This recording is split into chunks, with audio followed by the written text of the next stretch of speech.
One of our superstar juniors now into the home straight, up into the elite ranks. New South Wales Institute of Sport skin suit rider number 90. This is Lilia Tataranoff. Prolific winner in the junior ranks at national championships, Oceania Championships over the last several years. Well and truly in the space to break herself into the top line of sprinting and the team sprint team for Australia in the coming years.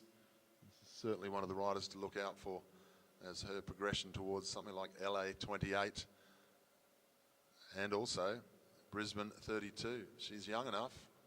We all talk about Brisbane 32. It's 7 years away. It's quite a long time. But we do have riders here at this championship young enough, ready to develop themselves and still be at the top of their game in 2032. So much to look forward to over the next few years here, watching the racing in Queensland. Tataranoff moving nicely down the back straight through the first 100. First place at the moment. Can she hang on to that pace up the home straight? Can she break 11 seconds? 11.183, just falls off the pace ever so slightly. Perry stays at the top at 11.17. Tataranoff at 11.183. Between these riders. Just hit the side. One of the best groups of female sprinters racing from New Zealand here this week. Silver medalists in the team's red at the Paris. It says HDMI on the front. Champion here as well. Most of our 15 members on the track now. Rider number 70 coming in with 2 laps to go now as well. Olivia King from New Zealand. The nurses said Wednesday. This will be the benchmark time. Oh, really? Did they?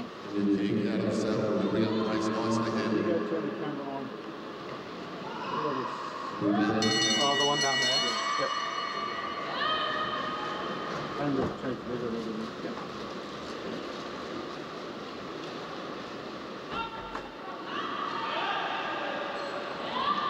This is time through 100 here for Olivia.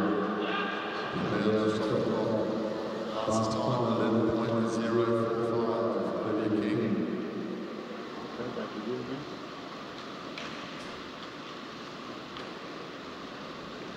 This is how it pans out for this live event. Someone just walks up and gets thrown in the deep end and saves the day. He was good, he knew what he was doing.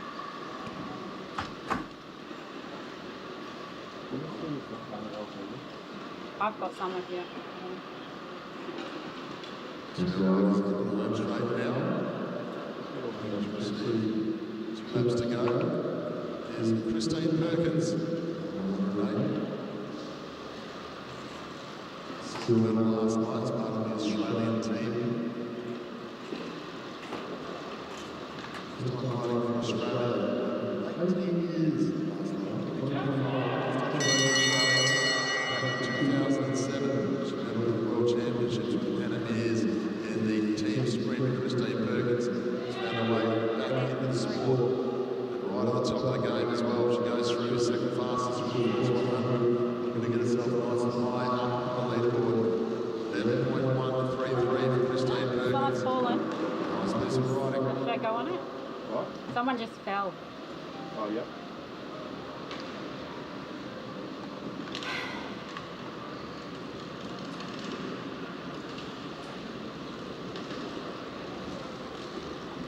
Maybe I shouldn't film it.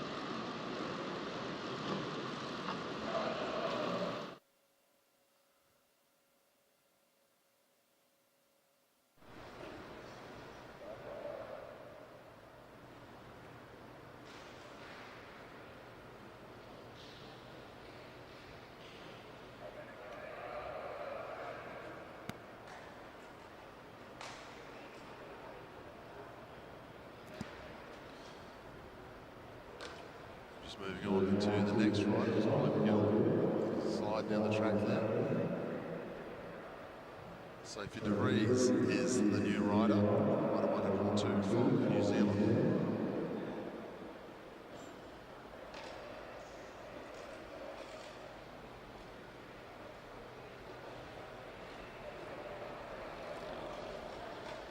So Molly McGill has unfortunately slipped to the bottom of the track in her build-up.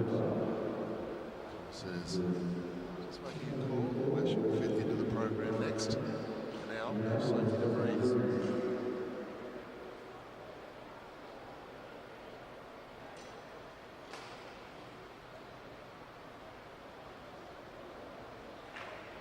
Two to go for Sophie as she comes through. Olivia King, top of the leaderboard at 11.045. Christine Perkins next. 11.13. Lauren Perry, 11.17, 11.18 for Lily Taranto. So it's going to be a good competition here today. Sophie de Vries, what's up pace? Set the fastest time that she possibly can here this morning on the Anna Meares Velodrome. Smooth down the back straight. The scoreboard tells us it's just a little bit off the pace at the moment. Sophie de Vries comes down, stops the clock. 11.848 for Sophie.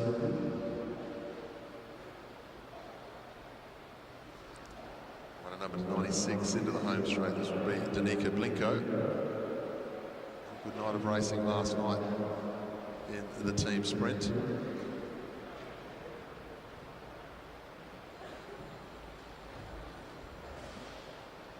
Opportunity for the depth of talent in Australian sprinting to be competing in the Oceania Championships here. All the national coaches are here on board.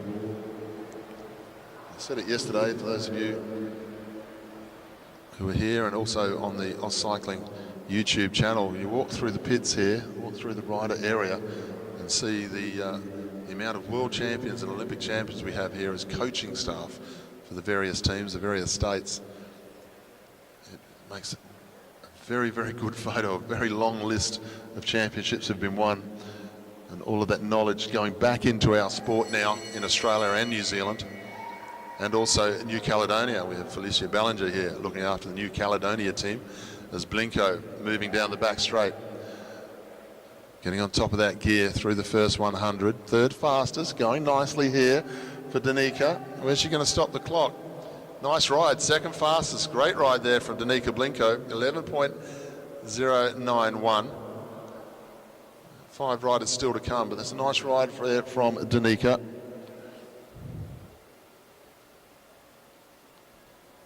Rider 99, another one of our Queensland sprinters, Sophie Watts, just going underneath the scoreboard.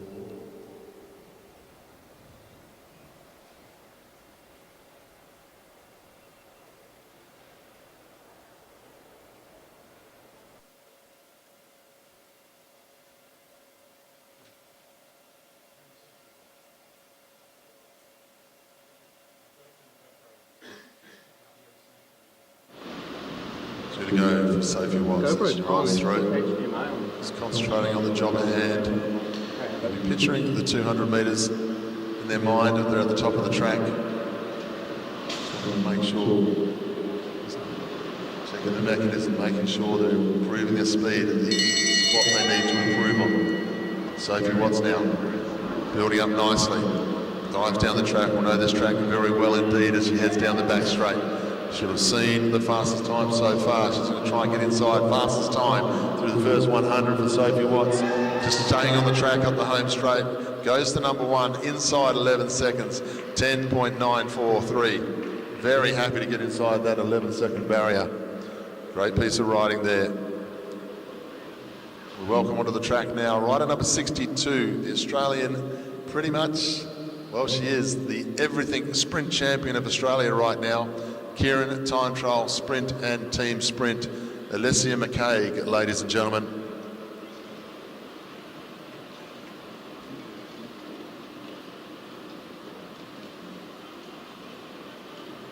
So much to prove over the next coming years, Alessia McCaig on the world stage. She's looking forward to the opportunity.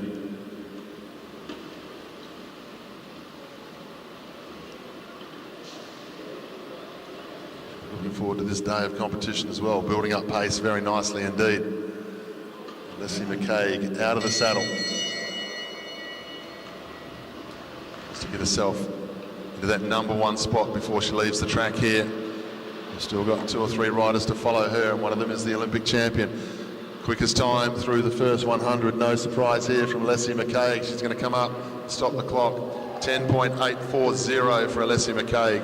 Fastest time so far.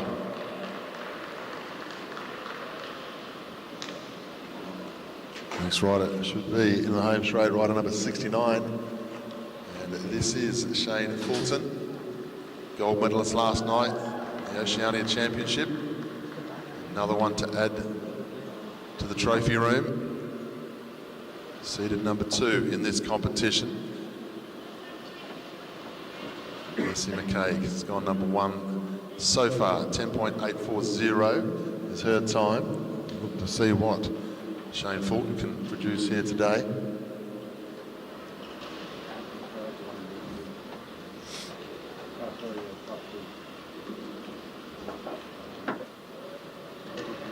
Fulton out of the saddle. Welcome to everyone on the Oz Cycling YouTube channel today around Australia and New Zealand. A great day of competition coming. We've got Shane Fulton diving in now for her 200-metre qualification.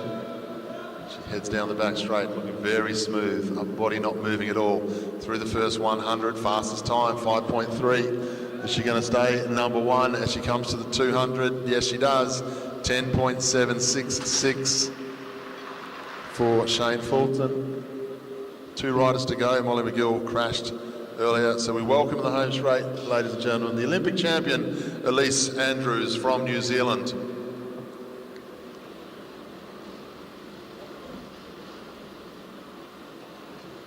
This goes to show how important the Oceania Championships are to all of these riders, scoring points for UCI competition and also becoming the champion themselves. Sprint and Kieran champion in Paris, silver medal in the team sprint, former world sprint champion as well. Elise Andrews has done it all already. She's at the top of her game. We look forward to seeing how Elise goes over the next several years towards LA in 28. Building up pace now. Let's get behind the Olympic champion. The Olympic champion on the Olympic Champions Velodrome. Elise Andrews moves nicely through the 200 here. Nice and quick down the back straight, nice and smooth. Fastest time through the first 100, 5.2. Where's she going to stop the clock here? 10.560 for Elise Andrews.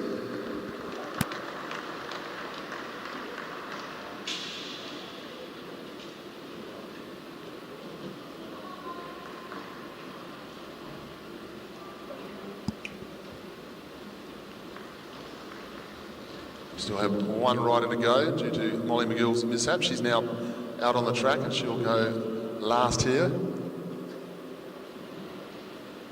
Rider number 63, Molly McGill, in the Australian team colours, at the top of the track. 2 laps to go.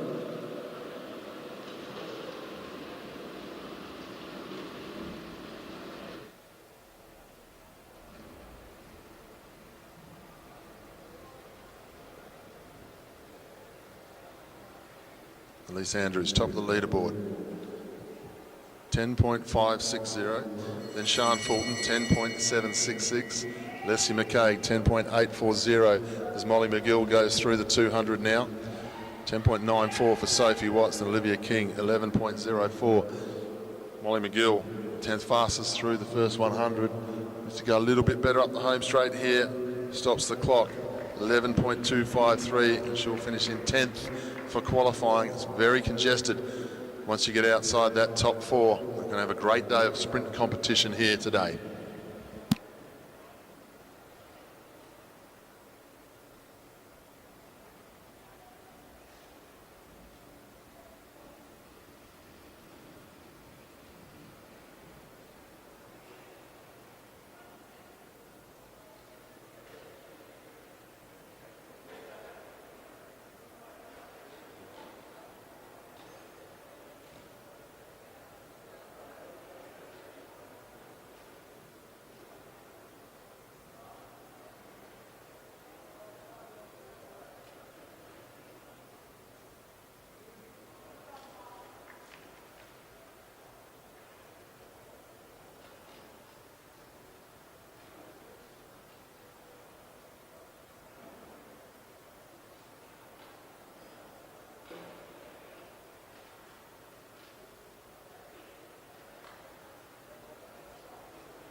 So a big morning of sprinting here. So for those of you on the YouTube channel, or cycling YouTube channel, we are moving straight into round one of the elite men's sprint.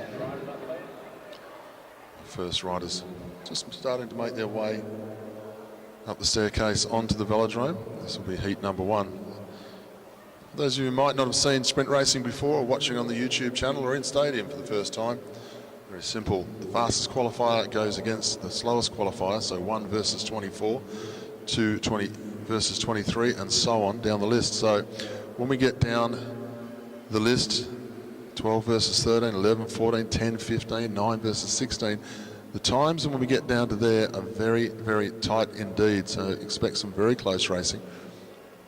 But of course, qualifying times, a lot of the time they count for nothing when it becomes rider versus rider. Tactics come into play and timing is all important. We welcome onto the track our fastest qualifier, the Australian cycling team. This is Lee Hoffman and his opponent is Joshua Nixon.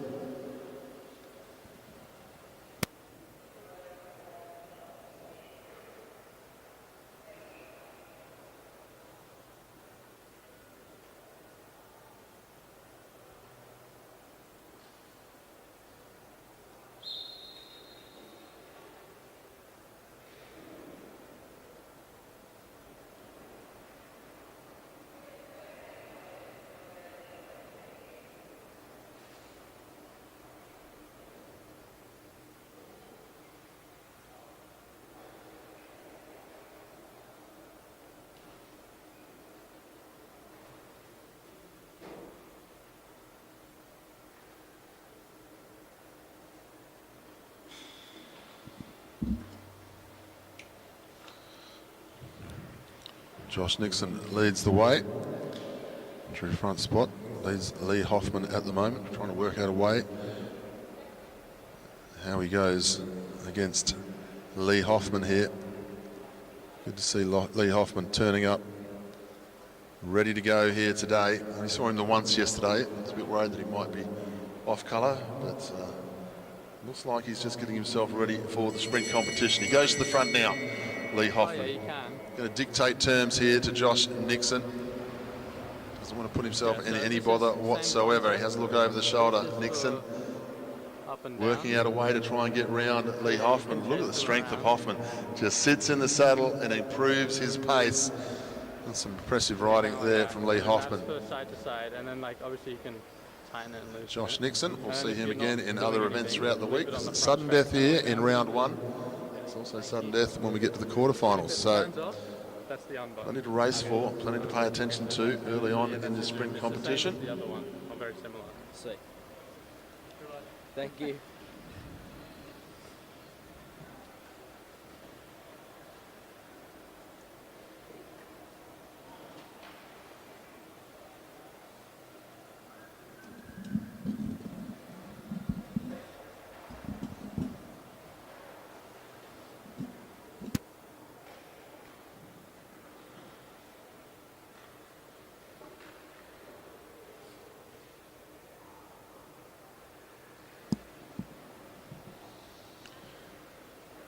Move on to heat number 2 now. Second fastest versus 23. Rider number 55 in the red colours is Reuben Smith. His opponent, New South Wales Institute of Sport colours, is Daniel Barber.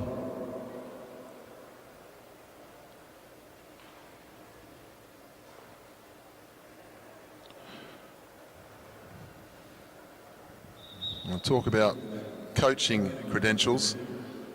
Welcome Shane Kelly and Sean Eadie as the respective coaches as they leave the track there. Shane Kelly, of course, 3-time world 1,000-metre time trial champion, also team sprint champion. And of course, Sean Eadie, world sprint champion. It's the sort of calibre of coaches we have to choose from here in Australia, passing on their knowledge, mentoring riders. It's no wonder why the sprint stocks in Australia have been so good over the last decades.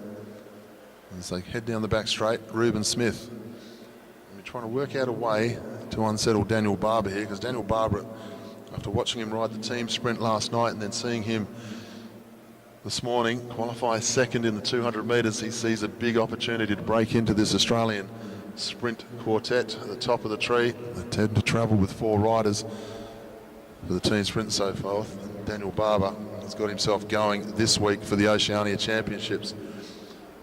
Now, Reuben Smith going to take him on from a long way, making Barber ride high on the track and increase his pace. Barber swings up, puts himself in the slipstream now as they come up to 1 lap to go. Reuben Smith leads down the back straight. Barber waits, lurking, waiting to pounce as they come through the bend. Good sprinting here from Reuben Smith, but Barber too strong. Up round the outside, takes that one out.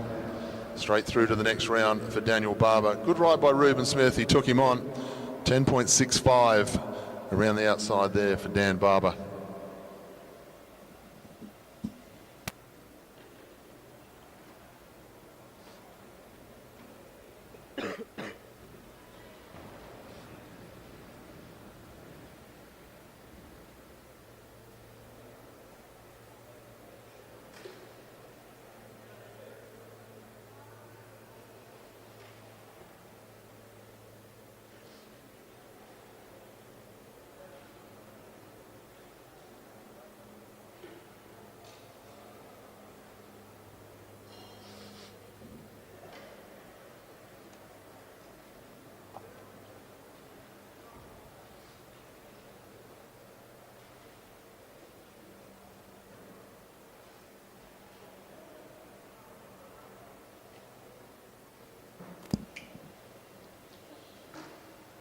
Welcome heat number 3 onto the track, and our fastest qualifier in this heat, the Australian team rider, Tom Cornish. He's going up against the New Zealander, Jared Mann.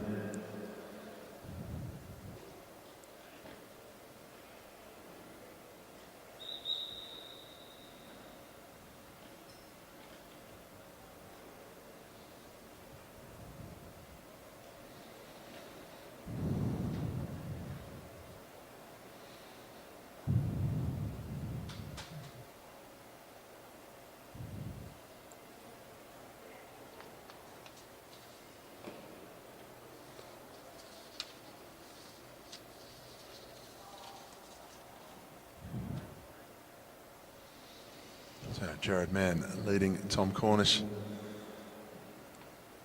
as they come into the home straight. He'll play around with the tactics a little bit here. He knows Cornish has got the higher top end speed. He's going to try something though. No point in lining up with the attitude that this man's faster, there's nothing I can do. You just stay home in bed if that was the case. Jared Mann leading as they come into the home straight. Cornish just laying off. He's going to feel he's got the measure of Jared Mann as they go into the 200 metre mark now. Bit of work to be done speed-wise as they head down the back straight. Jared Mann leads. Cornish up round the outside very easily in the end. Cornish has a look under the shoulder to see where Jared Mann ended up as he goes across the line. Takes that one out. He goes through the next round. 11.58.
Move on now to heat number 5.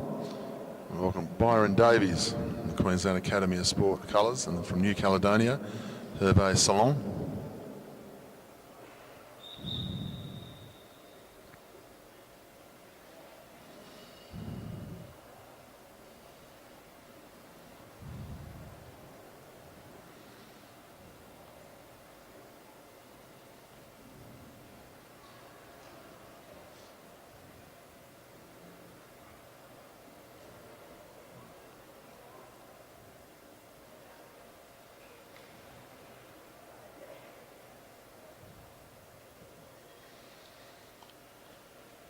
So Lon leads into the back straight.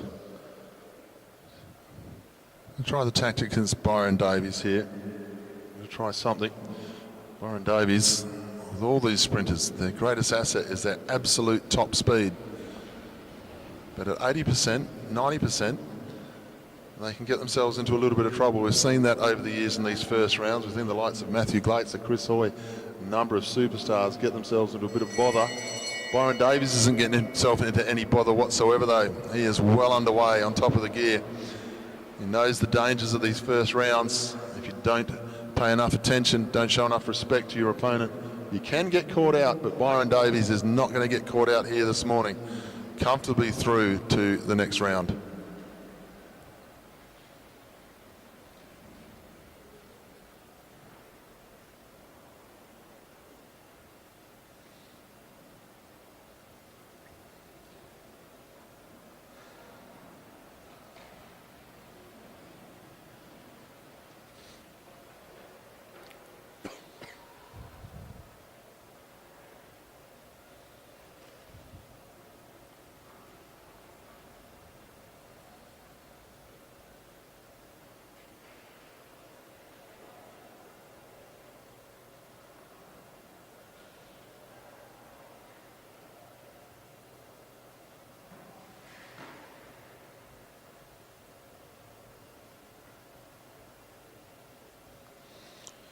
Welcome heat number 5 out onto the track now. First rider onto the line, rider number 86 out of New Zealand. This is Lewis Valletta. And his opponent in the South Australian Sports Institute colours, rider number 43. This is James Brister.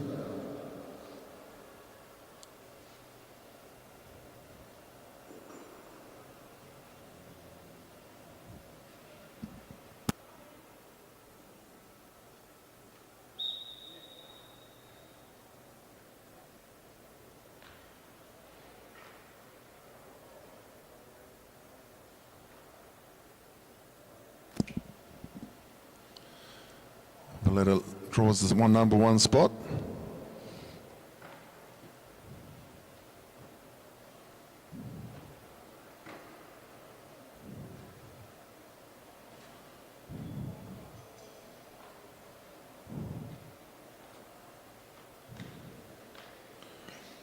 Leads down the back straight. Just sitting on the stars line, keeping an eye on where Brister is. Brister doesn't want to play the game. Wants to dictate terms a little bit more here with Valletta. Quite happy to let him lead slowly in the first lap.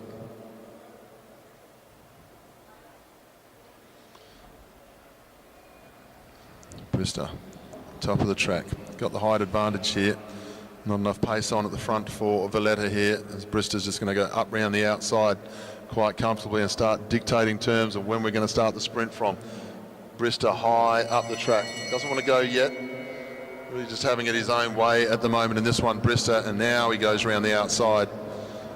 And Lewis Valletta just kept to the bottom of the track. Just got left flat-footed.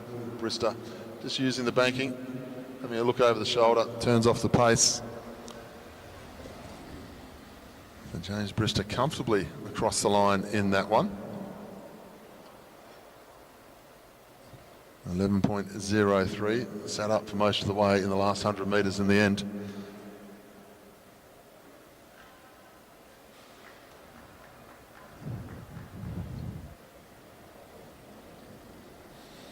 All New Zealand affair for the next heat, heat number 6.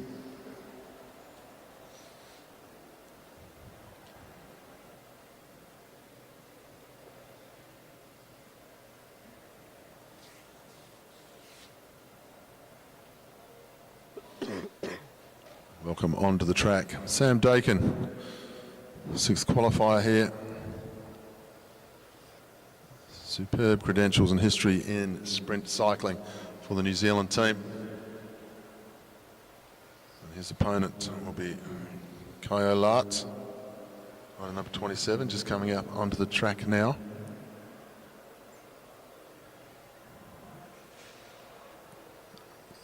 Lart's drawn the number 1 spot, so he'll lead for the start.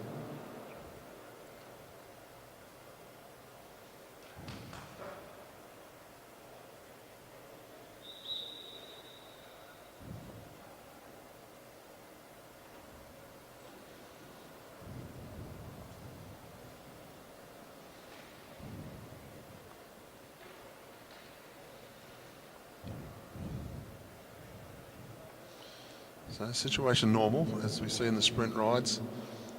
Bottom of the track, just keeping a look over the shoulder here, Lart, at Dakin. Dakin, one of those riders, when we get into the rounds of sprinting, it won't matter too much that he's qualified in 6th position. He's going to be a handful for anyone he comes up against. He's going to get through KO Lart first. So come into the home straight this time, 2 to go. Dakin just gaining a little bit of height, Lart going up with him. Building the pace now. Seen a lot of sprinters just leading out a little bit too slow in this back straight. Lart's not going to make that mistake though. Just keeping a good eye on where Sam is. He's trying to build pace. Hard to look where they are though as you come into the home straight through that bend. Dakin looking comfortable. Lart trying to find out where his opponent is as they hit the 200. Now he gets underway. Out of the saddle for Kaya Lart. Dakin's got to run at him now as they come through the bend. Got some work to do up the home straight, but full of confidence, no trouble at all for Sam Dakin. He takes out that one, goes through to the next round of sprinting.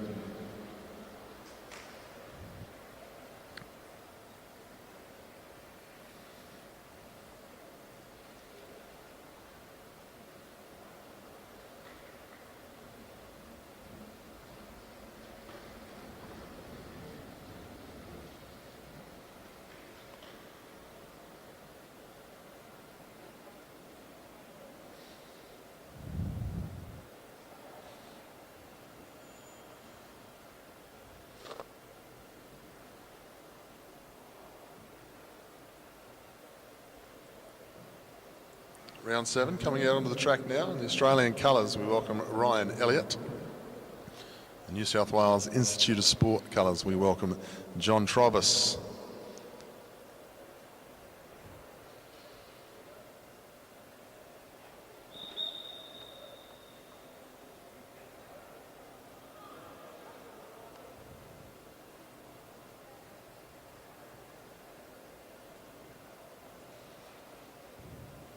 These two riders will know each other very well from their junior days. Both representing Australia in junior competition. Winning at the highest level, on the podium as well. So great to see that these younger junior riders persevered through the senior ranks. It's such a touch and go situation for riders coming out of under 19s going into the elite company. And you look at the calibre of sprinters Australia has had over the last several years. Makes it very difficult to see a way forward to make the national team again. The national team tends to stay put for a number of years if the quality is there. These guys, they're persevering, they're progressing, they're getting better every year. Trovis is a good sprinter. He's having a good look to where Ryan Elliott is, but Ryan Elliott is extremely fast over that 200 metres. They'll go through now with 1 lap to go. Trovis still having a look to see where Elliott is. Now they go through the 200. Trovis down the back straight. Elliott rises up to his shoulder through the bend, and Elliott a little bit too strong, too fast this time for John Trovis, and Elliott will go through to the next round. So the seeds have stayed the way they started for this round of sprinting. 1 through to 7. Nobody's lost their seed yet. But as we move forward, we get a little bit closer in sprinting speed from here all the way through the line down to the rest of our sprinting round number 1. Next round will be 8 versus 17, but it's Tate Ryan versus Noah Mason.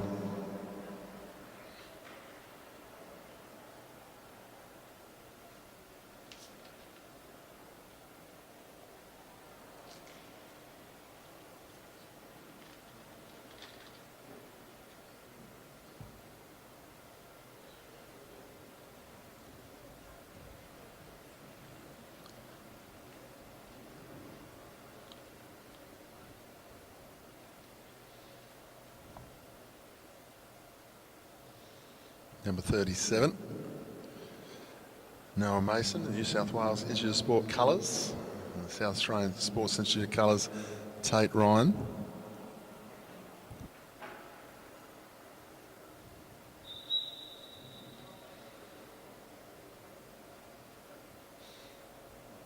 Reigning junior world champion leads away. Noah Mason to follow on. Mason sits in that category just on the outside of the Australian cycling team at the moment. Definitely on the Pathways program, the times that he's been setting recently, and also the credentials that he's got behind him already. So these are two of the young guns of Australian sprinting. So it might only be round one in the Oceania Championship, but so important. 8 versus 17 in qualifying. So important the results here today for these guys.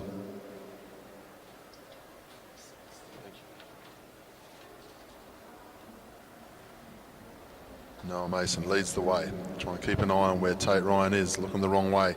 Now he's still trying to find him. Tate Ryan playing with him a little bit there as they head down the back straight. Through the bend now, pace goes up.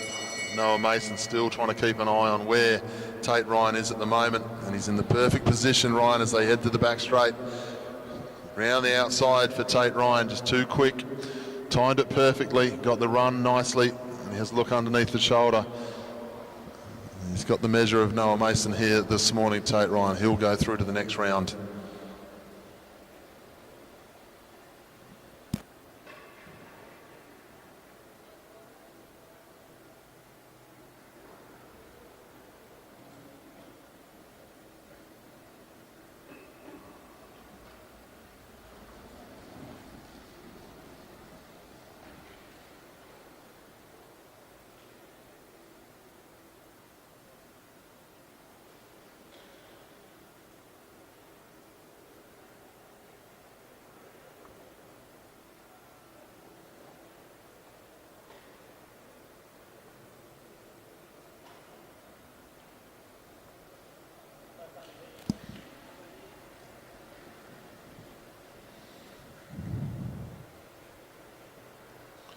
Move on now to heat number 9. Welcome to the track, rider number 54. This is Sam Gallagher. His opponent, rider number 49 from New Zealand. This is Jackson Russell.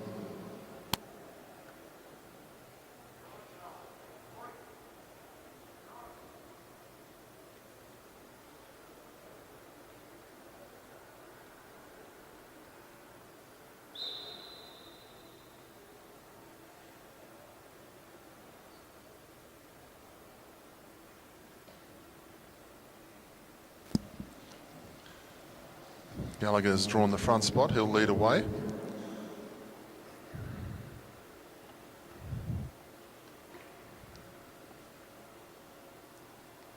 As I said before, great rider in the Keirin events and the wheel race events, Sam Gallagher. I've had the absolute pleasure of seeing a lot of these riders come through the under-17s, under-19 ranks and up into the elite categories over the last several years here at the Anna Meares Velodrome at national championships and Oceania Championships. It's so good to see all these guys and the girls. It's such a tough sport, track cycling. A lot of championship events. There's not a lot of money events these days for these riders. It's Gallagher keeping Russell up on the fence here. Good riding by Russell, got out of the box. Now takes it up to Gallagher as they come into the home straight this time. Good tactic there by Russell. Really taking the bike race on to Gallagher. Gallagher just waits, lurks, keeps himself in the slipstream as they head down the back straight.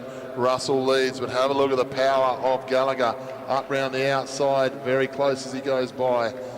Just to let him know he's there on the track. Gallagher goes through comfortable and such closing speed there through that last 100 metres.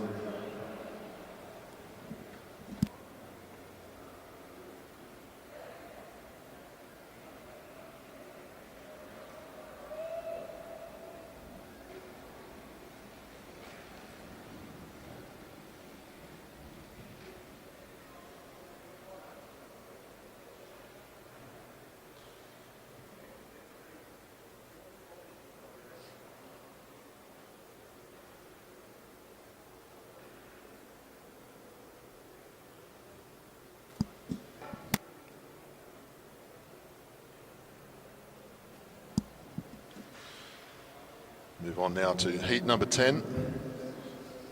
Welcome to the track.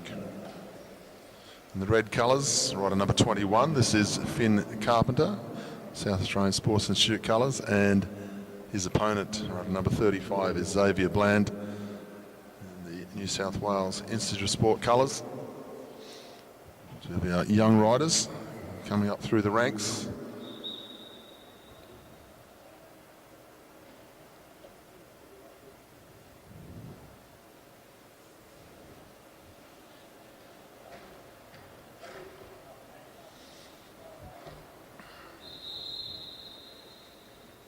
The starter blows the whistle.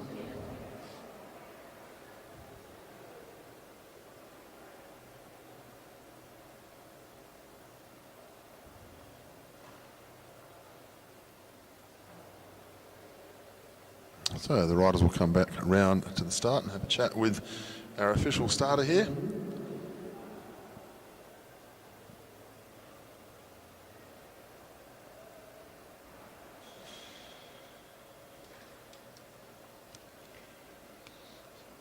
So once again, big day of racing here, the elite men and women's sprint.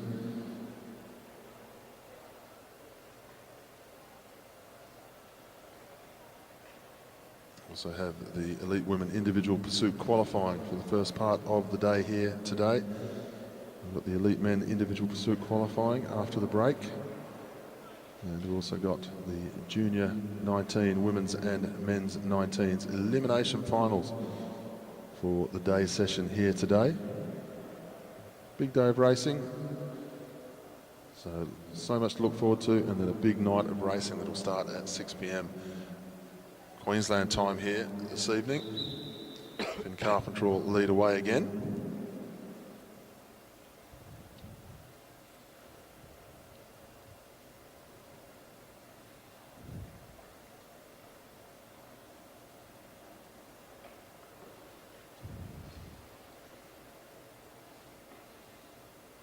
No troubles this time, walking pace, everyone doing as they should. Carpenter just going to keep a good eye on Xavier Bland. There's not too much between these two riders. When we start getting down 10 versus 15 and so forth, as we start finishing off these last few heats, there's not too much at all between the speed difference. It's all going to come down to tactics. Finn Carpenter, he's leading, but he's changed the tactic here, making it a very, very long sprint here. Finn Carpenter. Xavier Bland, he's laying off a long way. He's got to get himself up into the slipstream, but is he confident enough to get close? As he heads down the back straight, the confidence seems good. Carpenter has a look over the shoulder. They go through the bend. Carpenter still leading. It's a strong ride from the front. Can he hang on? Yes, he can. What a strong ride there from Finn Carpenter. Thought Xavier Bland was going to have it his own way as they went down the back straight, but Carpenter just didn't slow down. 10.52 from a very long lead out. Good to see the progression of Finn Carpenter moving very nicely indeed there.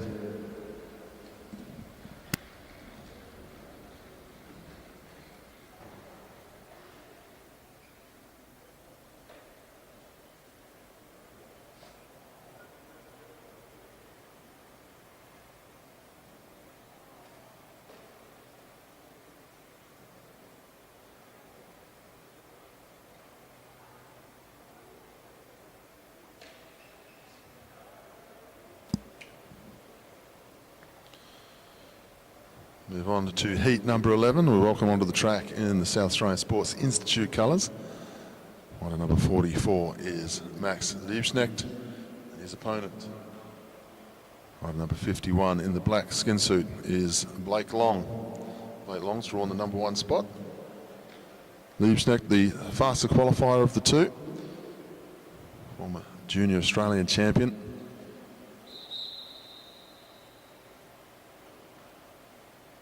So Blake Long, another one of the riders who's come to the world of track sprinting at the elite level, didn't ride as a junior. He's made great progression over the last couple of years under the tutelage of former world champion Shane Perkins.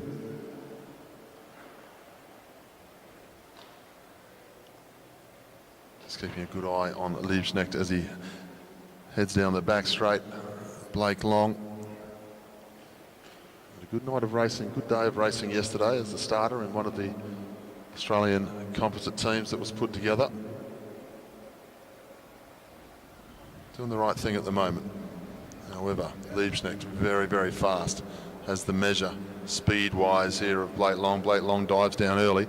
Just seeing if Liebknecht's going to really want to go for a long one. Now he holds it up ever so slightly. Pace on between these two though. Blake Long, he's decided to get on with the job at hand as they head through the 200 down the back straight now. Liebknecht though, too quick, too powerful, up round the outside. And he's going to take this one out as they come into the home straight. Well within himself there, Max. Goes across the line, he'll move through.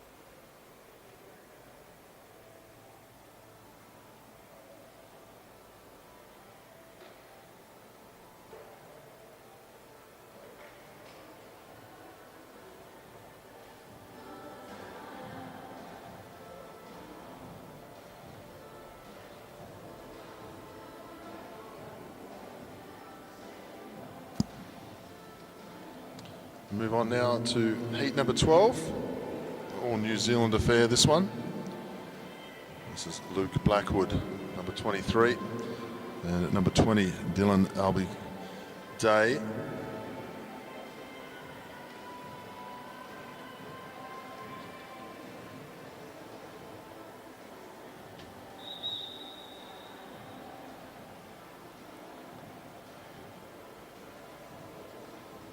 Not a lot of differences between the two riders here as far as colours go.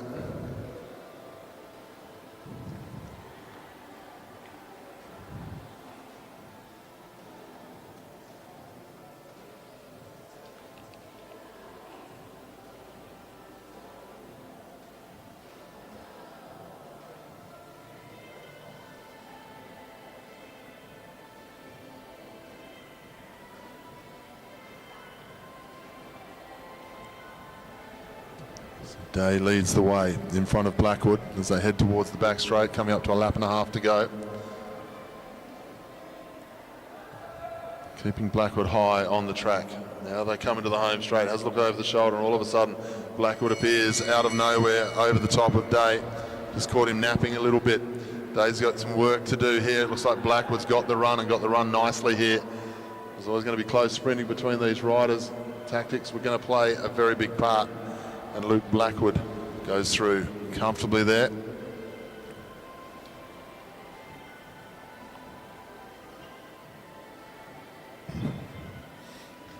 That was round number 12 of our top 24.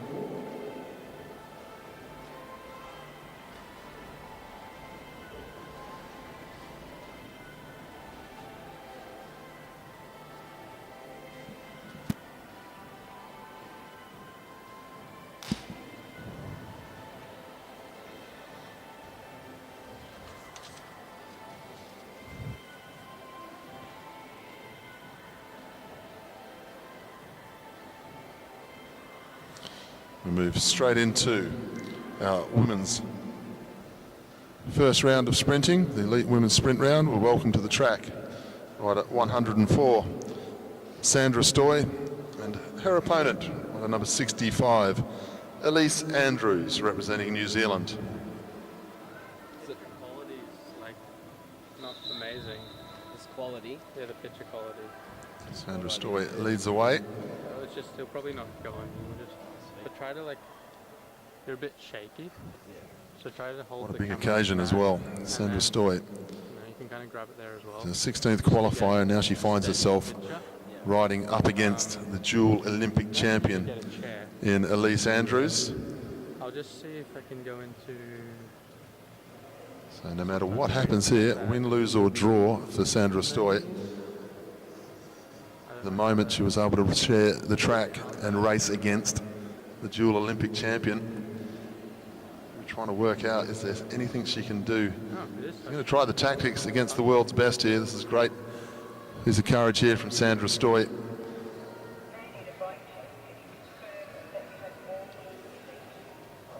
No pace on at all as they start to head towards the home straight here.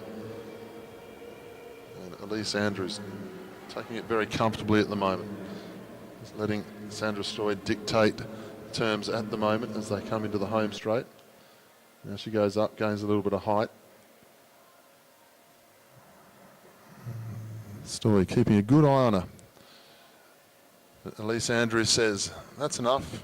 I'm just going to start going at the pace I want to go at now. Starts to gain speed. Sandra Stoy goes and greets her at the top of the track. Good piece of riding here from Stoy. She's taking on the Olympic champion. But now Elise Andrews said, enough is enough. I'm going to dictate terms as we come up to get one lap to go. Andrews showing a lot of respect to Sandra Stoy here as they head into the 200. Stoy's got a lot of work to do now as Andrews has a look over the shoulder. Showing respect. Been a good piece of riding here from Andrews. No surprise of the result. A great experience out on the track today for Stoy and Andrews.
Round number 2, out onto the track now. Rider number 69 in the light blue is Sian Fulton from New Zealand. Sophie De Vries, also from New Zealand, her opponent. Second fastest qualifier versus 15 here in the women's sprint.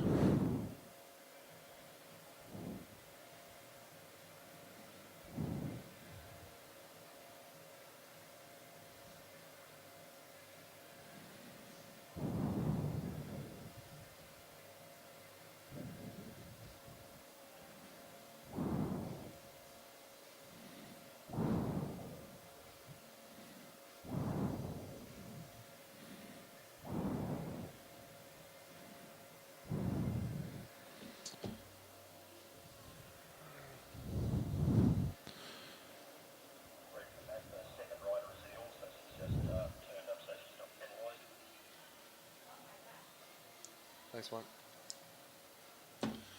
So just give you an update of what's just occurred on the track there. Sophie De Vries is actually turned up to the start line ill. So what happens here is she's basically surrendered her spot. But if she doesn't, if riders pull out of a racing program during this type of event for illness today or illness yesterday, it takes them out for the rest of the week. So if they're able to come to the line, they'll come to the line, because 24 hours later in a 5-day competition, 48 hours later, they may be right to go. And then they can come back in.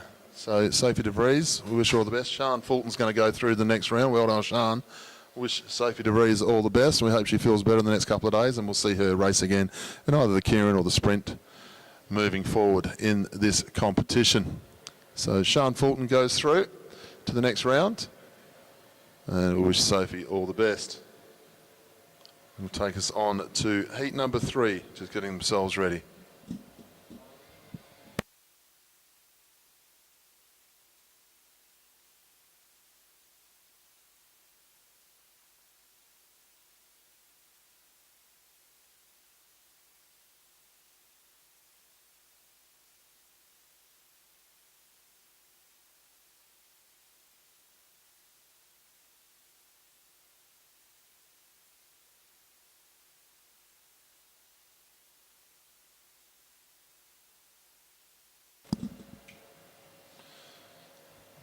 Heat number 3 onto the track. Rider number 85 in the red is Erin Green out of New Zealand, and 62 is the Australian Alessia McCaig.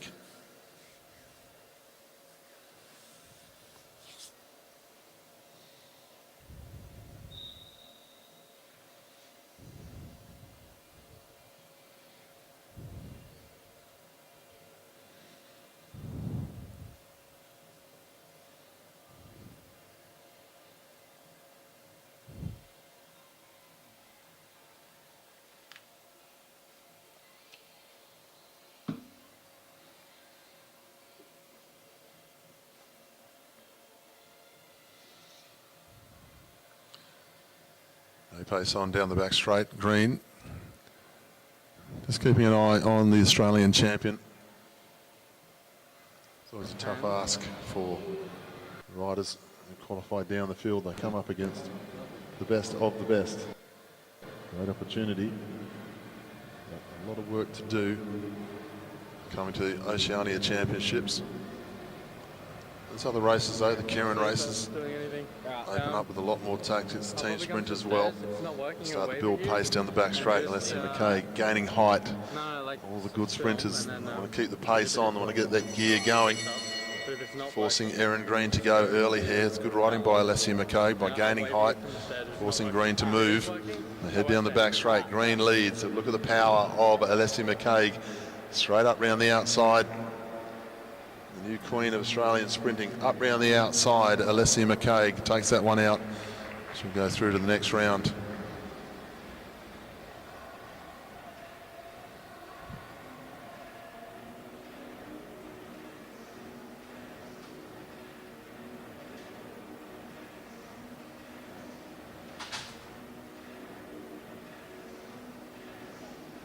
Heat number 4 preparing themselves. We've got Caitlin Kelly of New Zealand. She'll be going up against Sophie Watts in Queensland colours.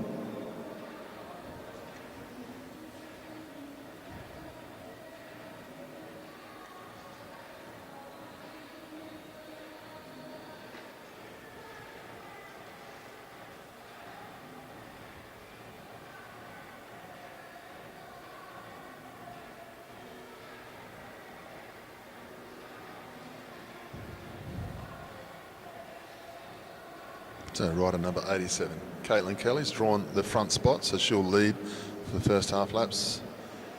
Sophie Watts, her opponent. Great qualifying ride from Sophie.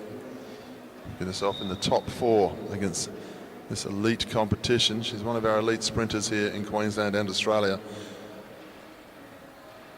Right at the top of her game, part of the Australian cycling team program.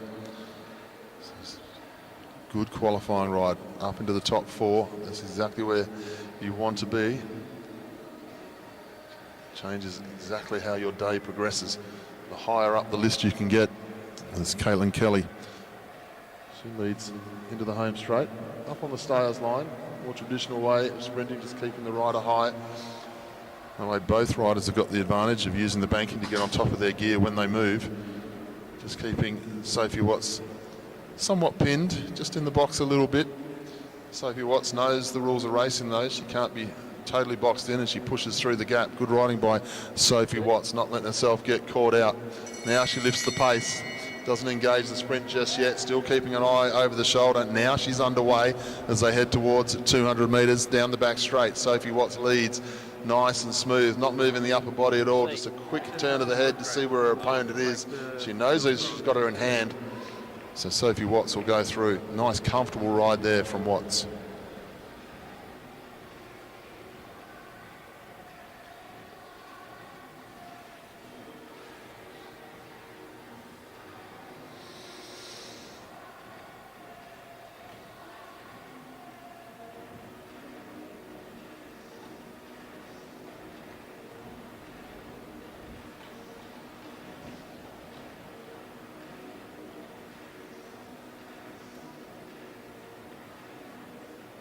Does that look less saturated to you? Yeah, a bit. Yeah. See how that looks? Ah.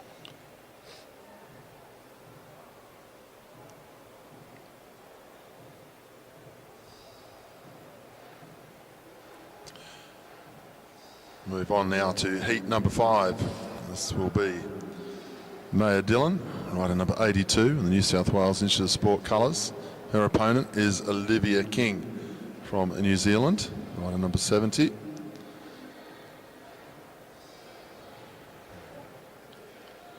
So Maya Dillon not long out of the junior ranks, up into the elite competition now. Going up against the more experienced Olivia King here.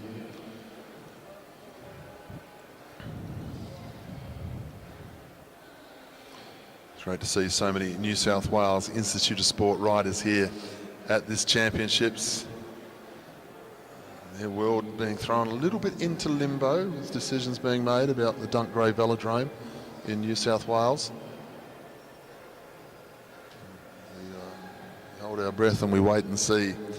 We hope that facility can well and truly stay open to just assist with the progression of track cycling in New South Wales, to make sure our New South Wales riders aren't hindered at all. Maya Dillon leads down the back straight. Keeping the pace high, keeping an eye on where Olivia King is. King's going to back her speed though. She's going to figure, I've got the speed, I've got the strength to go up against this young kid.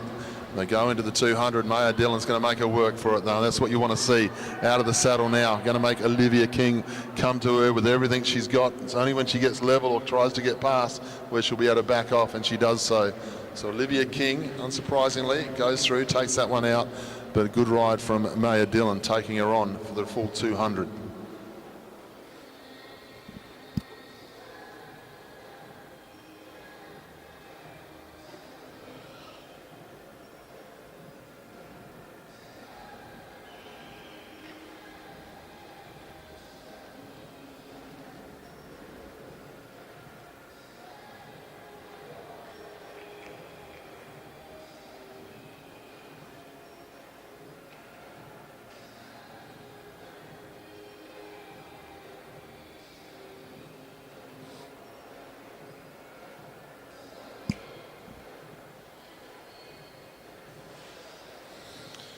Heat number 6 coming out onto the track. It's going to be an all New Zealand affair. Sorry, an all Queensland affair. They sound the same. Queensland versus Queensland. Rider number 98, Emma Stevens, going up against Danica Blinko. Did a great qualifying ride this morning. Danica qualified top 6.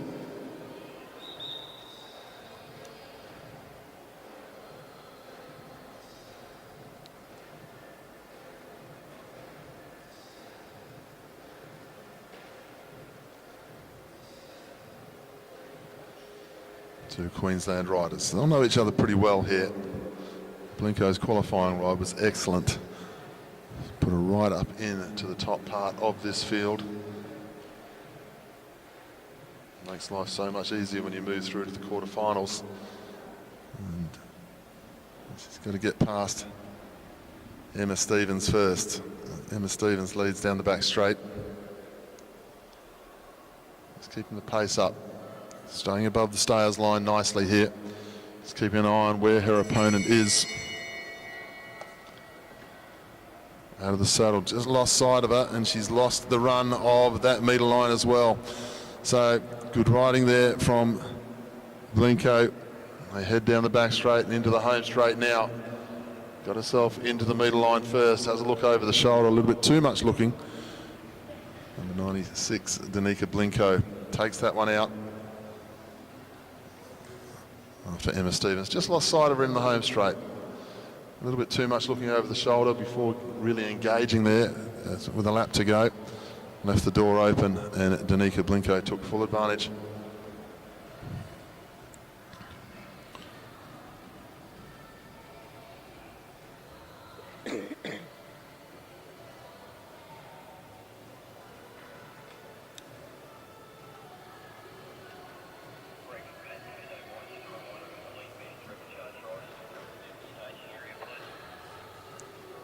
Yep, got that.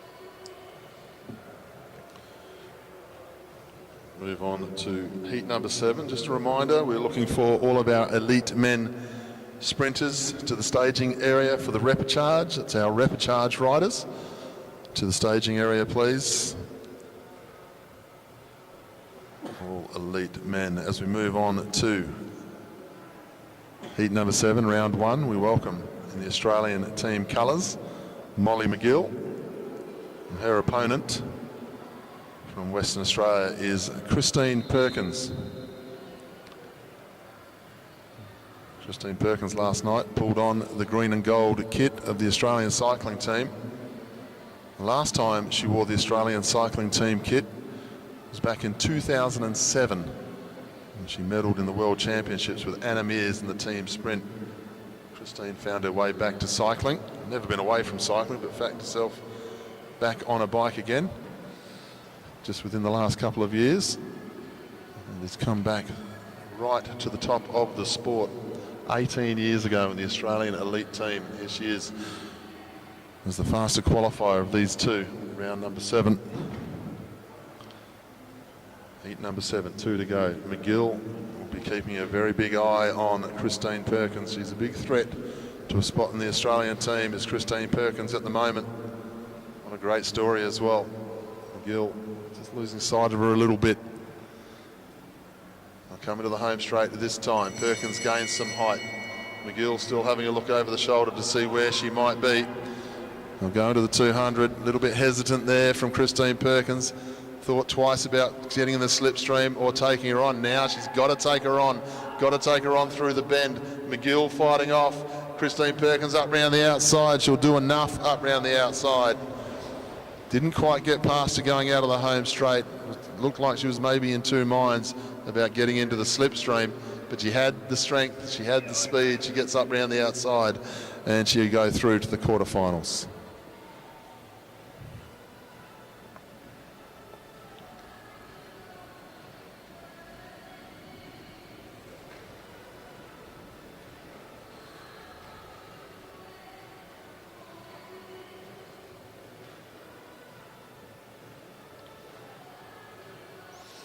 Now the final heat of our women's sprint round 1. This will be a good one. 8 versus 9. There was only 0.01 of a second between these two riders in qualifying. Lily Tatarinov just come up into the senior ranks in the elite company. She'll be coming up against the Tasmanian rider 101, Lauren Perry.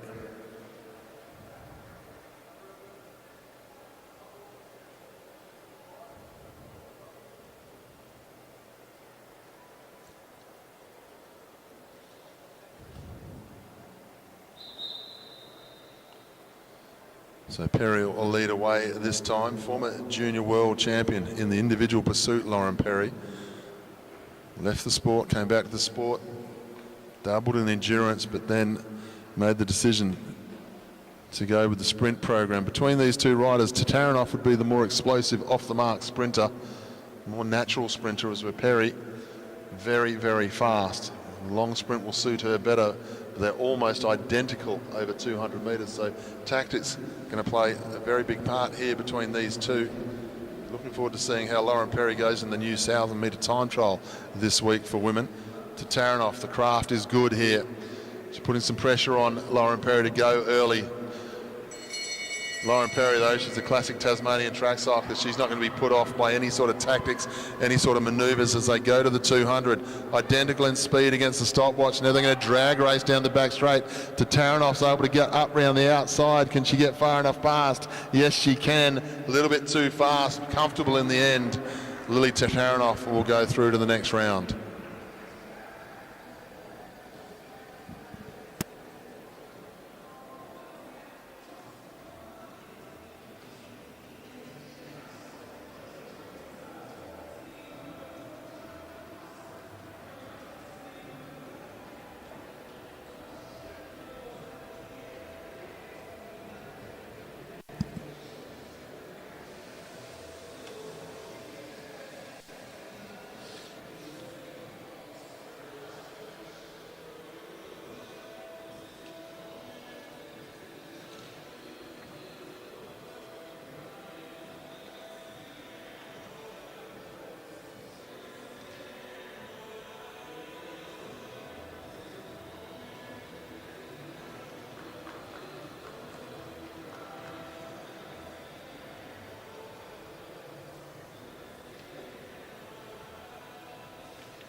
So we move on now to our next event on our program, and this is the men's sprint repechage.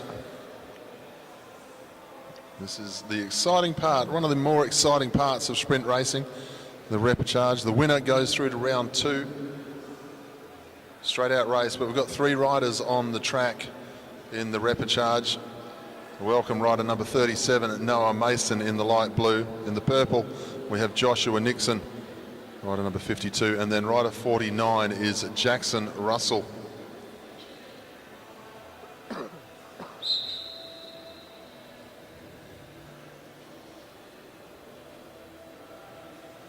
Always exciting racing when we have 3 riders on the track in the sprints. Don't see a lot of it these days, only in this style of competition. More prevalent some years ago, before we really got into using qualifying. We're going back a long time since we didn't use qualifying rides in sprint cycling, I must say. Noah Mason leads this one. He's got Jackson Russell following him. It's always deemed the best place to be in this one is the second rider spot. You can sort of try and judge what's happening as long as you keep your eye on people. They go down the back straight. Russell, he was in second spot and still gets himself into the best position here, up around the outside of Nixon. But Noah Mason down the back straight, second wheel, got himself into the slipstream. Can he get around though? This ride by Jackson Russell is very strong from the front. Great ride there by Jackson Russell. He's going to find himself in round number 2 for the men's sprint championship. Great piece of riding. Winner goes through. Noah Mason would have had my money for that one. Got himself up into second wheel. Couldn't come out of the line of Jackson Russell. The man's doing 10.78 from the front. It's hard to come round. Great piece of riding by the New Zealander.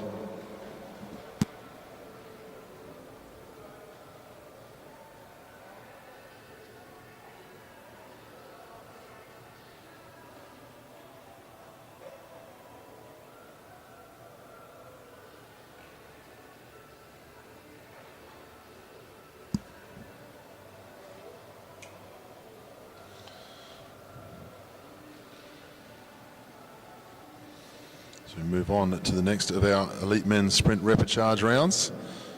Winner only will go through. Welcome up onto the track. The first of our riders, rider number 38, is John Trovis in the New South Wales Institute of Sport colours. His teammate will be just underneath him. That's Xavier Bland, rider number 35, with the blue helmet, and Reuben Smith in the red colours at the top of the track. Not a bad coaching credentials either. Matt Crampton from Great Britain once upon a time, now the Australian sprint coach, Sean Eadie and Shane Kelly. We'll have the All-Stars race afterwards. That'll be a good one. They roll away. Xavier Bland with the blue helmet, just to show the difference between him and Johnny Trovis. Down the bottom of the track, Reuben Smith. Trovis just boxed in at the moment. Not going to panic just yet. Staying down the bottom of the track. Best place as far as Xavier Bland is concerned. Reuben Smith trying to force Bland to move forward, but John Trovis, lap and a half to go. He's going to be looking for a way out, or is he just going to stay up in the box? And he is. He's going to stay up on the wheel if he can of Xavier Bland. He's going to back the fact that Reuben Smith possibly doesn't have the speed that Bland does as they head down the back straight. Bland doing nicely though. Trovis has got himself in the box. He's going to find it hard to get out of there now, as Reuben Smith, it was inevitable he was going to slow down, going twice as far as everyone else. But Xavier Bland, strong ride from the front in the end. Tactics, they play a big part in this 3-up sprint racing. John Trovis's theory was right. He just knew Xavier Bland didn't have to go any harder than he needed to. He just had to beat Reuben Smith in the end, because he wasn't going to give enough room for John Trovis to be able to get the speed really moving over that last 100 metres. So Xavier Bland will go through to the next one. And we'll see Reuben and Johnny in the Kieran later this week.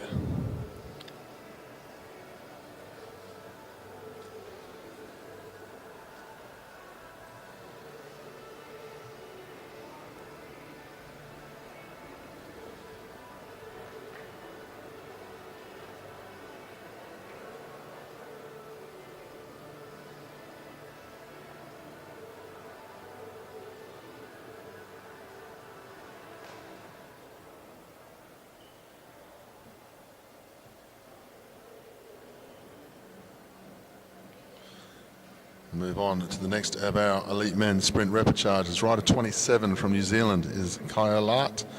Jared Mann, 31, also from New Zealand, and Blake Long with the red helmet, a man from Western Australia.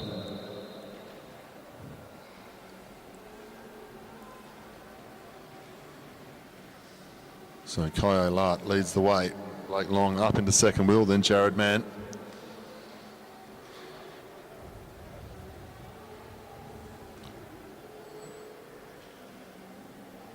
Seen some good racing already with the 3-up sprints. It's a nice way to see some good tactics being used. A lot less opportunity to make a mistake here. This is certainly where qualifying times really don't come into it too much here. You've got to get it right. Blake Long gaining height. Works out well if there's only 2 of you, but Jared Mann rides into the gap. They come up to 1 to go. Kyle Lart leads the way. Jared Mann on his wheel. Blake Long looking for a way round. He's going to have to have a very long way round.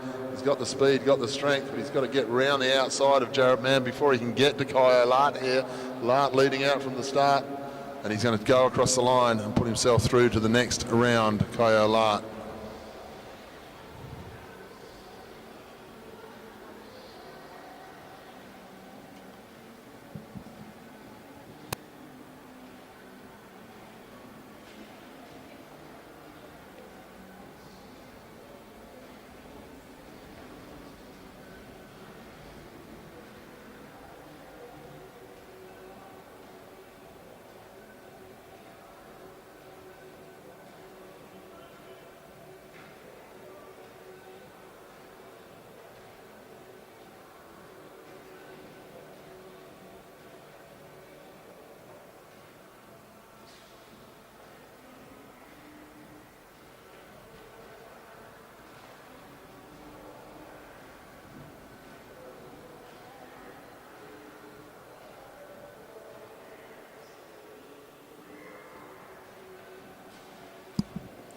Next race to come out onto the track. This is the next round of our sprint repechage, the final round of our sprint repechage. Rider number 86, Lewis Valletta, top of the track from New Caledonia, Hervé Salon.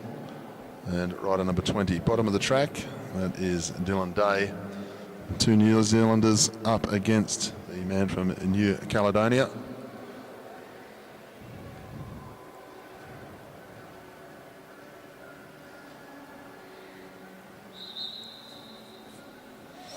Good riding here. Valletta not messing around. He wants to dictate terms here. Gets to the front very quickly. Turns off the speed straight away though. And the work to do. He's going to dictate the tactics here. Day up into second. Valletta leads. Salon at the top of the track in the red. Man from New Caledonia. All keeping an eye on each other. Oh, that's good bike riding. Trying to get out the way there was Valletta. He thought he'd just gotten in the way a little bit there, and he possibly had, but now he puts himself in 3rd position. He's got a lot of work to do to try and get over the top. Day in the box seat as they open up with 1 to go. Up around the outside of Salon quite comfortably, but Salon fighting back. Day hasn't been able to get around the outside. Great courage here being shown by Salon. And then we've got Valletta up around the outside, Salon fighting back. It's going to go to the line. Day will get there in the end. What a great sprint. 3-up sprinting at its absolute best there, ladies and gentlemen. Superb ride. Dylan Day was the strongest in the end.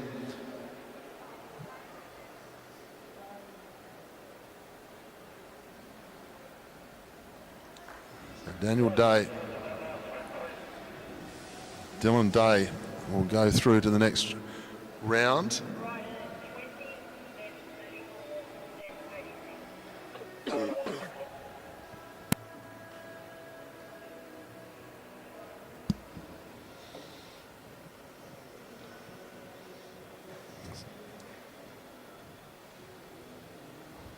So ladies and gentlemen, just be a couple of minutes before the next event. There'll be a change of pace coming out onto the track, but because we'll be moving into the elite women's individual pursuit qualifying. So we'll just wait for our commissaires to get into position and our officials to be able to set up with the starting gates.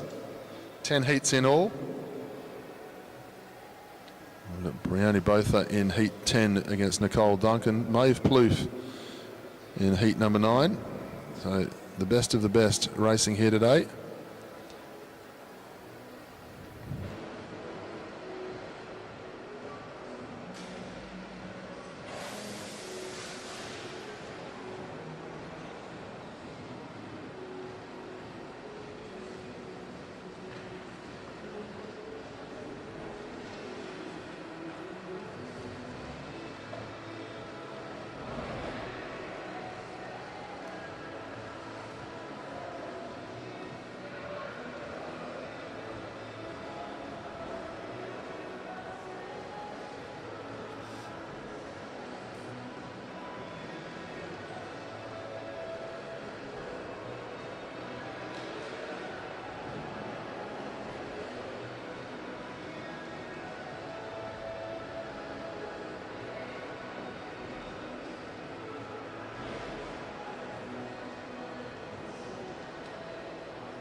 Pace being set here by Mackenzie as she heads down the back straight. Reeling in Rosie Jackson fairly early in the piece here. Rosie Jackson goes through, 9 laps to go. Not quite at the halfway point for her. There's Milne. Those of you who saw the scratch race last night, superb ride. Lucy Reeve was the rider who was really put through the cat amongst the pigeons towards the end of the race. Sort of had that 20 metres, 40 metres, 50 metre gap.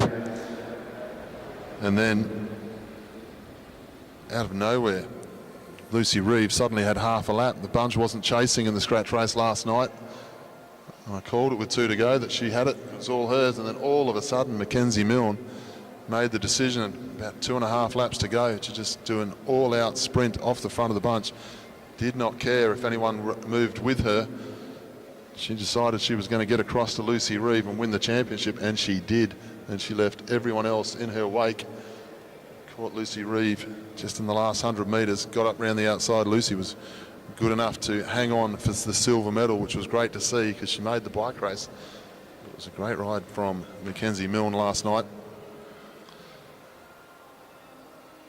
She leads this qualifying ride comfortably. It's the fastest time out on track at the moment. Progressively, she's going to go to the back straight this time and see 1,000 metres to go. So we have a look to see where her time is. So she's gone through 3:35. Good solid first 3,000 metres. 3:35 for Mackenzie. This final kilometre though, what a difference it makes to individual pursuiting.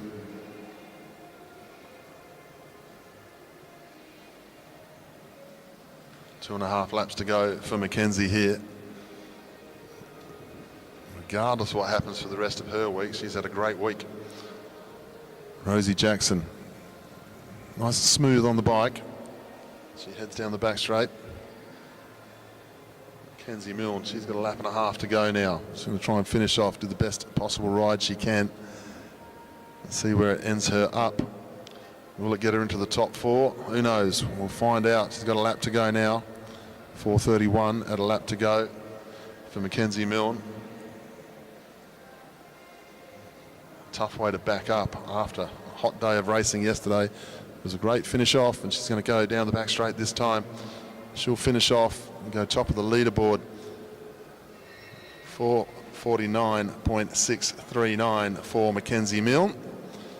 There's Rosie Jackson, half a lap to go for her now.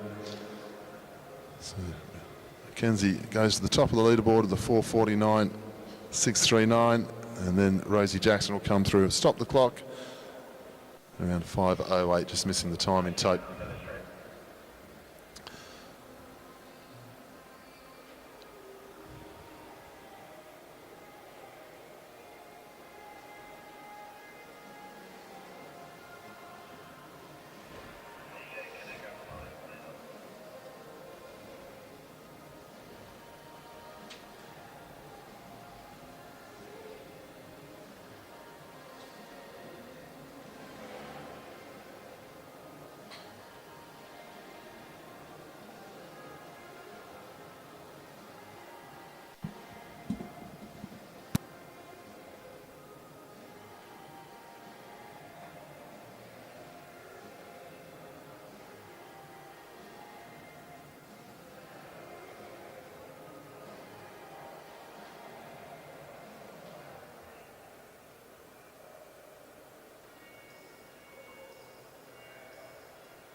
Move on to our next heat. We welcome the back straight, Maya Wolfenden, in the home straight. The rider we were talking about earlier, silver medalist last night in the scratch race, Lucy Reeve.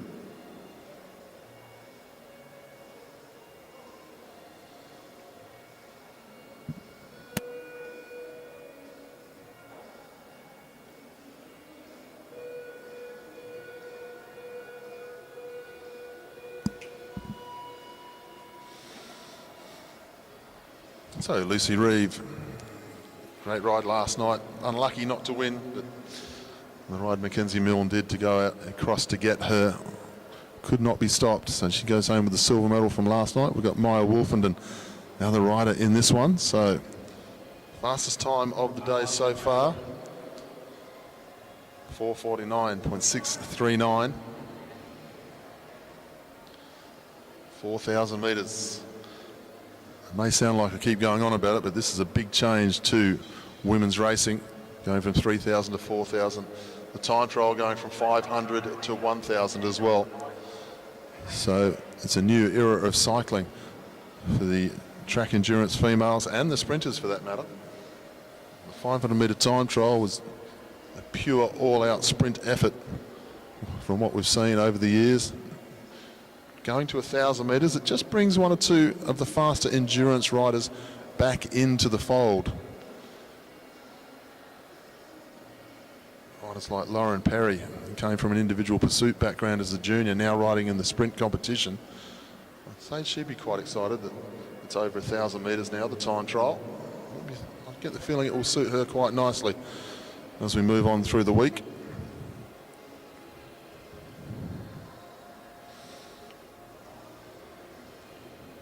Good contest between these two, Lucy Reeve and Maya Wolfenden.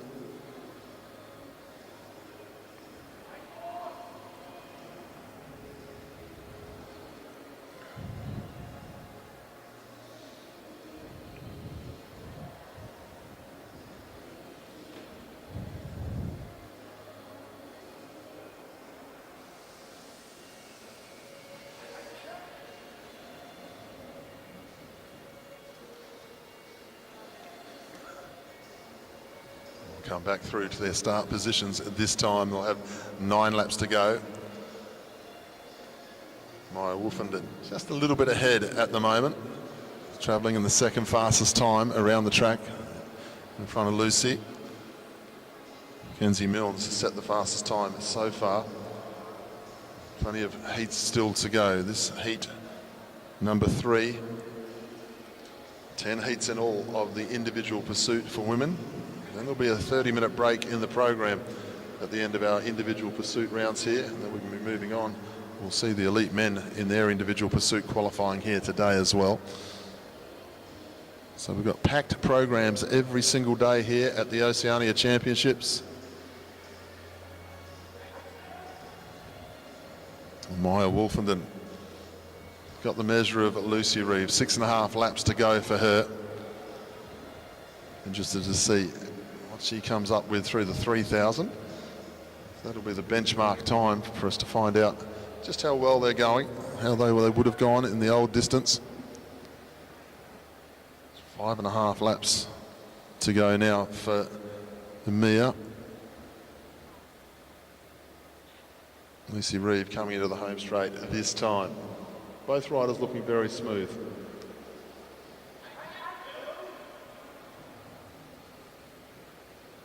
Four and a half to go for Wolfenden. She'll head to the back straight, get 1,000 metres to go. Not quite on the time of Mackenzie Milne. Second fastest out on the track at the moment. She's travelling about 9 seconds adrift of the time of Mackenzie Milne there at 3,000 metres.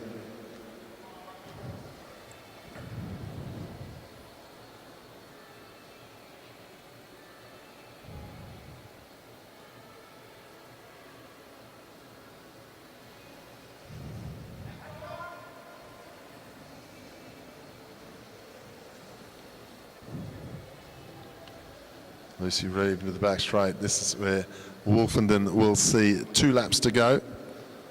She'll be looking to get herself inside the 5-minute range. She should be right for that. Rolling start into the last 500 metres. She's going to get her teammate, her club mate, in the line of sight now. She'll get 1 lap to go in the back straight at this time.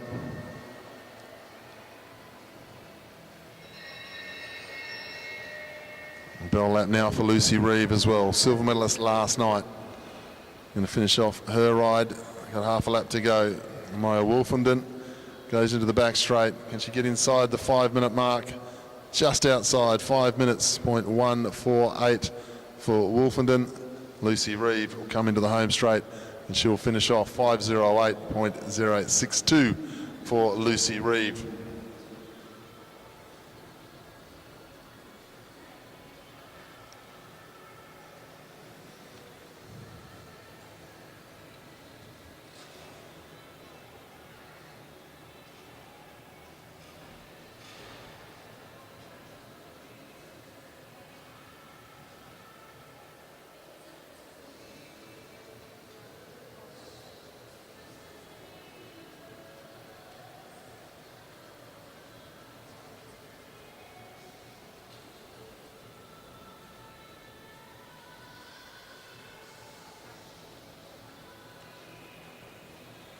Move on to heat number 4 now. We welcome in the back straight the Australian Odette Lynch, and in the home straight the New Zealander Megan Baker.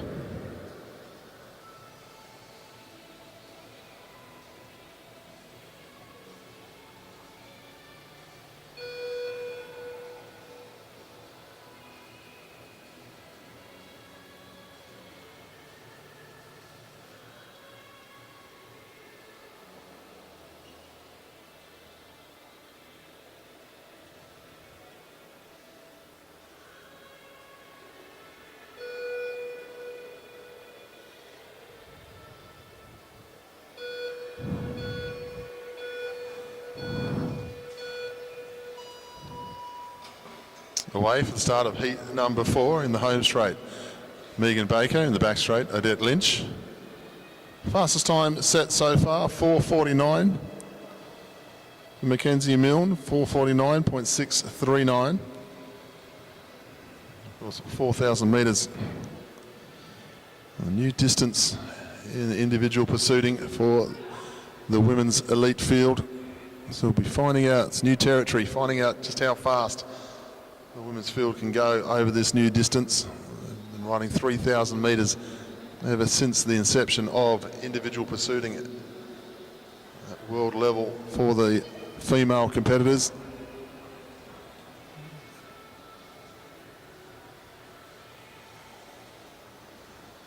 We'll see where Baker and Lynch are at the end of their first few laps. Go through now. They'll come round to their respective start stations next time for 12 to go. So we'll see how they go through the first 1,000 metres. Megan Baker, she's riding quite smoothly here. She'll come through. 1:16, 1:17 for Odette Lynch. Second fastest for Megan Baker at the moment. So Mackenzie Milne's time standing up nicely against everyone who's followed her so far.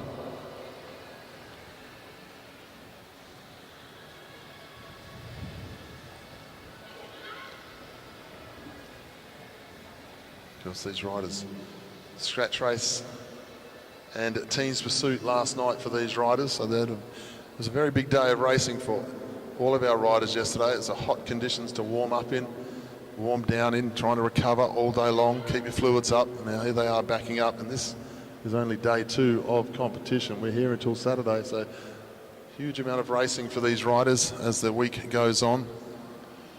Very important categorisation spots available for riders not quite in teams. And of course, championships on the line. UCI points to enable teams to ride more riders at the UCI World Championships. Very important week of racing. Halfway point this time for Megan Baker. 8 laps to go, goes through 2:28. So she's now sitting in the front spot. Odette Lynch sitting in second, so they're getting inside the time of Mackenzie Milne. Both riders looking quite smooth as well. Baker, the big white POC helmet, very aerodynamic design, sits into the rider's shoulders. She's got a nice flat back in her position as she heads down the back straight. Not moving the body too much at all. Odette Lynch as well, nice aero position, head down low, flat back as she heads down the back straight here. Odette Lynch just falling off the pace a little bit though, sitting in about 4th position at the moment. She was up to 2nd at one point. Have a look where Megan Baker is as she comes into the home straight this time. Second fastest for the moment.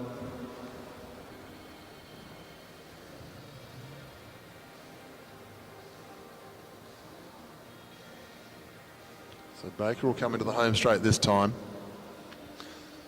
with 1,000 metres left to go. So she's falling outside the time of that of Mackenzie Milne. She's gone through in 3:43. Milne went well inside 3:40 when she was doing her ride earlier. She sits at the top of the leaderboard for now. Baker comes through. Baker comes through with 3 to go.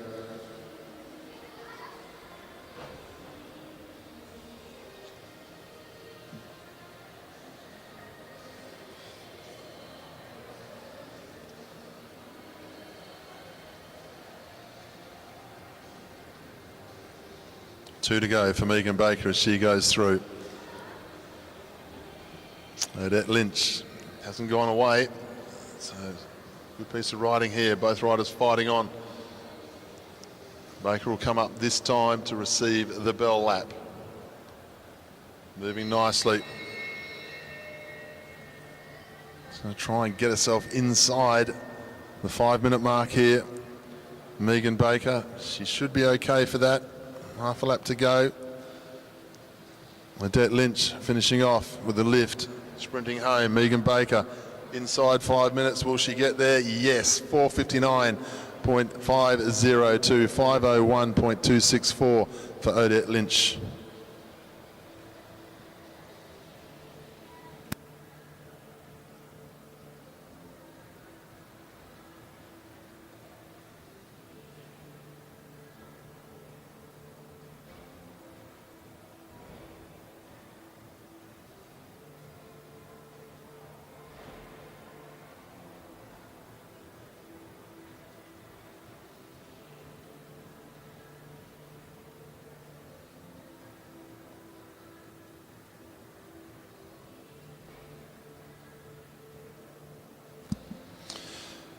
So Mackenzie Milne still sits at the top of the leaderboard. 8 riders have gone through. 4:49.639. Next one is Megan Baker, 4:59. So Mackenzie's time standing up nicely. Start to move through a few more of the seeded riders, and we welcome our next heat out onto the track. And this will be in the back straight. In the South Australian Sports Institute colours, we have Ali Anderson. In the home straight, in the Victorian Institute of Sport colours, we have Lilith Jones.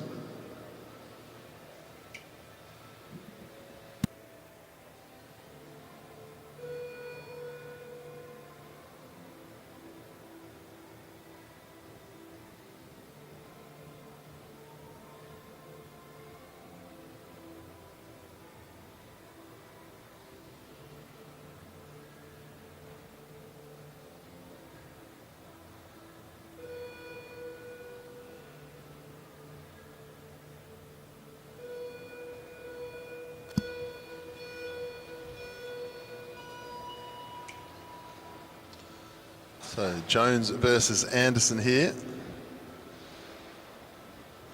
Both very well credentialed individual pursuiters here in Australia. Also road time trialling. Ali Anderson had a great time. National Road Championships.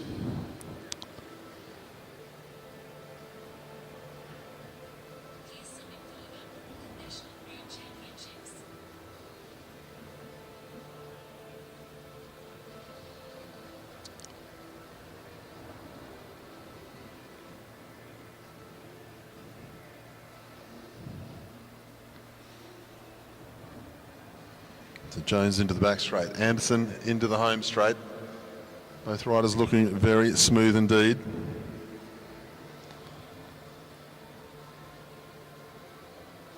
Get an idea of how they're travelling. They've been around the 1:15, 1:16 mark so far for the first 1,000 metres for our riders. Can't see that changing too much over the 4,000 metre journey for a number of these riders. They'll be controlled in that first kilometre.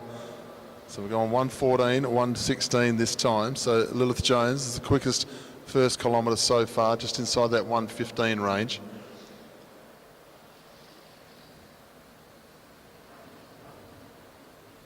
A lot of these riders so used to the 3,000 metre mark, probably start that little bit quicker over the 3,000. There'll be a little bit of nerves, a little bit of apprehension about that extra kilometre at championship level. Of course, fortune favours the brave, and there will be the riders who come out here and treat the 4,000 like the 3,000, and they just find out on the day. The coaches will know exactly what they can do, what they think they can do. They'll be supporting their riders to be able to get the best out of themselves here. 4,000 metre distance at the moment seems to be suiting Lilith Jones very nicely. She goes through. She's got the lead over the top of Ali Anderson at the moment quite comfortably.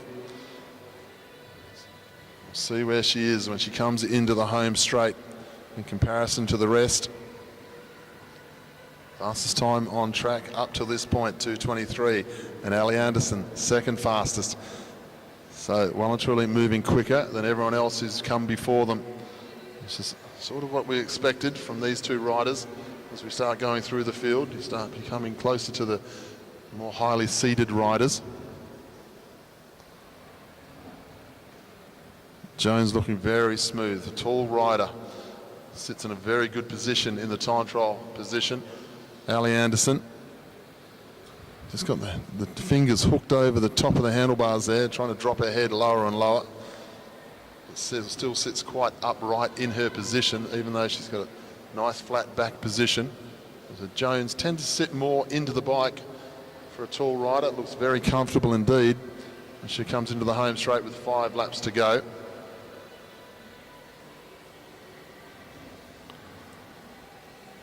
Jones moving nicely down the back straight.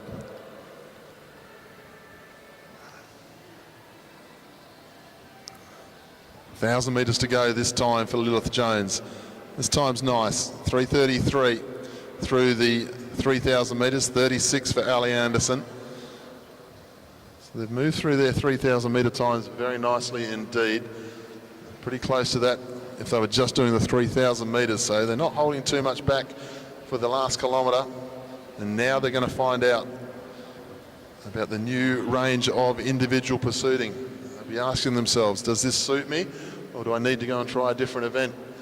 They're individual pursuiters. It's a brave new world. Lilith Jones comes into the home straight. It seems to be suiting her down to the ground at the moment.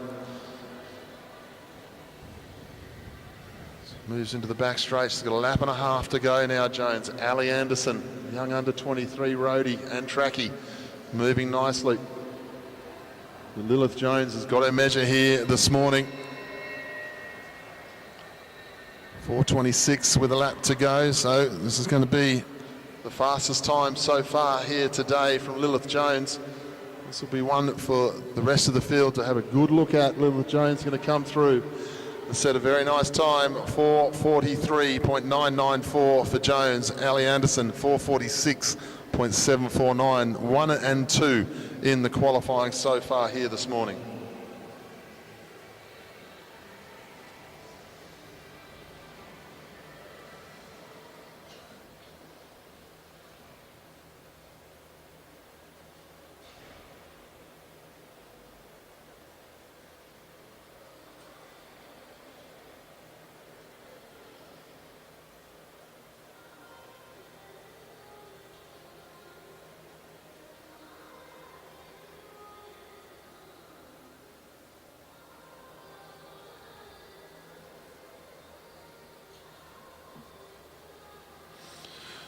Move on to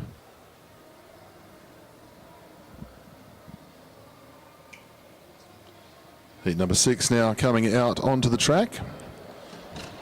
Ooh. A little bit of an accident in the home straight here.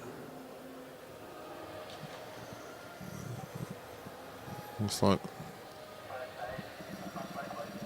unfortunately, Lilith Jones has collided with one of our officials here in the home straight in the warm down lap.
So the start clock now starts. We welcome in the home straight. Start of heat 6. Rider number 91 is Kira Will. In the back straight, we welcome from South Australia, and it's her birthday as well, Summer Nordmeyer.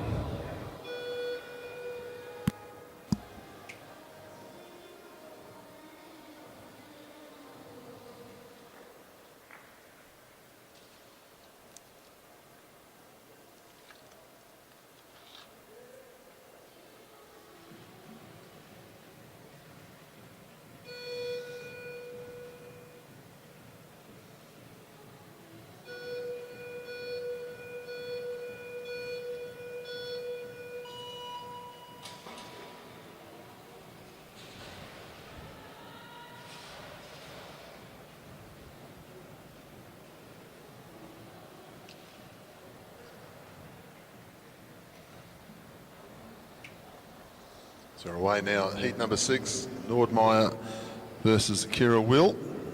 Kira Will in the home straight. As I said, I was told by the mechanic of the South Australian team that it's Summer Nordmeyer's birthday today. So happy birthday to Summer. Let's see what she can do here in the individual pursuit. Nothing between these two riders. Still working our way through seated riders, so these two would certainly sit in that seated rider position.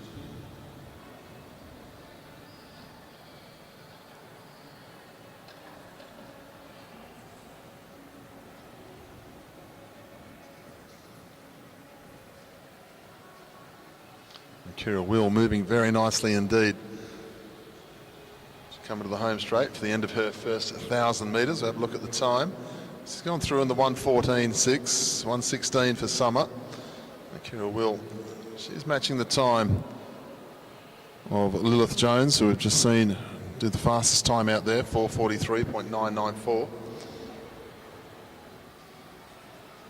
And at this stage, both riders looking very comfortable indeed, especially Kira Will, moving very nicely, rapidly around the track. Summer Nordmeyer just a little bit slower in the schedule pace at the moment. Kira Will, she's going to find out what it's like to do 4,000 metres here today. She's going to go through exactly how she would for 3,000 and then hang on into that 1,000 metres to go. Summer Nordmeyer, you get the impression she's going to ride into the ride a little bit more than starting the fast time here. Kira Will moving nicely down the back straight.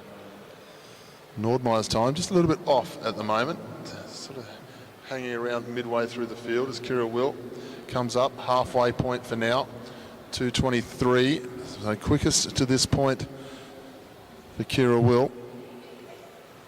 Inside the time of Lilith Jones ever so slightly at the halfway point. Summer Nordmeyer. No change of pace yet from Summer. She's riding to her schedule nicely. Coach in the back straight. No waving of arms, no panic stations. She knows what her rider's capable of, what the rider can do, and they'll call them to that schedule. Kira Will comes through. Moving very nicely. It's just falling off the pace of Lilith Jones ever so slightly. She definitely moved rapidly through that first 2.5 kilometres, Kira Will. Summer Nordmeyer goes through, still looking comfortable. 5 to go for Kira Will. So normally you'd be racing home this last half lap to finish off. But Kira Will, she's going to about to do another full 4 laps. Have a look and see where her time is as she comes up with 4 to go now. Kira Will in the blue, 3:33.925. Very similar time to Lilith Jones, just trails her ever so slightly. She's going to reel in the birthday girl, Summer Nordmeyer, as she goes round the outside into the home straight. 3 to go for Kira Will. Can she lift? Can she get herself back to the top of the leaderboard? Because you just don't know where these times are going to go in the last few rounds. Now to leave the track as the #1 qualifier is a superb place to be, and that's where Lilith Jones is at the moment, the VIS rider, the Victorian. Kira Will gets herself back into the top spot there. It's a seesawing battle between the Kira Will ride here and the time of Lilith Jones. Will come back into the home straight this time. She'll see 1 lap to go. 1 lap to go. She goes through 4:26.719, still showing her in second place at the moment. So she needs a big sprint finish here to get herself up into the top spot. She's got to beat 4:43.994. She comes into the home straight. Is she going to be able to do it? She's going to be just outside by half a second. 4:44.431 for Kira Will. Summer Nordmeyer goes through with half a lap to go underneath the scoreboard now. She's going to go to the back straight, try and get herself inside the 5 minutes, and she does so. 4:58.671.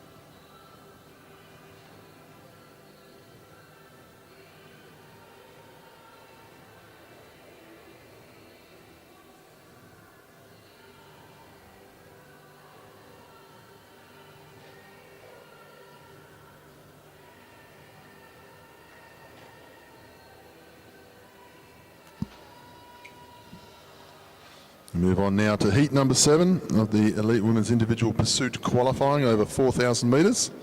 Welcome in the back straight from New Zealand, Emily Shearman, and in the home straight, rider number 80, also from New Zealand, Amelia Sykes.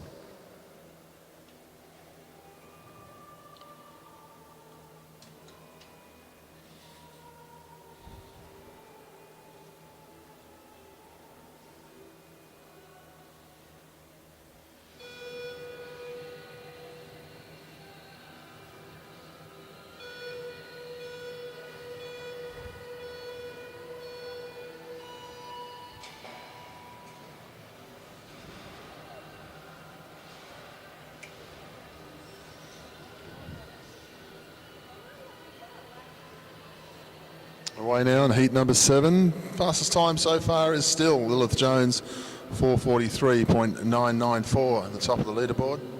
Kira Will, 4:44.431. Ali Anderson, 4:46.749. Then Mackenzie Milne is 4:49.639. If you're looking for the times, just go onto Google and you'll be able to find results at oscycling.org.au.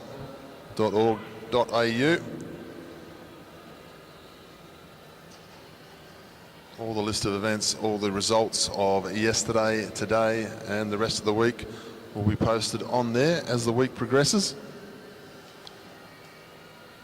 And of course, if you've got people not here at the Velodrome, in other states, in other parts of the world, New Zealand, around Australia, or any other part of the world, send them a text message, send them a Facebook Messenger, let them know that we are live on the YouTube Oz Cycling channel. I'll be able to watch all the action as it happens.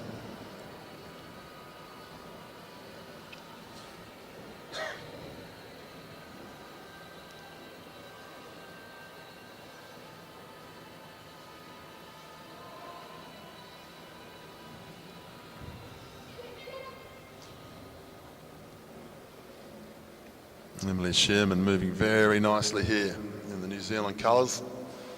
Heads down the back straight. The scoreboard not helping us out with the split time at the moment. She's got the measure of Amelia Sykes at this point in proceedings. Shearman will see 9 laps to go. Now the scoreboard's talking to us again. Travelling with the fastest time so far out on track. Emily Shearman looking very smooth indeed. This is where we're going to find out which of our national teams have been doing the homework, how prepared they've turned up for the 4,000 metre individual pursuit. A little bit close as Shearman goes round there. She's going to see 7 laps to go this time. went through the 2000 area around the 2:22 mark. She's going to have 6 laps to go when she gets to the back straight this time.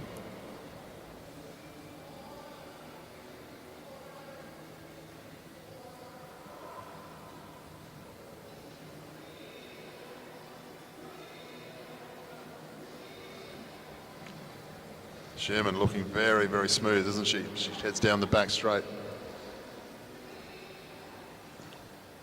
Perfect position on the bike.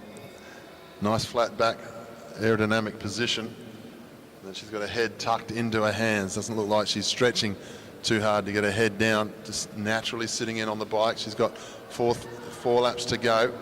She goes through 3:25 for her ride through 3,000 metres. So the fastest time out on the track, well and truly being shown here by Emily Sherman. Goes through 3 laps to go down the back straight. Sherman, the New Zealander, into the home straight, moving nicely. Hasn't seemed to fall off the pace at all so far, so something to look forward to as these last few rounds go. Start to see these more experienced individual pursuiters, how they adapt to the extra 1,000 metres here. Lap and a half to go now for Emily Sherman. She'll like the sound of the bell. She goes through 4:15 with 1 lap to go. It's going to be a good ride here from Emily Sherman, a really good ride. Going to set the fastest time, possibly one of the fastest times ever seen so far in the 4,000 metres. 4:32.588 for Emily Sherman. Great time. Amelia Sykes has got 1 more lap to travel. Great ride, Emily Sherman, 4:32.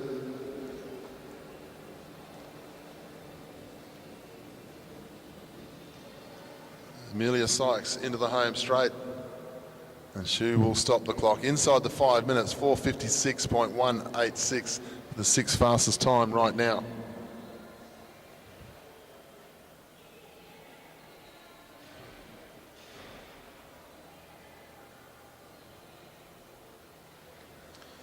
So such a good ride, Emily Sherman. Unofficially, of course, fastest time we've seen in the world, 4:32.58 from Emily Sherman in this new distance. Absolutely superb ride, setting the benchmark here, 4:32.588. Those of you who've been cycling a very long time, you'll remember when the men's world record was 4:31. So back in the days of the Soviet Union and Eastern Bloc countries racing at the Olympic Games, 4:31 was the benchmark. And Emily Sherman's just gone 4:32 here, so that's a superb ride. Something for everyone to look forward to.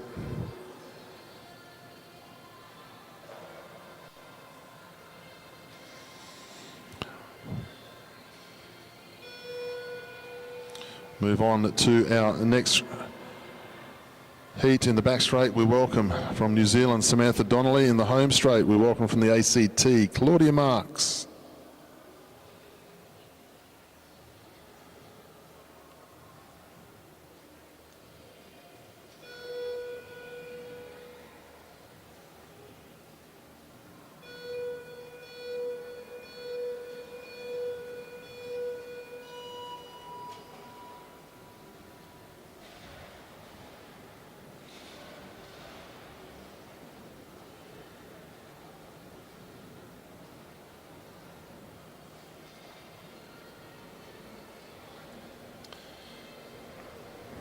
So heat number 8 out on track and underway. Of course, what was considered the official world record not that long ago, or the fastest time, not really the official world record, was 4:42.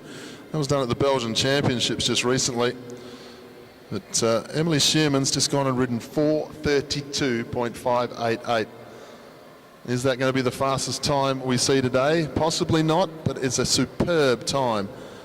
Just showing exactly what can be done with this 4,000 metre journey. And no surprise that it's come out of the New Zealand cycling team, elite women's team. Always such a well-drilled squad at Oceania Championships, Com Games and Olympics. So great to have the crack team here, the top team of the New Zealanders out on track. And now we've got the next of them, Samantha Donnelly. She heads down the back straight. 1:14 for the first 1,000 metres. Claudia Marks, 1:15. One of the better, stronger pursuit riders from Australia. We're looking forward to see what Claudia can come up with here. She trails Samantha Donnelly. One thing Samantha Donnelly is doing exactly what we saw with Emily Sherman. You wouldn't think they're adding 1,000 metres to the way they're riding the first 3,000. She is really tucked in nicely and moving very smoothly indeed, as if they've been riding the 4,000 metre distance for many years. Donnelly goes down the back straight. Claudia Marks is going with her though. Donnelly setting the fastest time to this point of the journey anyway. It's a huge benefit for riders to be able to follow on teammates after they've done their qualifying ride, especially if they know if they're very similar, there and thereabouts at the same times usually.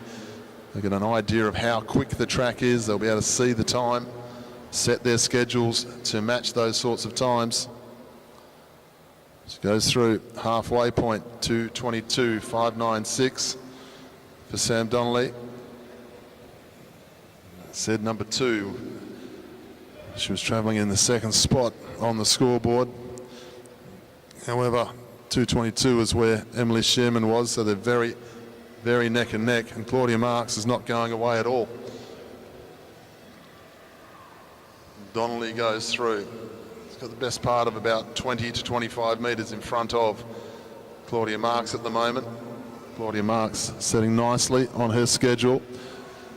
No panic from the coach whatsoever. She sits third fastest time at the moment.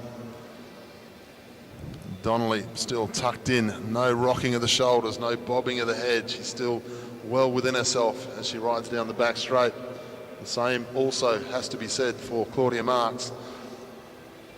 Here comes Donnelly. 4.5 laps to go. We'll get an idea of how she's moving here.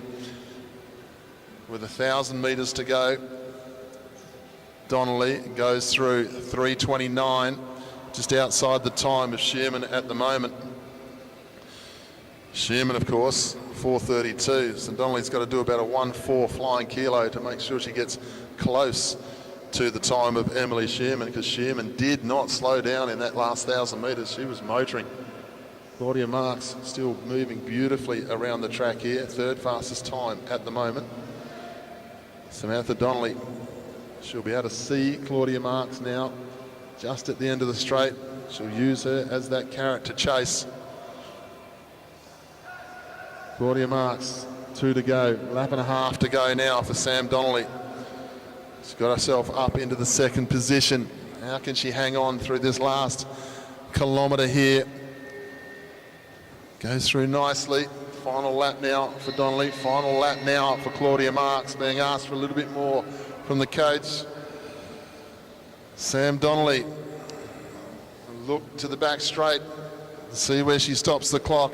She'll stop the clock, 4:36.150. Claudia Marks will stop the clock, 4:42.230. So Sam Donnelly, she goes 4:36, and Claudia Marks 4:42. Both those rides slightly inside what was renowned as the fastest time in the world until today. So great riding here by all 3 of those riders that we've seen so far. Came into this competition, 4:42 was the fastest we'd seen in the world over this distance. Now we've seen 3 riders, 42, 36 and 32. And we still have 2 more heats of our seeded riders to go.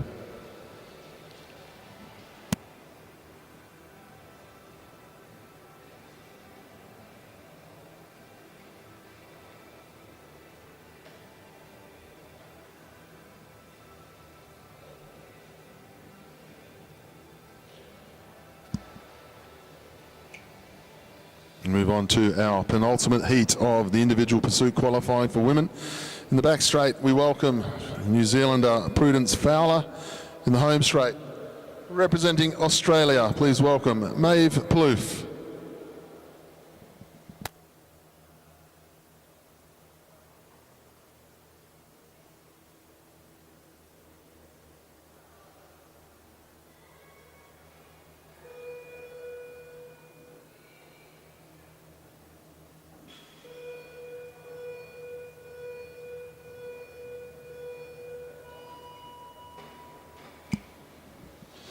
So Maeve Plouffe away on the Olympic team bike on the Factor. It's kept under wraps for so long, but such a magnificent bike, the bike that was used to take the world record in the men's teams pursuit, the fastest bike in teams pursuit racing. Maeve Plouffe here, going to try and make it the fastest bike in individual pursuit racing for women. Now Maeve Plouffe, she burst onto the scene some years ago in the individual pursuit and teams pursuit. She was one of the strongest riders we'd seen in the women's division out of Australia for many years, and Australia's had some superb individual pursuiters at world level. Many times individual pursuit champions of the world from our individual riders for the women's program. Got former world Omnium champion, our coach Glenn O'Shea, calling her the times from the track centre. She's got the measure of Prudence Fowler at the moment, so Maeve Plouffe comes into the home straight. We'll see her first time. It's the fast 1,000 metres, 1:12.292. That's the fastest we've seen here today. Emily Shearman was up around there as well. Might have gone 1:11 from memory, but Maeve Plouffe right on target through that first 1,000 metres. It'll be interesting to see what the rest of the coaching staff do, after seeing that 4:32. Some of these coaches would have come in with a set time, what they thought was possible. I don't think they'd have taken too much notice of what was considered to be the fastest so far held at the Belgian Championships recently with the 4:42. I think most of our elite programs around the world would have looked at that and said that's very nice, but we've got riders who can go quicker, as we've seen here today already. Not to take away from the fact the Belgian champion rode 4:42, and that was the unofficial world record straight away. It just gives a good benchmark, it gives an idea of where people are going to start heading. And Maeve Plouffe moving nicely through the halfway, 2:19. Second fastest out on track at the moment, so she's sitting somewhere in the 32 to 36 range over the 4,000 metres. Well, as usual, Maeve Plouffe looking very strong, looking very smooth on the bike. As is with the summer of cycling, Maeve has not come off the perfect track preparation for this sort of style of competition. National Road Championships in Australia over in January, the beginning of January, where Maeve got a bronze medal in the criterium and finished the road race on a very tough circuit in Western Australia. And then these riders went and rode also the Melbourne to Warrnambool just at the weekend. So 150 kilometre odd tough road race Sunday, and then to back it up here in the heat conditions, the hot conditions of Queensland in individual pursuiting. So she'll come through this time with 1,000 metres to go. We'll get an idea of where she is. Second fastest still, 3:27, if you don't mind, going through the 3,000 metre point. So she's moving nicely. Still sitting herself somewhere in that probably 34 to 36 range at the moment. Not quite on the pace of Emily Shearman just for now, Maeve Plouffe. She's going to reel in Prudence Fowler as they head down the back straight. So we'll come into the home straight and get 2 laps to go. Up round the outside.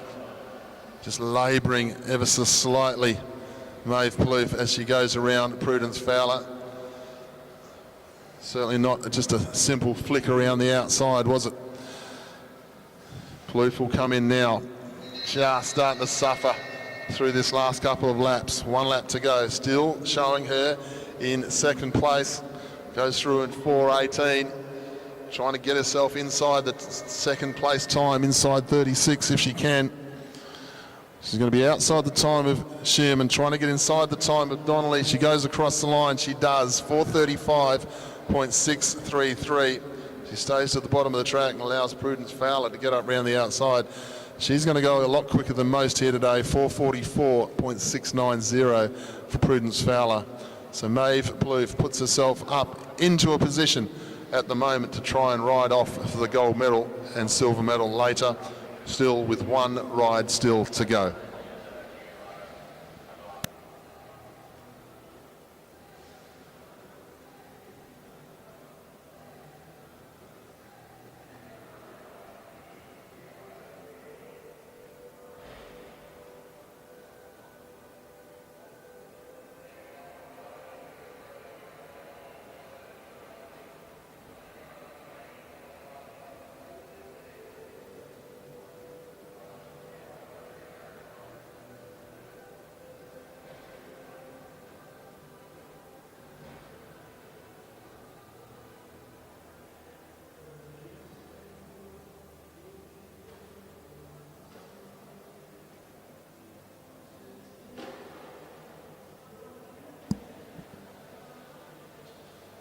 So we move on to the final heat of our elite women individual pursuit qualifying. We welcome in the back straight from Australia, Nicole Duncan.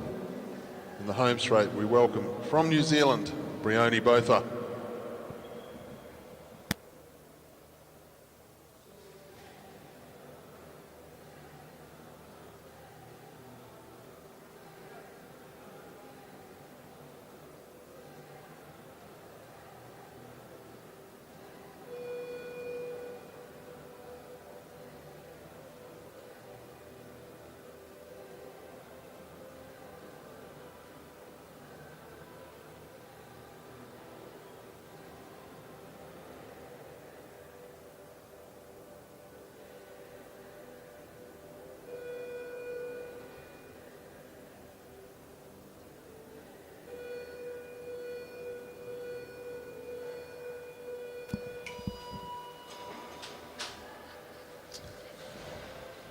Away now in the final heat of the women's individual pursuit qualifying. In the home straight, we've got Briony Botha, the New Zealander, and Nicole Duncan, the Australian.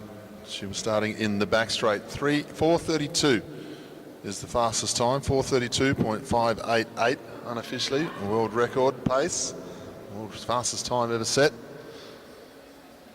Anyone on the track is looking to beat 4:32, well, you'd have to put it to Briony Botha.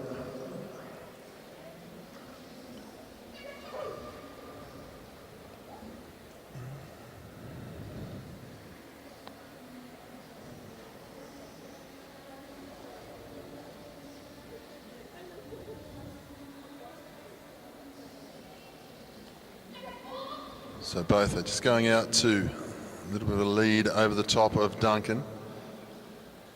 She'll come round in the home straight this time. She's travelling the second fastest time at the moment, according to the scoreboard. Botha, she'll go through this time, 1:12.7. Pretty much similar time to what we saw with Maeve Plouffe earlier. Nicole Duncan. My memory serves me correct. I think Nicole Duncan's done the fastest 1,000-metre time in the world to this point.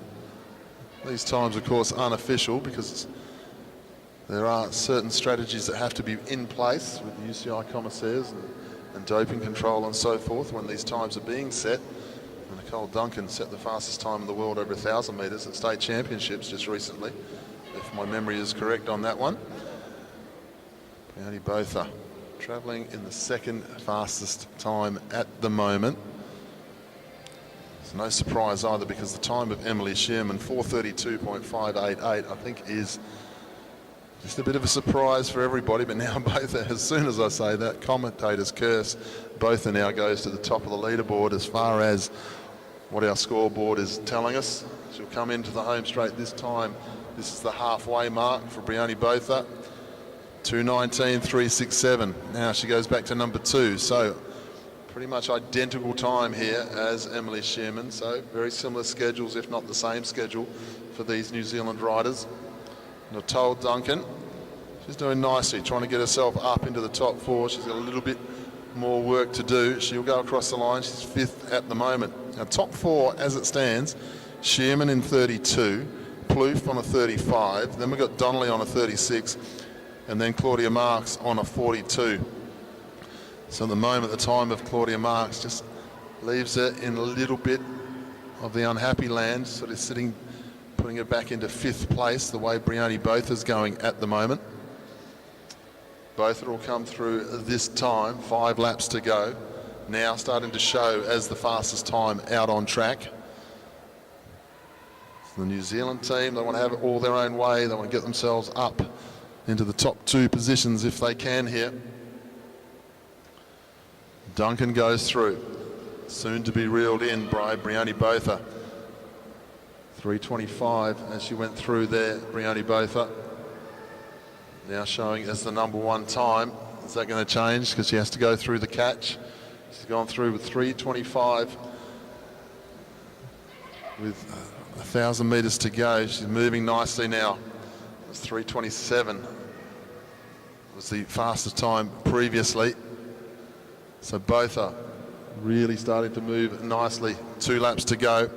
number 1 spot, looking to get inside the time of Emily Shearman. She's on target at the moment to get herself inside possibly the 4:30 mark. We'll have a look as she comes around. Let's get behind Brioni Botha.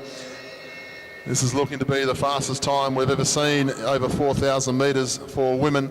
Emily Shearman showed us the fastest one previously. It's going to be touch and go though. 4:32.588 is the fastest seen so far. Both are into the home straight. She's going to stop the clock. 31.446, fastest time ever seen in the world.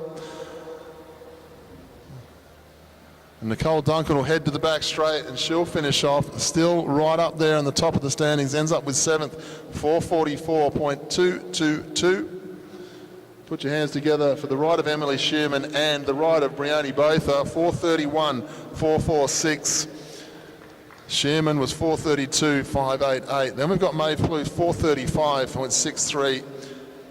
And then Samantha Donnelly 4:36.150. Ladies and gentlemen, that concludes the individual pursuit qualifying.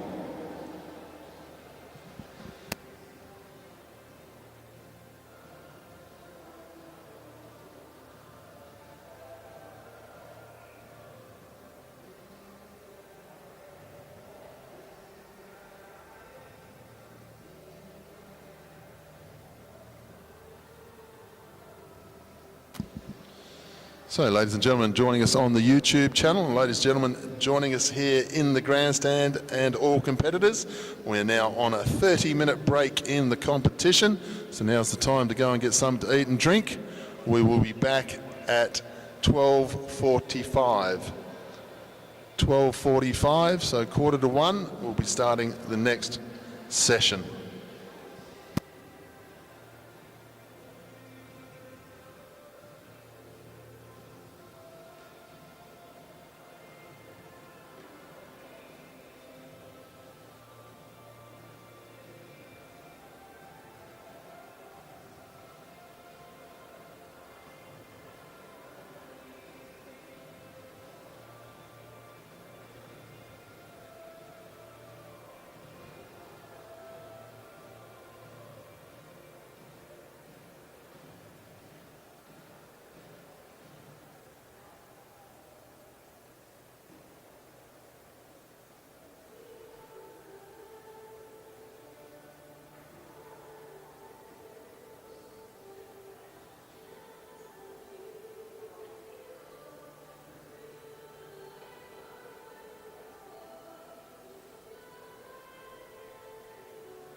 So welcome back all of our Oz Cycling YouTube channel members to the round of 2, Elite Men's Sprint Round 2, sorry.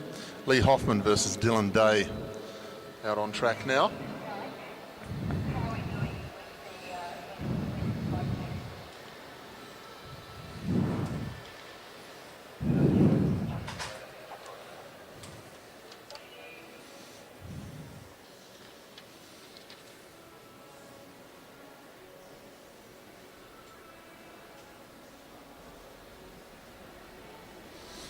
So Day builds up the pace. Going to take on Hoffman here, the fastest qualifier. Big opportunity here this week for Lee Hoffman. The crown of Oceania Sprint Champion at the top of the tree this week. Day's doing a good job here. He's going to make Hoffman work for it. He's going to give it his best 200. Look at the power, look at the speed of Lee Hoffman. So smooth, so fast as he goes up around the outside. He'll qualify into the quarterfinals very comfortably.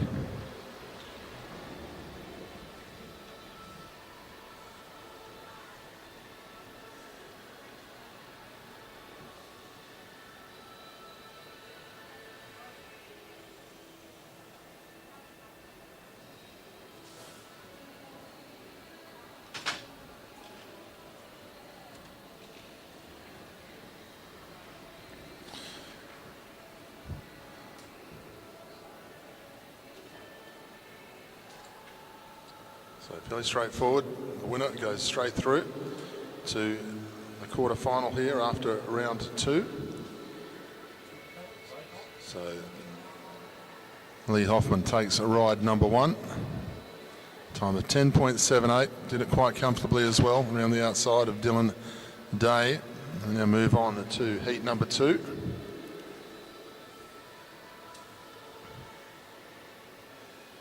Welcome to the track. Rider number 1 is Daniel Barber. Rider number 27, Kyo Lart of New Zealand.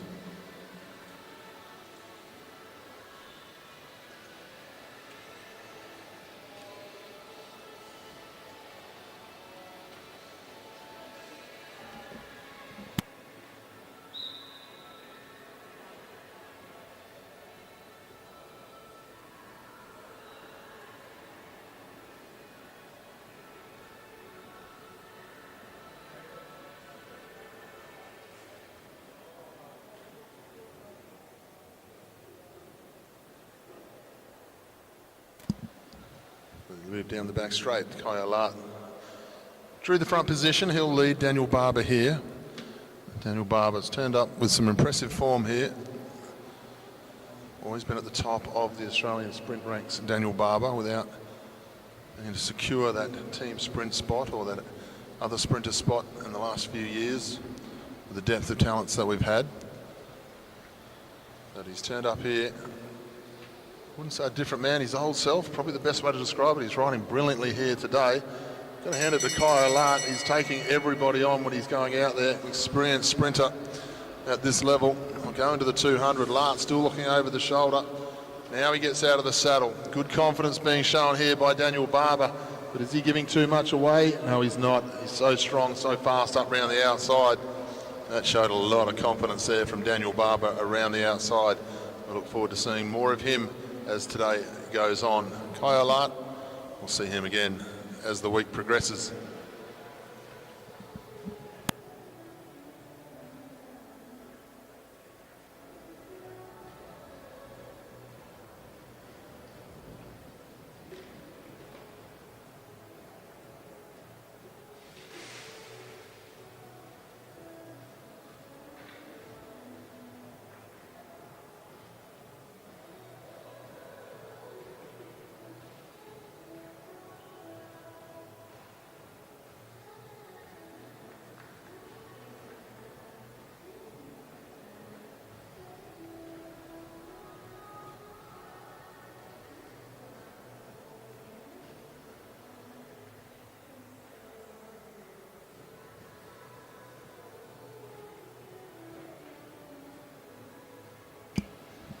Move on to heat number 3 now.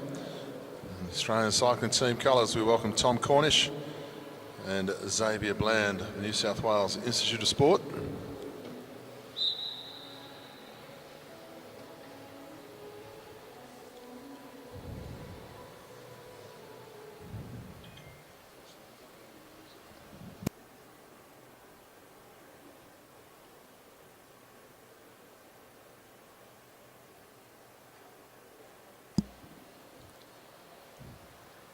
Xavier Bland leads from the front down the back straight, true front position. He's keeping an eye on Tom Cornish. You'll know Tom Cornish very well indeed, the two New South Welshmen.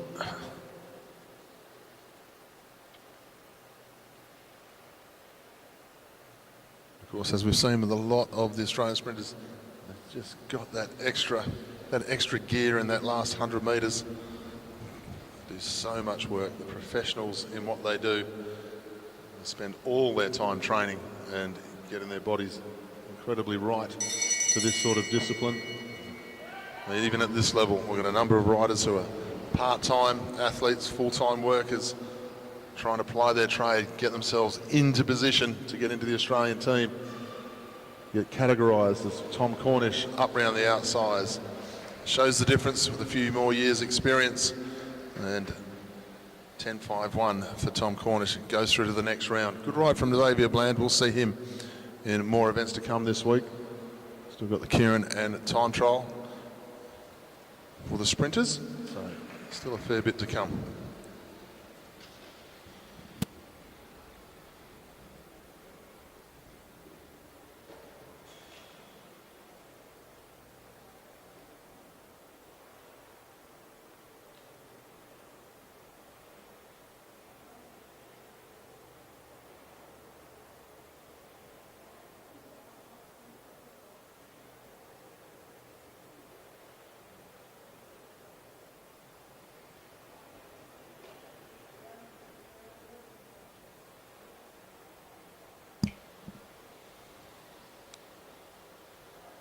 Heat number 4 now comes out onto the track.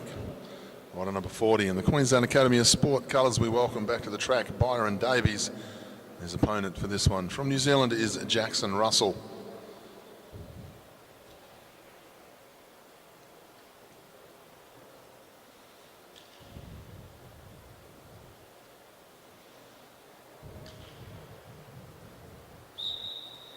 Byron Davies will lead away. We've seen the typical of what we're used to from Byron.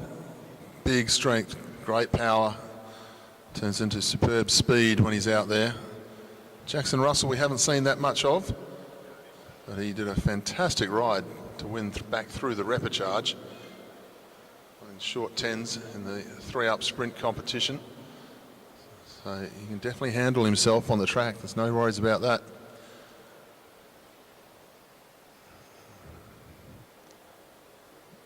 It'll be interesting to see what tactic he tries to employ against Byron Davies. Byron Davies, however, the faster man, quite happy to go the tactical way against Russell here, seeing if he could force Russell to the front. Jackson was having none of it at that point. Now he's quite happy to try and control terms, put Byron Davies to the top of the fence. And he does so. Jackson Russell moves, thinks about maybe going for a long one. Starting to build up pace, just putting some pressure on Byron Davies. Going to try something different. Long sprints against Byron Davies, possibly not the essential task. A great 1,000-metre time trialer. Davies in control here. Jackson Russell still looking over the shoulder as Davies builds up space.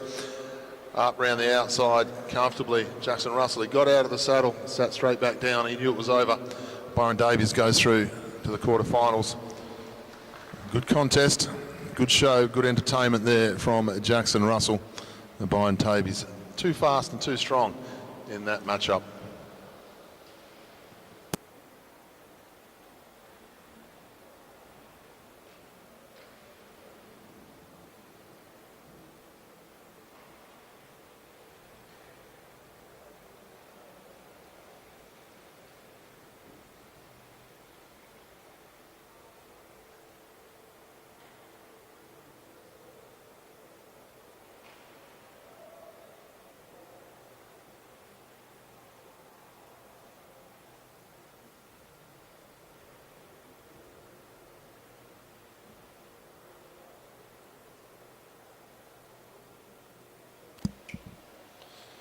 Heat number 5 now rolls up onto the track. A rider from New Zealand is Luke Blackwood in the black skin suit.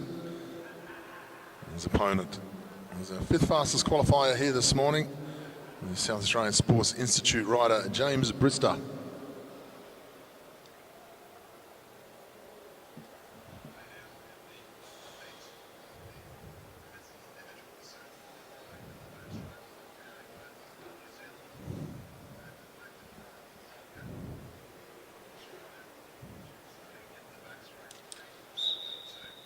James Brister has drawn the front spot. He'll lead away. Sudden death ride-off between these two. It's good to see Brister 9.79 in the qualifier. Good qualifying ride.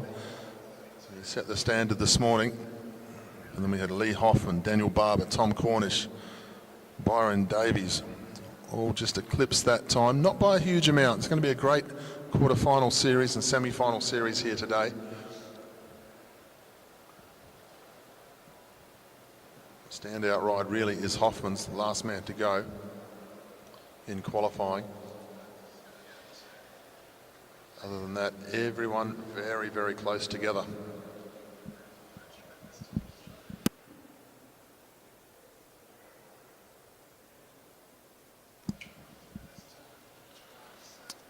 Brister just keeping an eye on where his opponent is. And Luke Blackwood staying at the bottom of the track, not too worried at the moment. So keep the head turned to the right-hand side. Just keep a good eye on him. I've seen one or two riders get caught out by leading out too slowly as they come up to the lap and a half and just getting out jumped as the rider behind takes full advantage of the roll down the banking. James Brister, he's not going to fall for that this time. Increasing the pace. This is what you need to do when you're leading out in these sprint rounds. You start to see your opponent build speed. You've just got to start to ride away from them and try and make the pressure happen. And Brister has done that as they go down the back straight. Did everything perfectly right here, James Brister, tactically. And he's just that little bit too strong and fast up against Luke Blackwood. He'll go through to the quarterfinals. Good riding by Blackwood, still forcing Brister to sprint at 10.42 there. This boy's not quite flat out, but it is flat out in a match race sprint situation over that first 100, 150 metres of the sprint. The time goes down, and the time gets higher just because they start to set up towards the finish, unlike in the qualifying. So good form being shown here by Brister. Move on to heat number 6 now.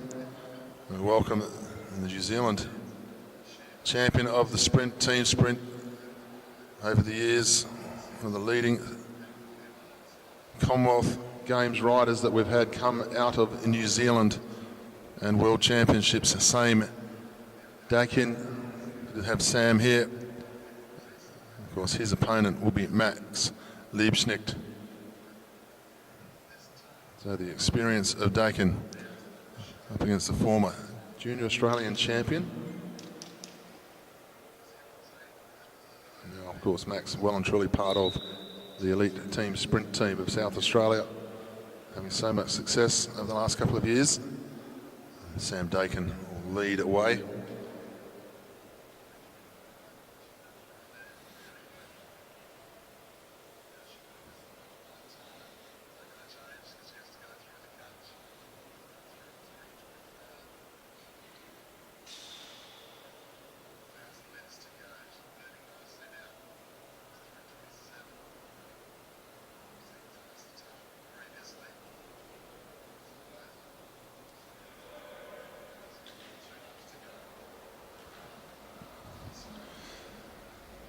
Dakin leading through nicely. Liebschnicht quite happy to stay in the slipstream here as he heads down the back straight. Has a look under the shoulder, Sam Dakin. Liebschnicht gets into the metre line first and Dakin gives him plenty of room. Possibly didn't need to, probably had enough room there. Now Liebschnicht's underway down the back straight. He's got some work to do here, Sam Dakin. Can he get back to Max Liebschnicht? He's going to have to do some work into the home straight. Liebschnicht leads, but oh, have a look at that. Sam Dakin in the end, straight up the home straight, no movement of the upper body whatsoever. It makes it look very comfortable indeed. So the New Zealander will go through into the quarterfinals and made it look very comfortable in the end. Great piece of riding there from Sam Dakin.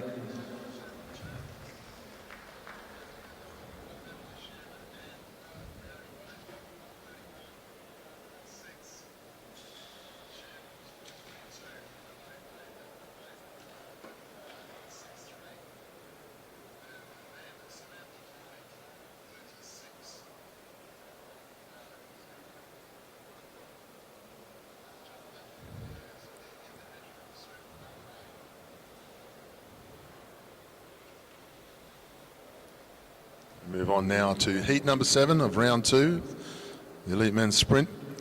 And welcome to the track. In the Australian colours, rider number 4 is Ryan Elliott, and his opponent in the red colours, the South Australian Sports Institute, is Finn Carpenter.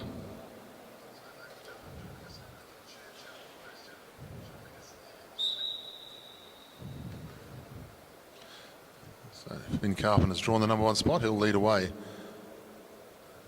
for this sudden death ride against Ryan Elliott.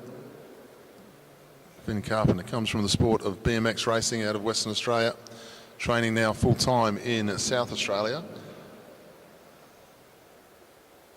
And he's really come on in leaps and bounds in the last 18 months. It's not much more than that. Has to be said, one of the riders who has done the crossover and taken full advantage of the Aus Cycling organisation, the full licence that covers all sports in the cycling disciplines.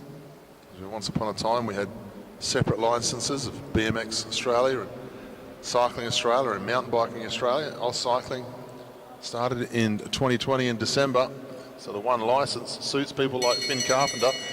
He's able to just have a look and find out. He's finding out how well he can go in track sprinting at the moment. He's going nicely down the back straight. Ryan Elliott, on paper, the faster man. He's got some work to do as they come through the bend because Carpenter's not really slowing down. But I tell you what, Ryan Elliott has some closing speed and he'll go through to the quarterfinals. Good contest between these two young riders. So Ryan Elliott will go through to the quarterfinals.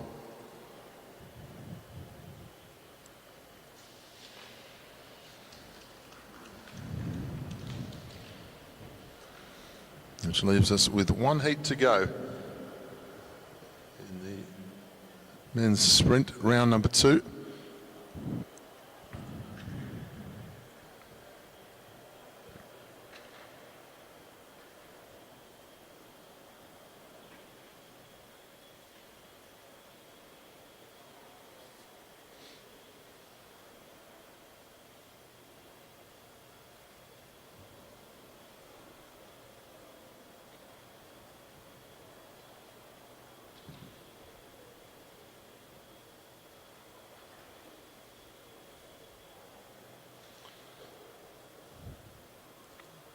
Heat number 8, this should be a very good contest. In the red colours, rider number 45, please welcome Tate Ryan. And rider number 54, we welcome Sam Gallagher from Victoria.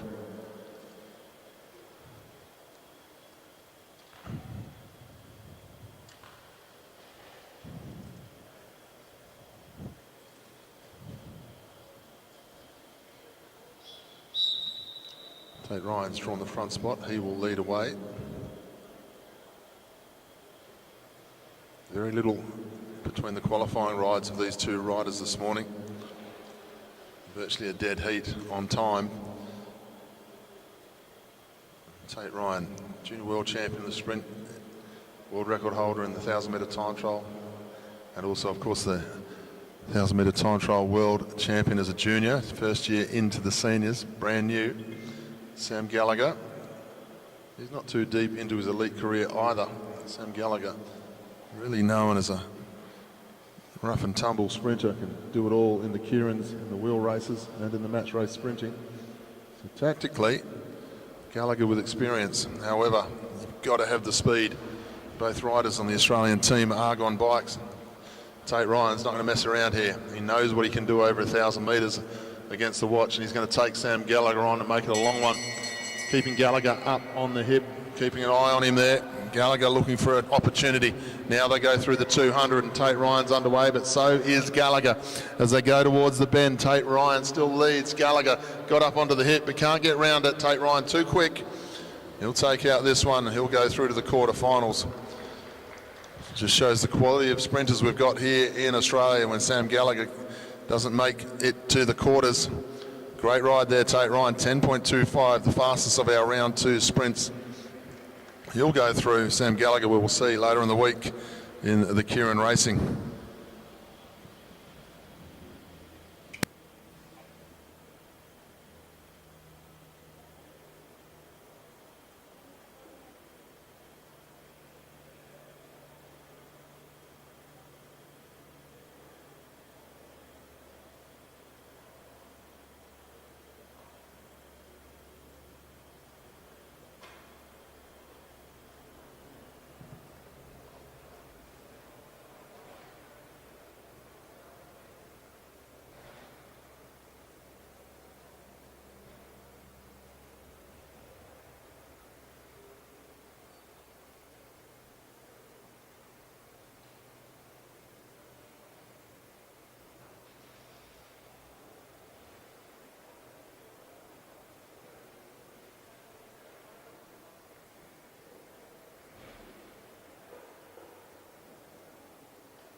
So we move on now, change of pace, we move on to the elite men individual pursuit qualifying.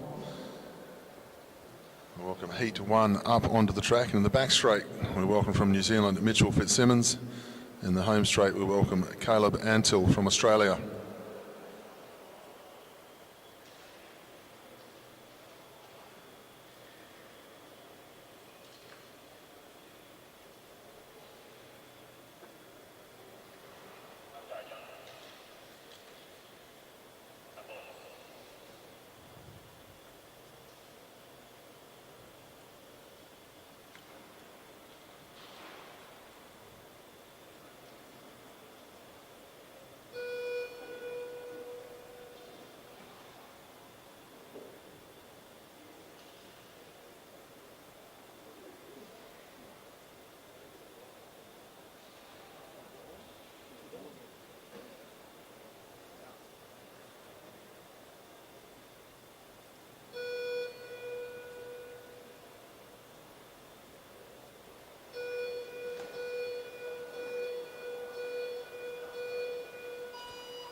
So we're underway in the first heat of our individual pursuit qualifying for the elite men. Caleb Antill from the ACT starting from the home straight. Mitchell Fitzsimmons racing out of New Zealand in the back straight. Of course, we've already seen a world record here today. We saw it a few times, but by the end of the session, the world record sat with Brioni Botha, riding 4:31 in the women's 4,000 metre individual pursuit, after seeing her teammate Emily Shearman ride 4:32. So that world record will be ratified, and it will sit with Brioni Botha, which is fantastic to see. And of course we'll see the final between Shearman and Botha later in the day, so who knows, will they be able to go inside that 4:30 mark already as the day goes.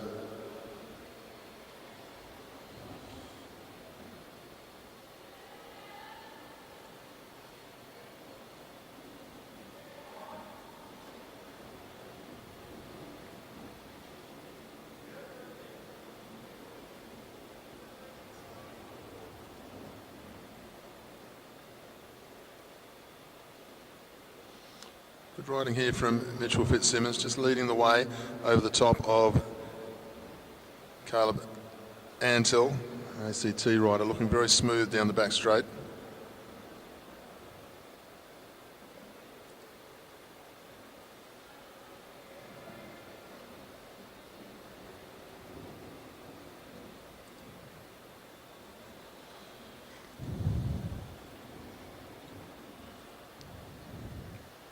So 11 heats in all of our elite men's individual pursuits here today. Should see some fast times as we get towards the lower seeded riders as we get through the program.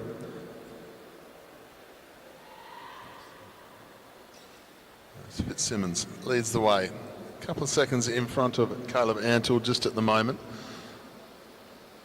Will come round to get 7 laps to go when he gets back to his starting station.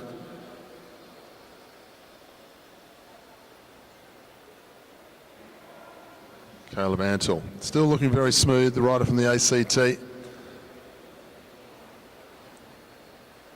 6 to go this time when Fitzsimmons goes through. He's gone through 2:47 to that point, moving quite nicely. Antill doesn't look under too much stress at the moment. Might have a little bit more in him towards the last half a dozen laps here to be able to lift back towards and chase Mitchell Fitzsimmons just that little bit more. 5 laps to go now for both riders. Moving nicely. Fitzsimmons just dropping the head, shuffling around in the saddle. Don't seem to see that with Antill, but Fitzsimmons taking towards half a lap out of him as he moves round. Fitzsimmons moving nicely. Goes through in about 3:20 for the 3,000 metres. So he's on good pace here, Fitzsimmons, to set the first time of the day. Always hard work, as I've said before, to set the first time in a qualifying situation. He's got 2.5 laps to go now as he travels down the home straight, the man from New Zealand. Caleb Antle still looking very smooth there. They're riding a similar pace now once they've gotten through that first part. 3:53 with 2 to go for Mitchell Fitzsimmons. Lap and a half now for him. Lap and a half now for Caleb Antle. Here we go. 1 lap to go now for Fitzsimmons. Gone through in 4:10. So looking at about the 4:25 marker at the moment for Mitchell Fitzsimmons as he goes round, possibly a little bit longer, around the 27 as he heads towards the back straight. It's getting hard towards the final. He goes through 4:27.669. Caleb Antle finished very quickly in the end, 4:28.701 for these guys. So it'll be the first two qualifiers, first two qualifying rides in our individual pursuit qualifying round.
So Ed Marks from the ACT going to ride a private time trial here. His opponent has failed to sign on in the end, unfortunately. So Ed Marks from the ACT, he knows the time that's been set so far, 4:27, fastest time on track, Mitchell Fitzsimmons.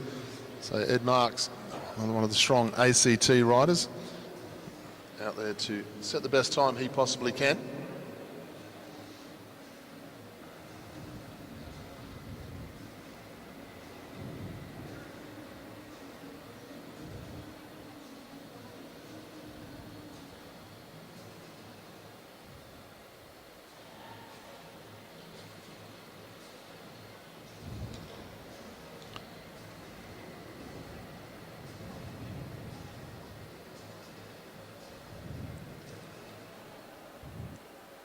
So through the first kilometre, 1:11 at 9:79 for Ed.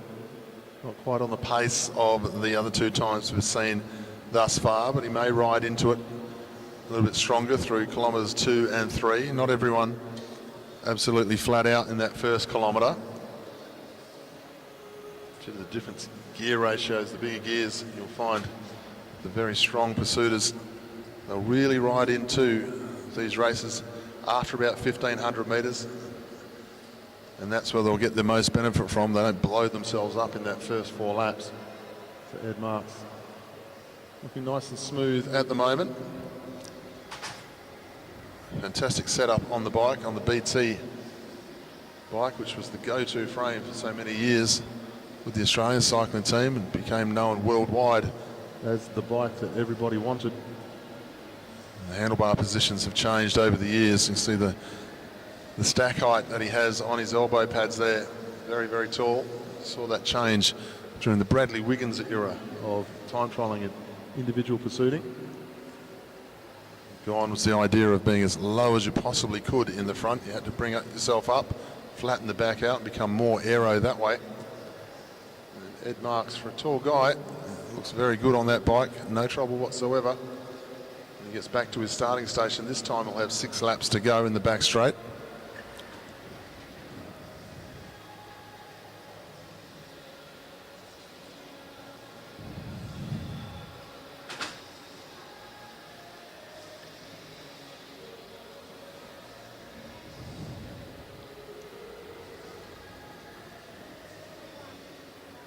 To go for Ed Marks as he goes through 3:05. Now he's got himself up into the top spot. So like I said, it looked like he was riding a controlled first 1,000 metres to 1,500 metres. Gets right on top of that big gear and gets it rolling. Now he's moving very nicely indeed. 3:21.899 through 3 kilometres there for Ed Marks. He'll be trying to go well and truly 26, 27 mark at the moment, so it's a close time with the time of Mitchell Fitzsimmons. Not going to be too much in between them at the moment. Mark's got to fight on in this last 2.5 laps. This is where you just need to try and lift with everything you possibly can.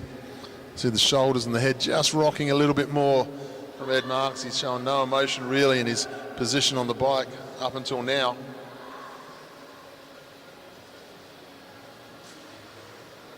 A lap and a half to go now for Ed. Just starting to just drop that left shoulder, to start to rock a little bit, showing the strain. 1 lap to go now, goes through around the 4:11 mark. Still looking for around about 27, just inside if he can. He is starting to tie up a little bit as he goes through the final bend. Going to drag out to around 28, 29 as he hits the line.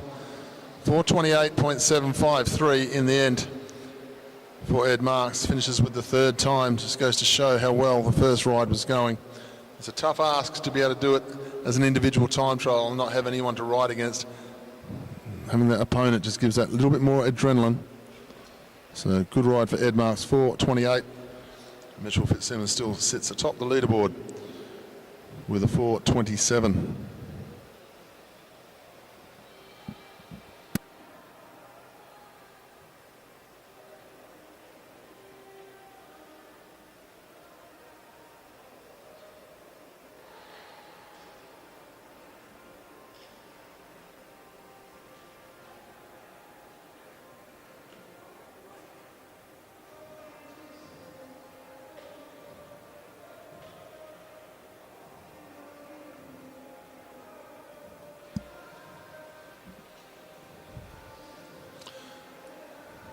Move on to our next heat, and we welcome the back straight, the New Zealander Edward Pawson, and the home straight, also from New Zealand, we welcome Ben Oliver.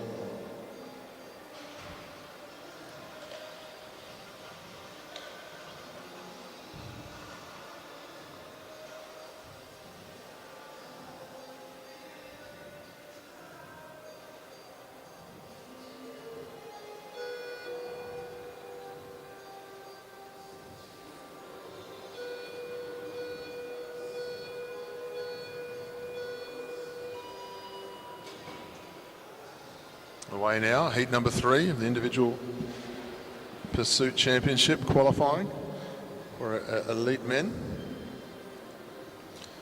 4:27.669 is the time so far. Top of the leaderboard, Mitchell Fitzsimmons.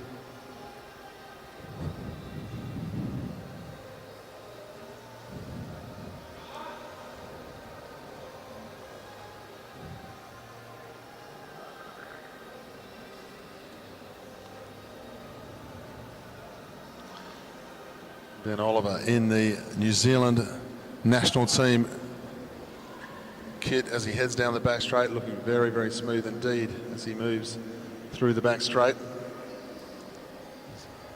Going up against his countryman Edward Pawson.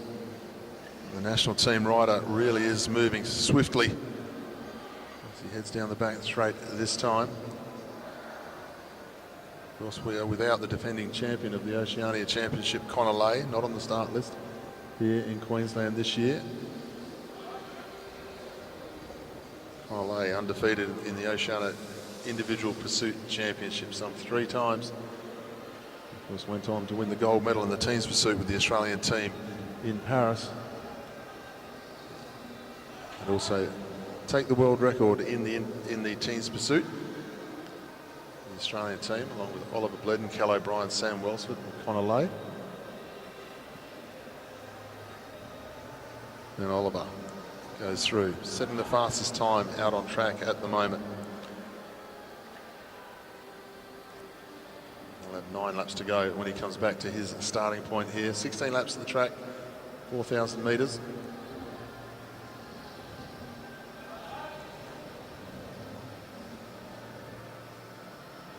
So this time of the individual pursuit, that this is where the riders will really start to feel it.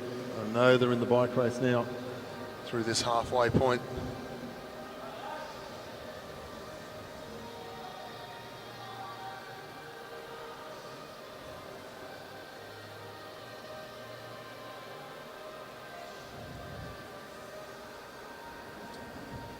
And Oliver got his countrymen in his sights now as they head down the back straight.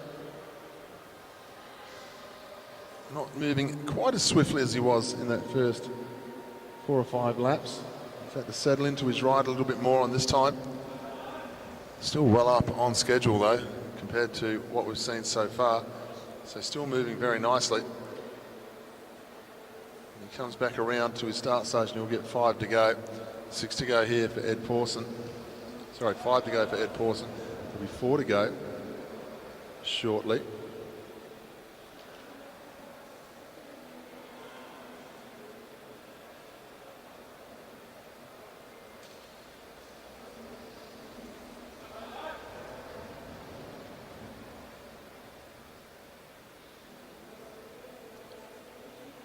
Ben Oliver goes through his start area.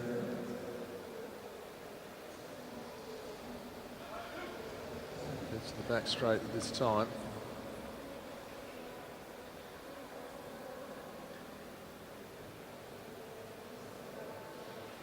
Two to go for Oliver as he comes into the home straight at this time. 3:41 on the clock. Just showing us the second fastest time now. As I said, he moved very swiftly through that first half a dozen laps. He's possibly just been a little bit laboured over the next part of the journey. Ed Pawson, third fastest time at the moment. Ben Oliver goes through 3:56 with 1 lap to go. He's doing a fantastic time. Scoreboard playing around a little bit. This is going to be a great ride. 4:11.965 for Ben Oliver. Have a look at the way he's done that. That's a beautiful ride from Ben Oliver. Ed Pawson heading towards the back straight. He's going to get inside and be the second fastest time, 4:26.182. Put your hands together for Ben Oliver, ladies and gentlemen. 4:11.965. Superb ride. Up where with some of the fastest times we've ever seen on this velodrome here at Anna Meares Velodrome.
We welcome in the back straight from New Caledonia, Hugo Pomlet, and in the home straight from New Zealand, Daniel Morton.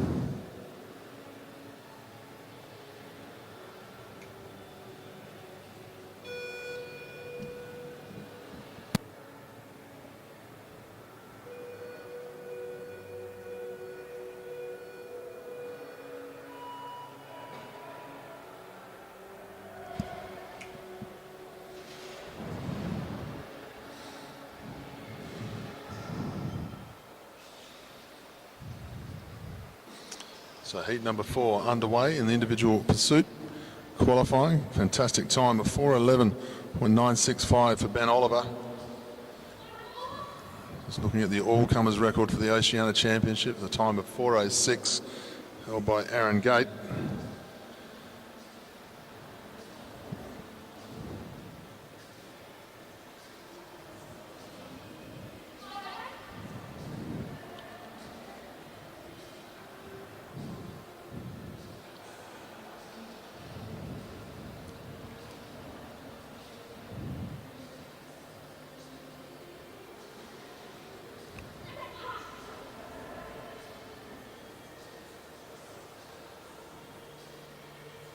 Good contest between these two riders as they head back to their respective starting spots now. Morton goes through, both riders around the 1:10 mark for their first kilometres. A little bit inside that.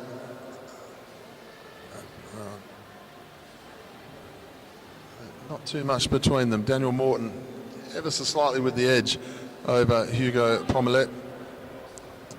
A little bit behind the times set so far here through that first 1,000 metres.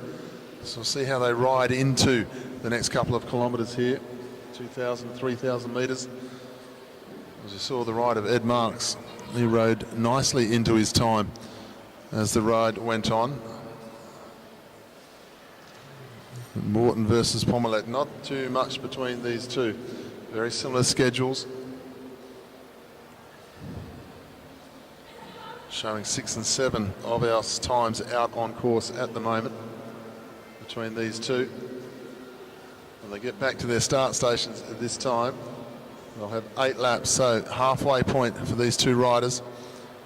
2:13s for both. Now moving up into the times, up into 2 and 3 out onto track. They've gone from 6 and 7 to 2 and 3. Just to give you an idea just how damaging the individual pursuit can be to the legs of these riders. 2 and 3, Morton and Pomelet.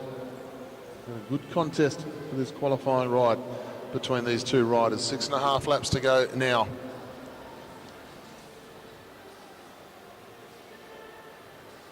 Dead level this time, virtually nothing between them. 0.1 of a second, not even. Good ride here from the New Caledonia rider. Starting to take up the challenge of who can win the qualifying ride.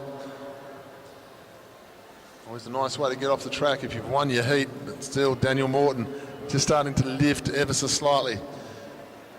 Got 4.5 laps to go as he goes through the back straight. Second and third fastest time out on track according to our scoreboard just for now. Morton comes through, 3:18 with 1,000 metres still to go.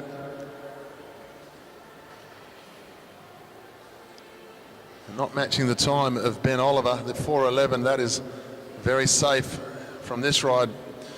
But 4:26 is the second best time on track at the moment. Now Hugo Pomelet puts himself up into second place territory. Nothing between these two. They're going to get themselves somewhere in the low 20s at this pace. They're moving nicely, 2 laps to go. It's a seesaw battle between these two riders as Morton now goes back to the front. Then when Pomelet comes and joins us in the home straight, he seems to go back to the front. 1,000, just 1 lap to go now. Final lap here for these riders. Morton just with the edge over Hugo Pomelet. Second and third fastest times out on track at the moment. Trying to get inside the time of 4:26 so they can get up into second and third position. They come down, they'll stop the clock. 4:25.275 for Daniel Morton. 4:26.110 for Hugo Pomelet. They'll go 2 and 3. They don't challenge the time at all of Ben Oliver. 4:11.965. That will sit there for, you would think, some time at the top of the leaderboard. We have a great deal of riders still to come in this qualifying afternoon of individual pursuiting. Gold and silver for the fastest 2 riders. They'll ride off for that later.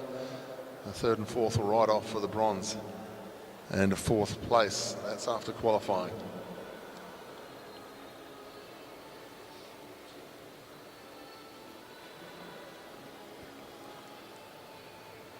We look to the back straight and we welcome rider number 47, William Cooper from Australia, and in the home straight we welcome Oliver Watson Palmer from New Zealand.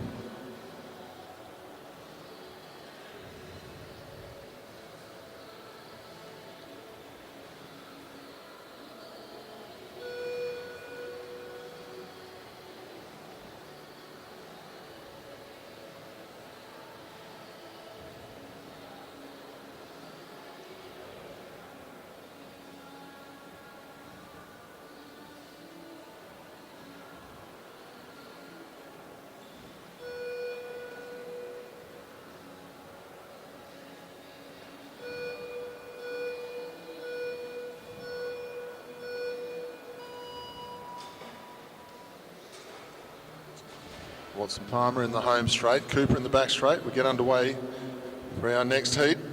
4:11, top time. Everything else 25, 26, 27, 28. They're very close. 25s and 26s, that won't be enough to get into the top four. The 4:11 from Ben Oliver, that's a chance. It's a very good chance here today, 4:11. There'll be a number of riders who will be basing their ride on what they've seen from Ben Oliver so far. As I say, 4:06 is the all-comers record held by Aaron Gate. I've seen a number of times the Oceania Championship go into single figures, 4:08, 4:09s when Conor Lay was riding. 4:11 will definitely get you in the mix. There's no trouble at all.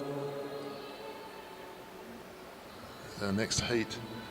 This heat moving nicely as they head back to their start positions. First kilometre, 1:09, 1:10. Oliver Watson Palmer and Will Cooper showing second and third, which I think we're going to see a little bit of because that 4:11 time was extremely quick. So we've got a number of riders who are going to start slotting in between that 4:11 and 4:25. There's quite a big gap between the two.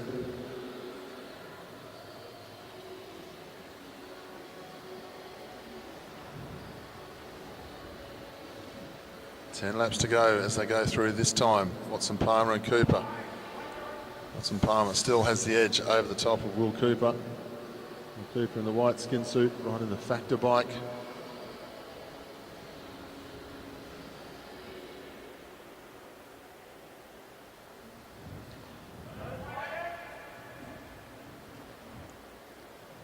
Now 0.8 of a second between these two riders as they go round. Cooper seems to be lifting though. Come through this way to the halfway point. Cooper just edging closer, 0.4 of a second now behind Watson Palmer. Almost dead level as they go through this time.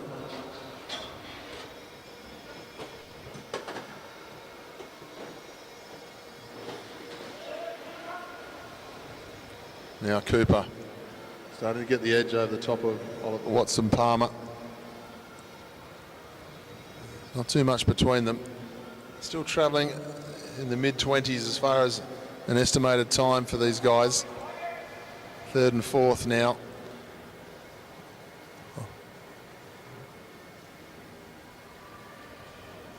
Five laps to go for both riders when they get back to their start points. Watson Palmer doing nicely. Will Cooper really starting to lift though, the man in the white skin suit. Trying to get himself a little bit quicker as he goes. Just readjusting himself in the saddle, just pushing himself back in the chair ever so slightly. It's getting uncomfortable. 3:18, 3:19 as they go through with 1,000 metres to go for each rider. So we're still sitting around the 26, 27 mark for these guys. Coach in the back straight, just begging a little bit more out of Will Cooper here. And he's giving it too. He's got himself up into the second spot.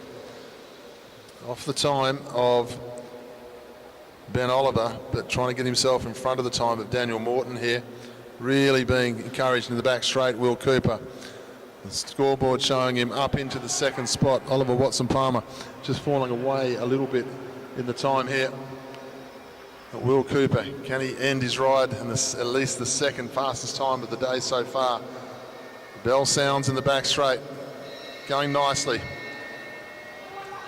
Trying to get himself in that inside the 4:25 area if he can. It's a big finish to come here, Will Cooper, as he goes around the bend. 21, 22, can he get inside 25?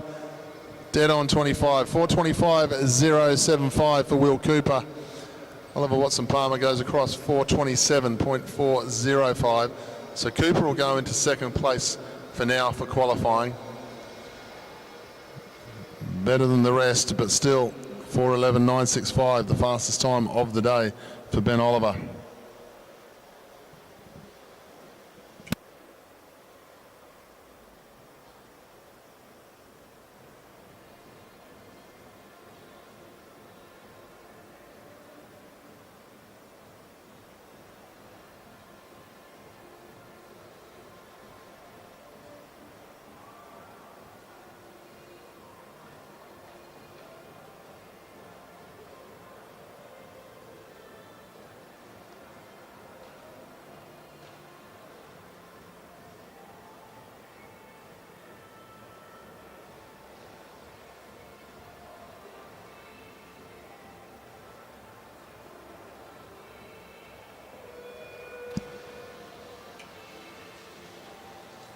Welcome in the back straight from Victoria, Oscar Gallagher. In the home straight from South Australia, we welcome Leo Zimmerman.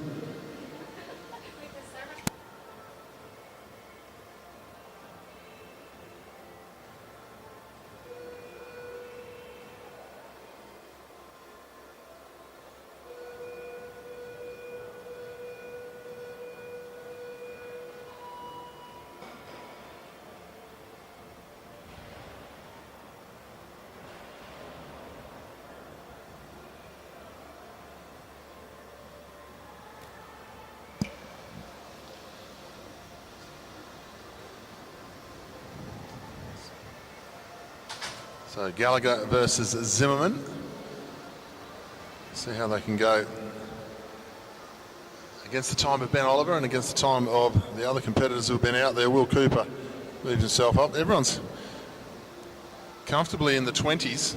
We've got a number of riders in the 25s, 2 riders in the 25s, 2 in the 26, 2 27s and 2 28s on the list so far. Only one very short time in 4:11. That's Ben Oliver, the New Zealander. He's gone very early in the field there, Ben Oliver, judging on the time that he's able to produce. See how these two are travelling through the first kilometre will give us a better idea of how their time is going to stack up. Gallagher leads the way. He's gone through 1:08.5, 1:09.2 for Zimmerman. So these guys are not in a position to be challenging the 4:11 pace of Ben Oliver. Certainly okay to be challenging for second and third spot so far.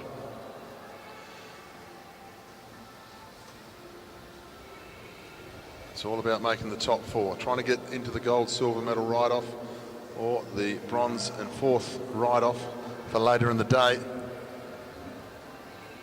Gallagher moving the best out of these two at the moment. We'll go to the back straight at this time and see 9 laps to go.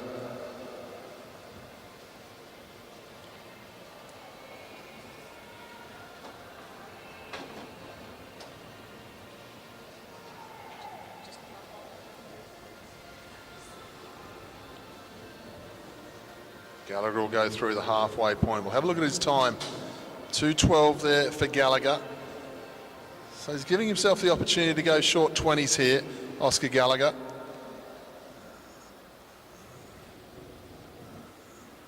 Moving nicely, not moving in the upper body at all. Leo Zimmerman is burying the head into his forearms there, trying to keep as aero as he possibly can. Have a look at where Gallagher is as he goes down the back straight. Still not changing position at all, not readjusting himself in the saddle. See Zimmerman just readjusting himself ever so slightly, not comfortable in his position. Gallagher, rock solid. Head down, goes into the back straight. 5 to go for him. Still got himself up into second position at the moment. We'll have a look where he is with 1,000 metres to go. Estimating the short 20s for a time here for Gallagher, judged on what we've seen through that first couple of kilometres. He'll come up now with 1,000 metres to go. He's sitting around the 3:16-ish, 3:17-ish mark, so definitely around the 22, possibly 23 time is what we're estimating here for Oscar Gallagher. But can he lift over that last 500 metres? Get as close to 20 as he possibly can. He's moving nicely. He's going to use Leo Zimmerman as that carrot to chase as he comes up the home straight. When he gets to the back straight, he'll have 2 laps to go, Oscar Gallagher. He's on target. He's on target for around about 20, 21, 22, somewhere in that area. 20 is probably a little bit too tight, but 21, 22, which would take him comfortably into second place of the rest at the moment. 1 lap to go, goes through 4:06, 21, 22 on the cards here for Oscar Gallagher. Zimmerman goes through. Oscar Gallagher is going to have to catch and go round Zimmerman.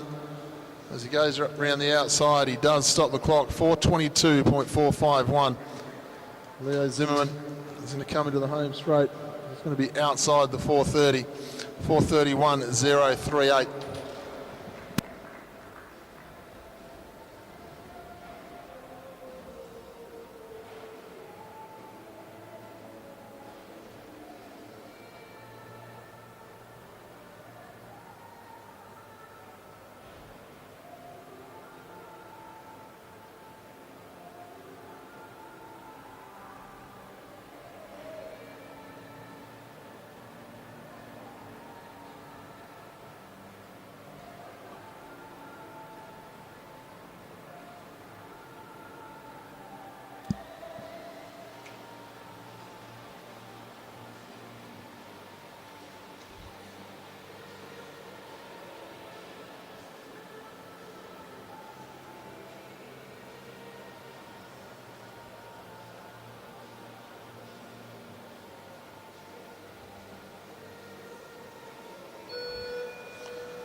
Welcome in the home straight, Rowan Hayden Smith.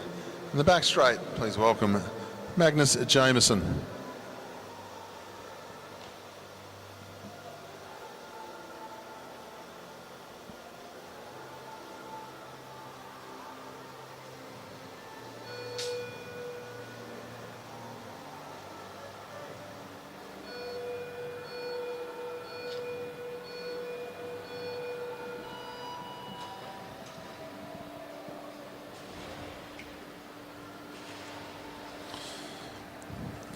Underway again in the next of our heats in individual pursuit. Rowan Hayden Smith in the Balmoral Cycling Club colours, going up against Magnus Jameson. 4:11, Ben Oliver. That time stands alone, clearly in front of everybody else just for the moment. Still got a number of heats still to come here though.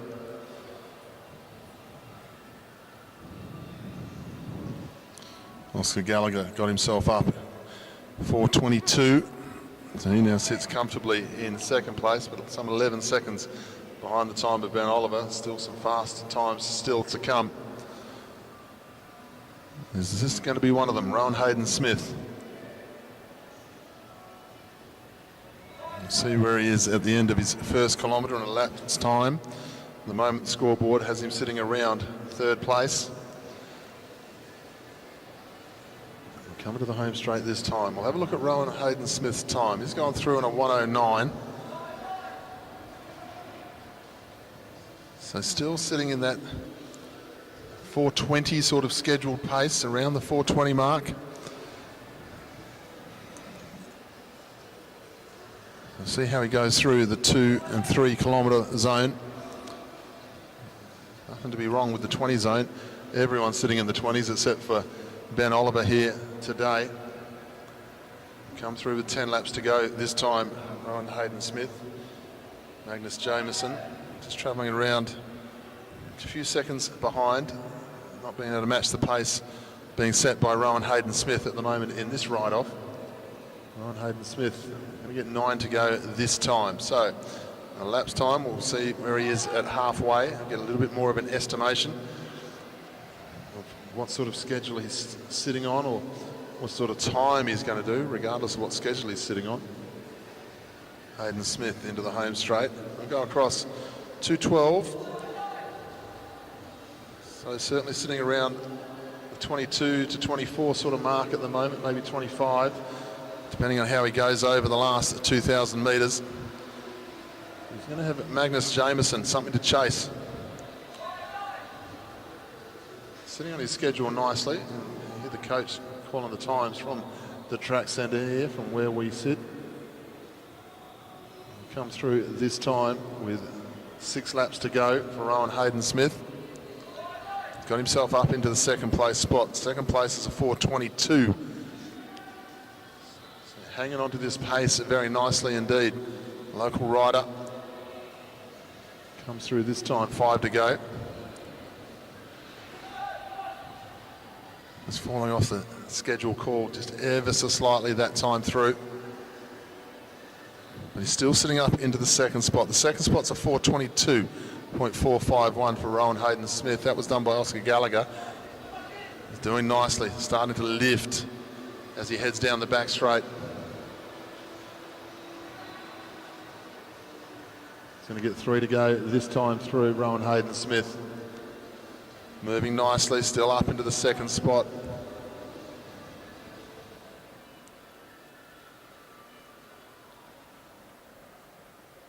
Gallagher, 4:22.451. Scoreboard showing Rowan Hayden Smith is sitting in the second spot with 2 laps to go.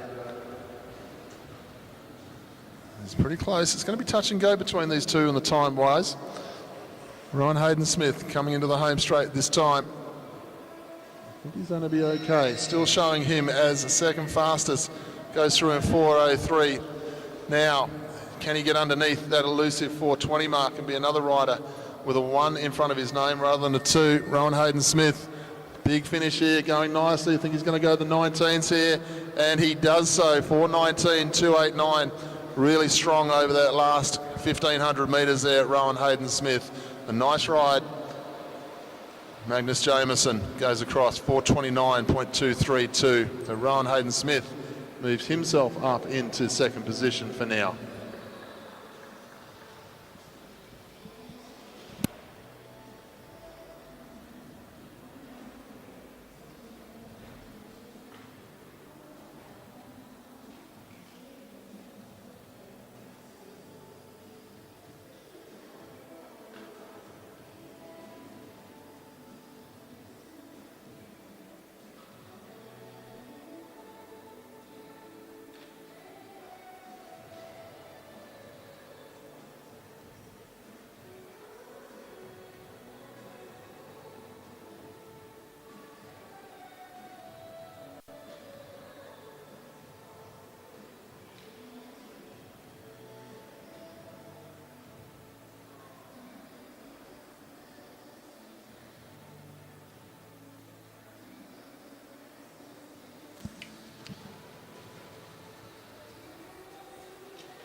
Welcome in the back straight, Declan Trezise from Australia. New Zealand in the home straight, Hamish Keast. Fastest time of the day, 4:11. Ben Oliver still stands alone. Now got Rowan Hayden Smith on 4:19. Another rider with a 1 against the number. Let's see what this next heat can produce.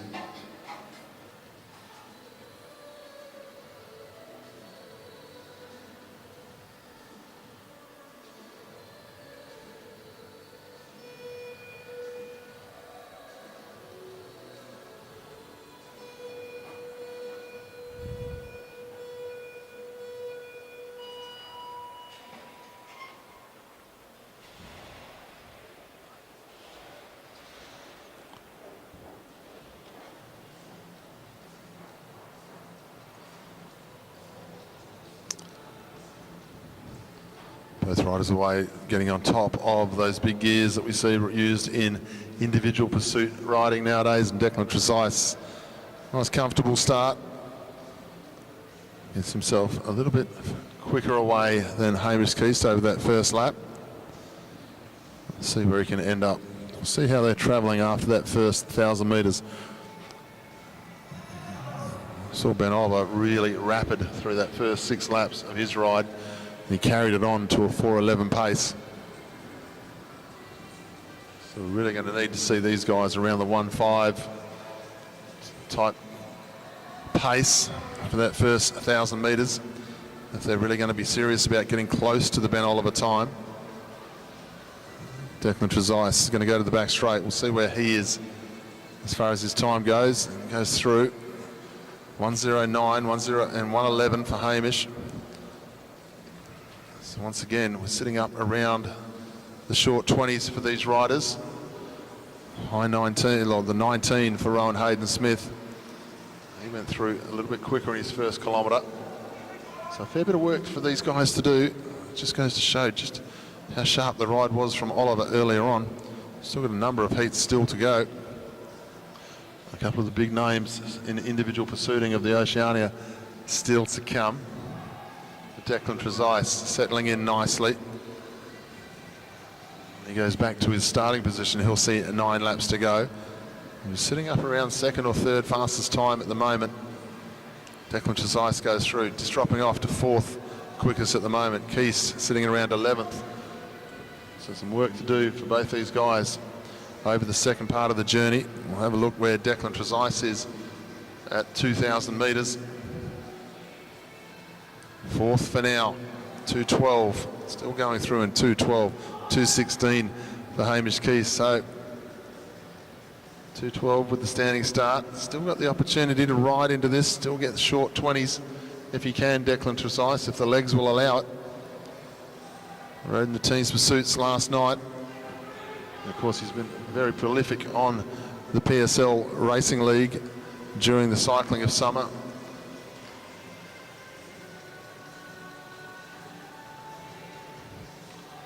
Former national road champion in the age group divisions. Now up into the elite ranks. Trezise has got the measure of his opponent here in Keast. I see 5 to go when he goes down the back straight. He's moved himself up into 3rd position. So he's there and thereabouts, as we've said, around that short 20s. How can he finish? How well can he finish on this last 4 laps? He'll get 1,000 metres to go this time as he goes through. Goes through in 3:16. So he's on target for a short 20 here. 21, 22 if he really finishes it off well here. Just readjusting himself in the saddle. 3 to go this time for him as he heads down the back straight. Still 3rd showing on our scoreboard. So somewhere between the 19s and 22 is what the computer is saying as he travels through. He's going to get a little bit stuck because he's going to have to catch his opponent and get round the outside. Coming to the home straight this time. It'll be a lap and a half for Declan Trezise up round the outside, trying to get it done before the bend, and he does so. Just gets round the outside comfortably of Hamish Keast. The bell sounds in the back straight, 4:04 on the scoreboard. So definitely on for a 20-21 here. Depending on how well he can sprint home here, Declan Trezise, I know he can sprint home out on the road. Can he get himself up into the 2nd spot for now? We'll go down, stop the clock, 4:20.509 for Declan Trezise. As Hamish Keast comes through and finishes off his ride, he'll stop the clock at 4:29.484.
all New Zealand national team affair. This is going to be a very quick one, I feel.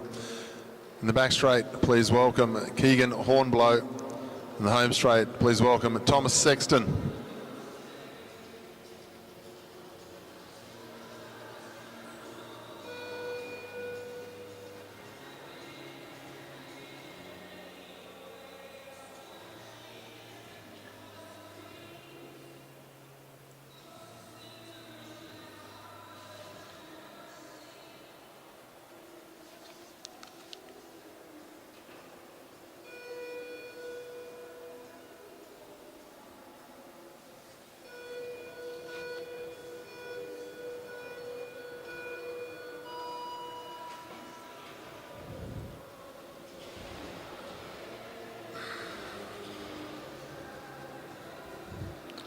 Two New Zealanders underway.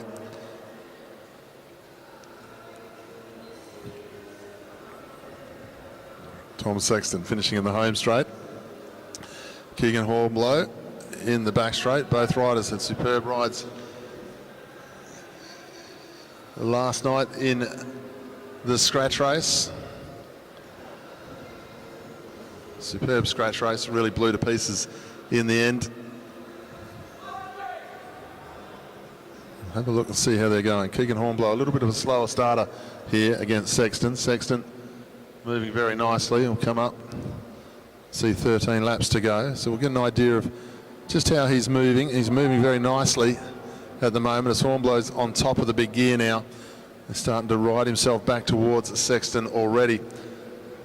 Now we're getting down to the 1,000-metre times that we need to see if that 11 is going to be touched at all. 1:07 for both riders here. So somewhat away still from that 11 range that we've seen with Oliver. But Oliver was really swift in that first 6 laps of his event. It was noticeable.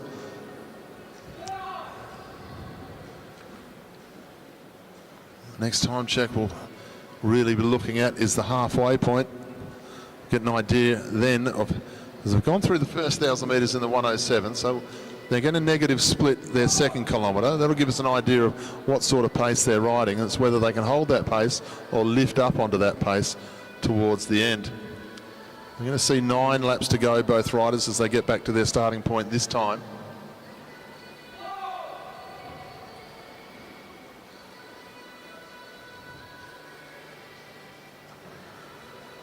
So the tell-all time, 2,000 metres. Look at the time difference between these guys and the ones we've seen just previously. 2:07, 2:08. So they're basically gone through their next kilometres in 1 minute and 1:01 to give you an idea of how they're travelling. So we've got 2 more riders now, considerably quicker than the rest of the field except for Oliver. So we're looking at 2 riders potentially going 4:10 or quicker here, the way they negative splitted that first kilometre. Tom Sexton moving very nicely indeed. He's got the advantage over the top of Keegan Hornblow here. We'll see 5 to go when they come through this time in both their start stations. Sexton moving nicely, showing him as the fastest time. I've estimated they'd be 4:10 or quicker here, the way they've been moving. Now, where is Sexton as far as his time goes on this 3rd kilometre? He'll go through 3:07. So he started on 1:07 to give you an idea roughly. He's gone through his 2nd kilometre flying in 1 minute. His 3rd kilometre he's gone through in 1 minute. The all-comers record is 4:06. So Sexton doing a good ride here.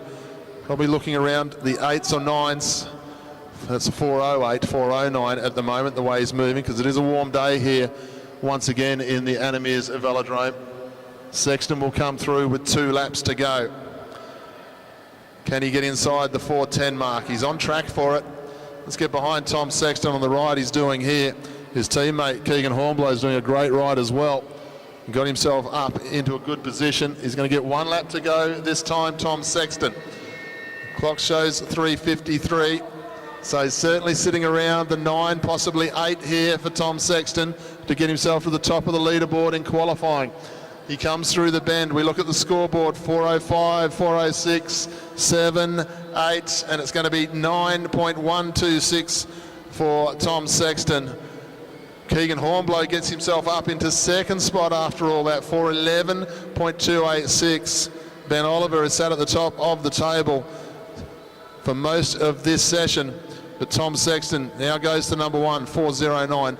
Keegan Hornblow just edges out his teammate in Ben Oliver, goes 4:11.286, as where Oliver, he went across in 4:11.965. Great individual pursuing here from the New Zealand national team.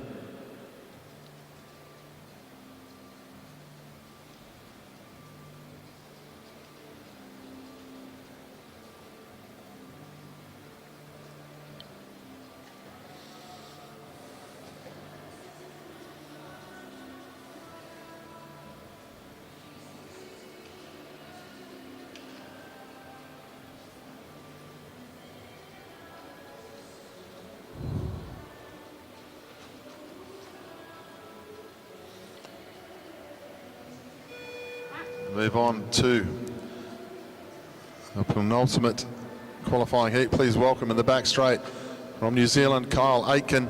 In the home straight, please welcome Marshall Irwood, also from New Zealand. The national champions jersey in the back straight.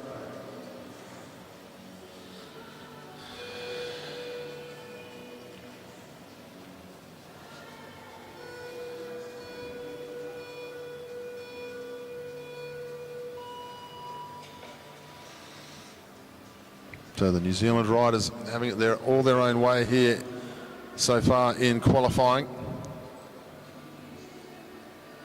Tom Sexton, 4:09.126. Keegan Hornblow, 4:11.286. Then Ben Oliver, 4:11.965. If they're going to get themselves close, they're going to be around the 1:07 mark here for this first kilometre, possibly slightly quicker.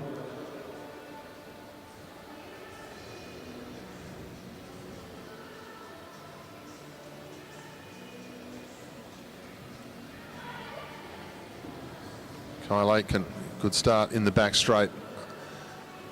A little bit quicker than Irwood just for the moment. We'll see how they ride into it. They're on very big gears, as I've said plenty of times over the last few days. A little bit slower start here from both these riders from what we saw from Sexton and Hornblow. We'll get an idea this time of where they're sitting as they go back to their 1,000-metre point. Irwood, 1:08. Kyle Aitken, 1:08. So they're there and thereabouts. So they're still good starts from both riders. The interesting part is the second kilometre. If they're really moving, they're going to be challenging that top 4 position. They'll be going close to the 1 minute rolling kilometre in their second, third and fourth kilometres, as we saw with Sexton, Hornblow and also Oliver. Irwood, 4th at the moment, Aitken 7th.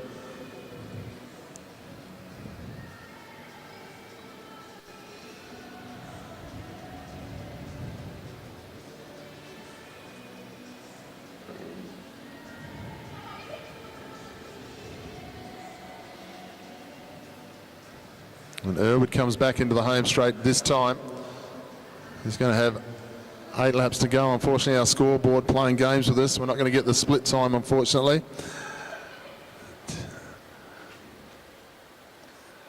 So Irwood leads the way. Unfortunately, I can't give you the split time. I do apologise.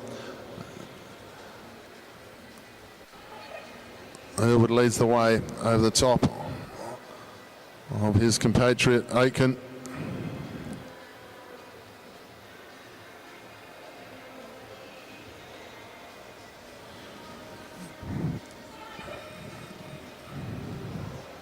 So Irwood now got Aitken in his sights as they head down the back straight.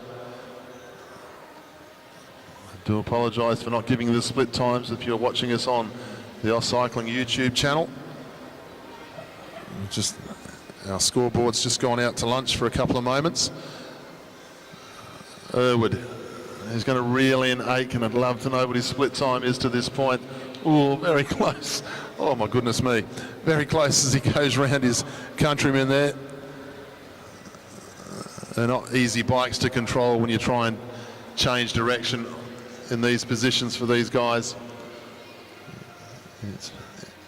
It's rare, but it does happen when we see riders ride into each other. Now we're starting to see a little bit more of a scoreboard pop up for us. Irwood goes through. No stopping on the time just yet.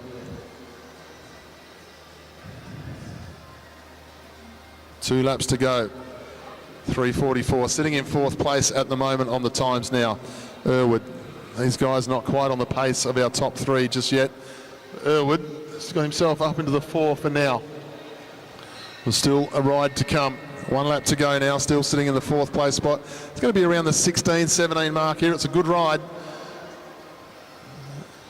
He's certainly taken this heat. He comes into the home straight this time. Marshall Irwood will go across the line.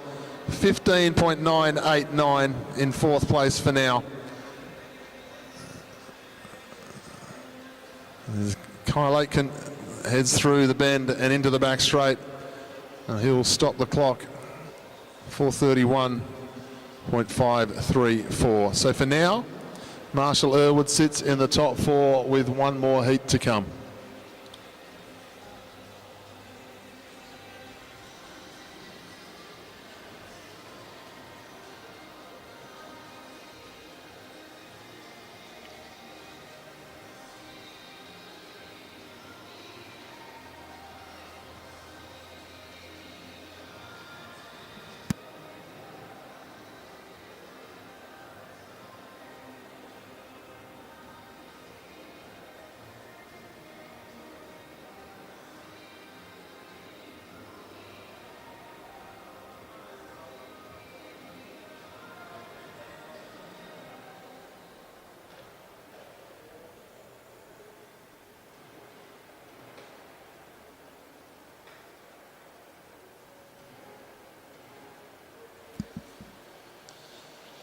We move on to our final heat, men's individual pursuit qualifying. Please welcome in the back straight, representing New Zealand, this is Nick Kyrgyzou. In the home straight, the Australian cycling team, please welcome James Moriarty.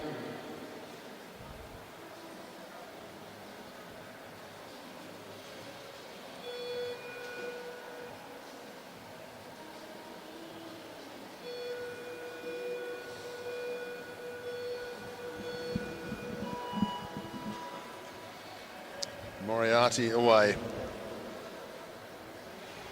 Got a big opportunity to step into some very big shoes of Connor Lay here.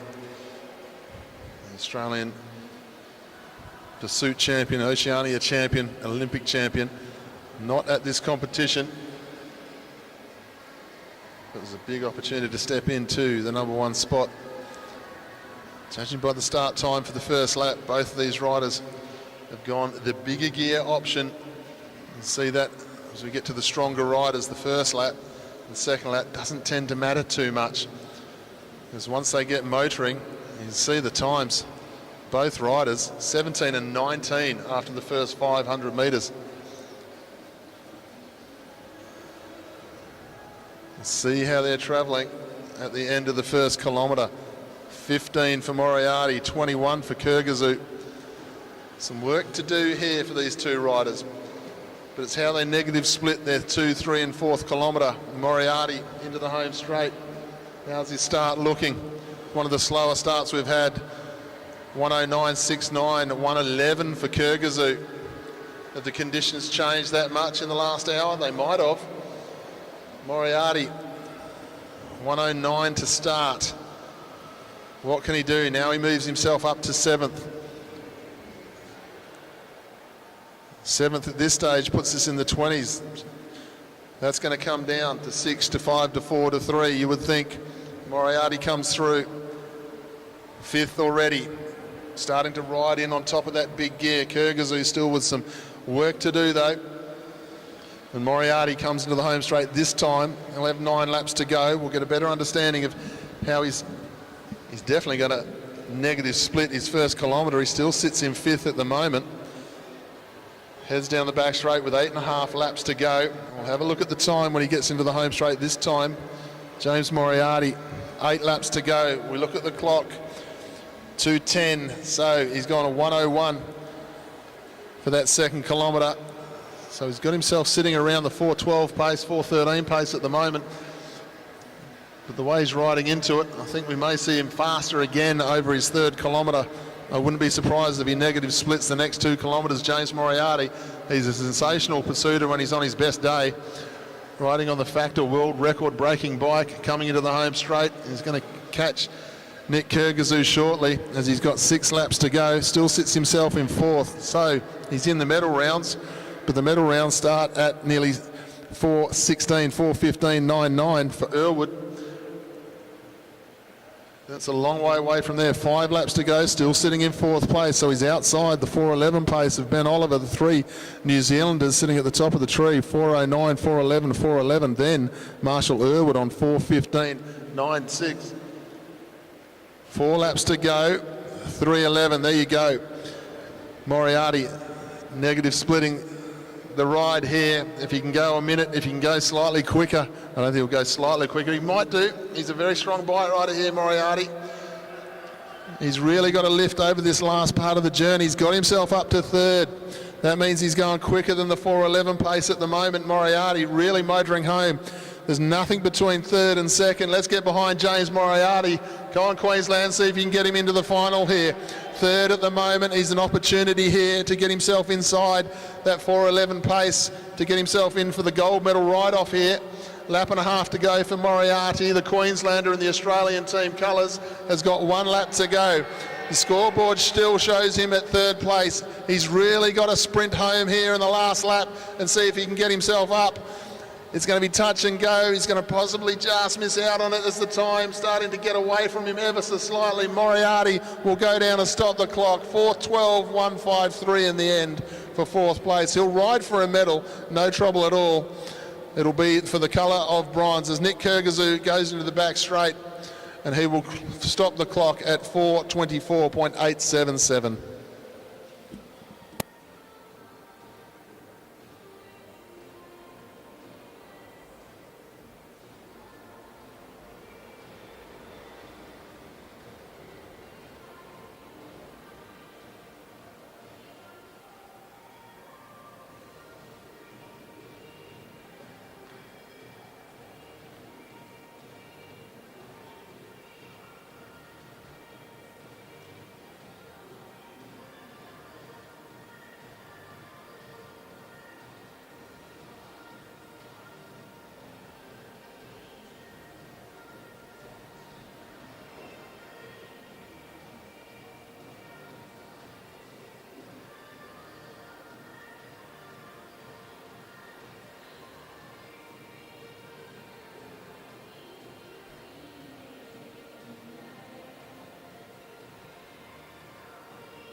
To all of our ladies and gentlemen joining us on the Oz Cycling YouTube channel today.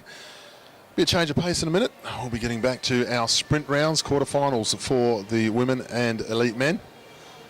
And of course, today's program has also got a number of other events. Also, the junior women's and men's eliminations will be finishing off the day session today.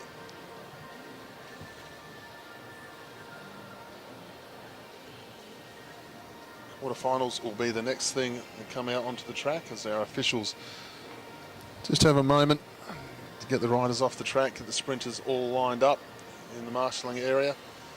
Quarterfinals, first place into the semi-finals. Back in the old days, not that long ago, the quarterfinals will be best of 3. Not anymore, quarterfinals nowadays.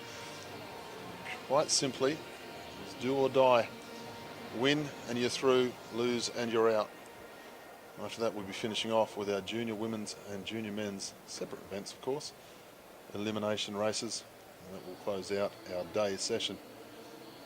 Our evening session, if you don't stick around with us, that will start at 6 o'clock Queensland time, so depending on where you are in the world, just keep aware that 6 p.m. is the start time of our evening session with a number of different championships, para championships, and Elite Championships, Junior Championships on this evening. So plenty to look forward to. Be back with you in just a moment.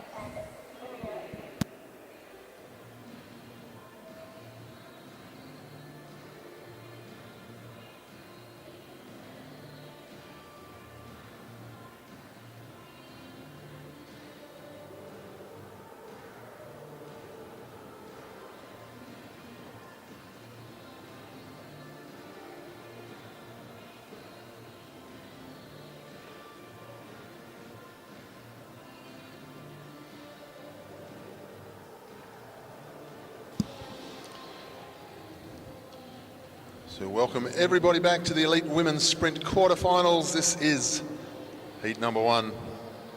Welcome onto the track in the New South Wales Institute of Sport colours. This is Lilia Tatarinov. And she'll be going up against the dual Olympic champion from New Zealand, Elise Andrews.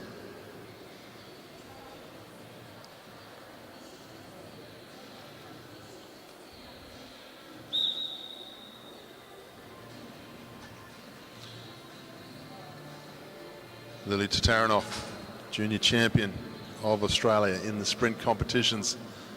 Junior Worlds last year, moving up into the elite ranks. This is, I think, one of the biggest talents to watch in Australian sprinting moving forward. From some of the riders we've got coming forward, some great talent. Tatarinov, of the young riders, certainly right up near the top. There she is, first year elite rider, riding in the Oceania Championships against the best there is right now in the world in Elise Andrews. Andrews showing great respect here, making sure she's got the pace on up against Tatarinov. Tatarinov's going to take her on as they come into the home straight. Elise Andrews leads, and Tatarinov doesn't worry about sitting in the slipstream. She says, I'm going to try and race you and drag race you around the track. Andrews has a look over the shoulder and just says, I'm just going to accelerate now. She has another look at Tatarinov. Tatarinov, no trouble at all to get in the slipstream. Another bet altogether to try and come out of it. It was a good challenge by Tatarinov, the young rider from New South Wales.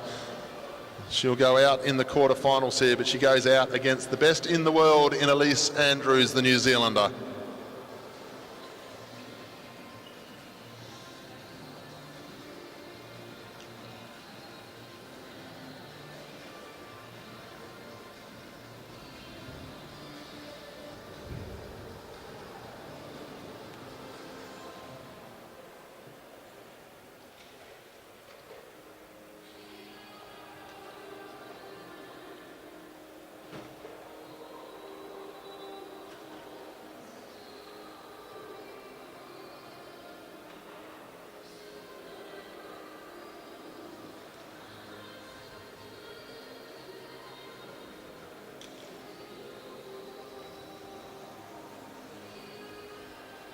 Welcome heat number 2 of the women's sprint quarterfinal onto the track.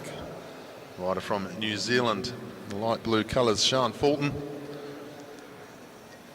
And in the all black colours from Western Australia, please welcome Christine Perkins.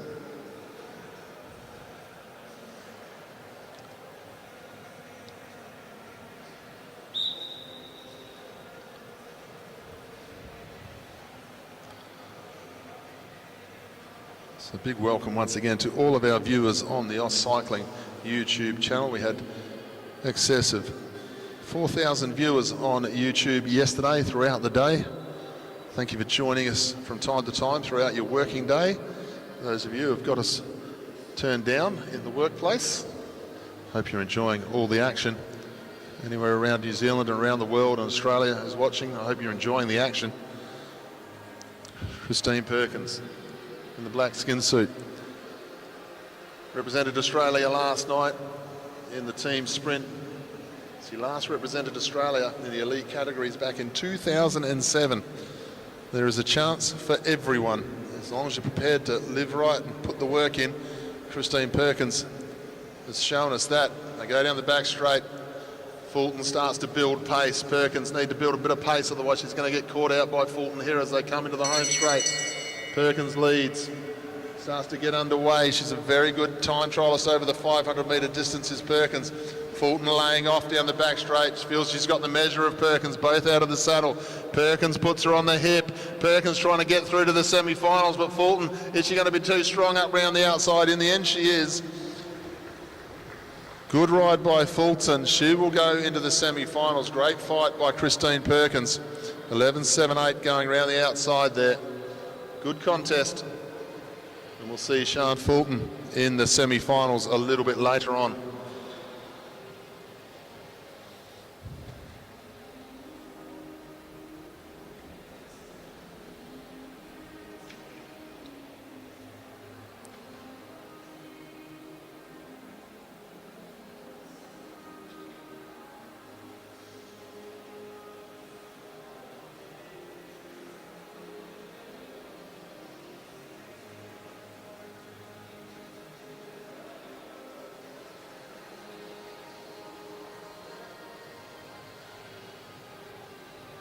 Move on to heat number 3 now, and we welcome in the Queensland Academy of Sport colours, Danica Blinko. She'll be going up against the Australian champion. In the Australian team colours, Alessia McCaig.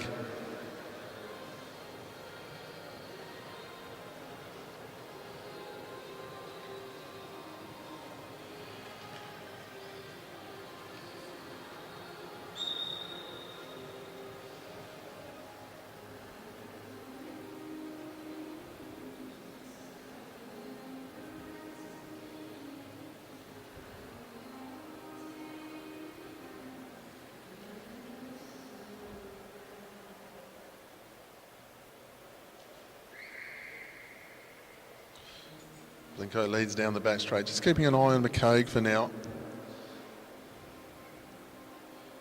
Third qualifier versus sixth qualifier here, Danica Blinko. Great qualifying ride here this morning, great ride to get here to the quarterfinals as well. She might be the surprise of this Oceania sprint competition so far. Alessia McCaig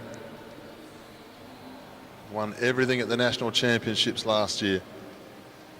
Really looking to cement herself as the queen of Australian track sprinting as they come up with 1 lap to go. Blinko is going to take on McCaig now, try and keep herself in front all the way back to the line as they go now down the back straight. Blinko up onto speed. McCaig hustling around the bend, got some work to do in the home straight, but she's going to do it. Gets up round the outside, well timed, timed to perfection. That takes a lot of confidence. Alessia McCaig will go through to the semi-final. She'll meet Sian Fulton in the semi-final in this evening's session. Danica Blinko, we'll see her again in the Kieran and time trial, I would think, as the week progresses.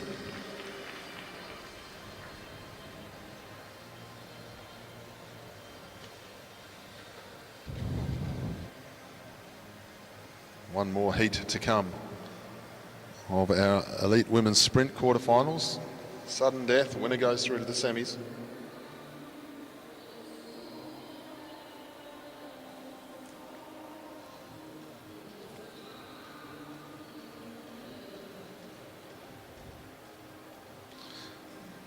We welcome onto the track this time, representing New Zealand in the light blue colours, rider number 70 is Olivia King.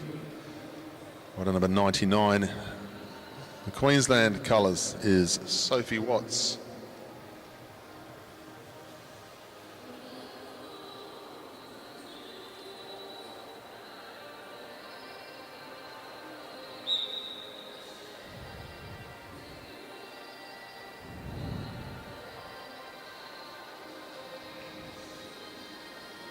So Olivia King draws the front spot. She'll lead away. Sophie Watts was the faster qualifier between these two. This will be an interesting one. 4 versus 5 in the qualifying. No opportunity to recover from a mistake. Not like the old rules where there was best of 3 in the quarters. It's now just straight through. Straight through to the semi-final. Then it becomes a little bit more cat and mouse. King leads through with 2 laps to go. Keeping a good eye on where Sophie Watts is. Sophie Watts will know this track inside out, but King's raced here a fair bit as well. These tracks very similar worldwide these days, following the same shape process. King out of the saddle, doing a good job here. Giving Watts high, now putting some pressure on. Going early here, King. Committing to the ride. Sophie Watts looking for some height, getting on top of the gear. Down the back straight, King leads. Watts coming at her now as they get to the final bend.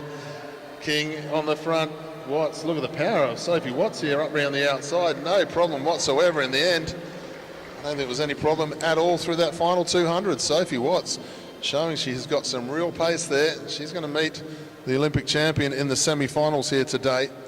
A great piece of riding there by Sophie Watts. Finds herself in the semi-final at the Oceania Championships here in 2025.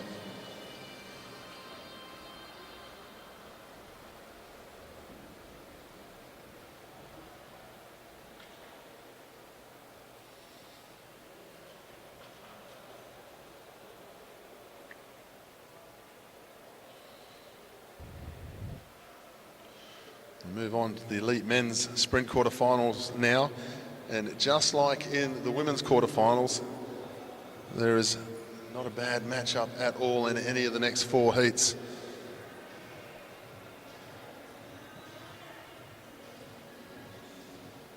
So we welcome heat number 1 up onto the track. Junior world champion in the sprint disciplines. We welcome in the sassy colours Tate Ryan and his opponent, fastest qualifier here today, former world team sprint champion and Olympic medalist. We have Lee Hoffman.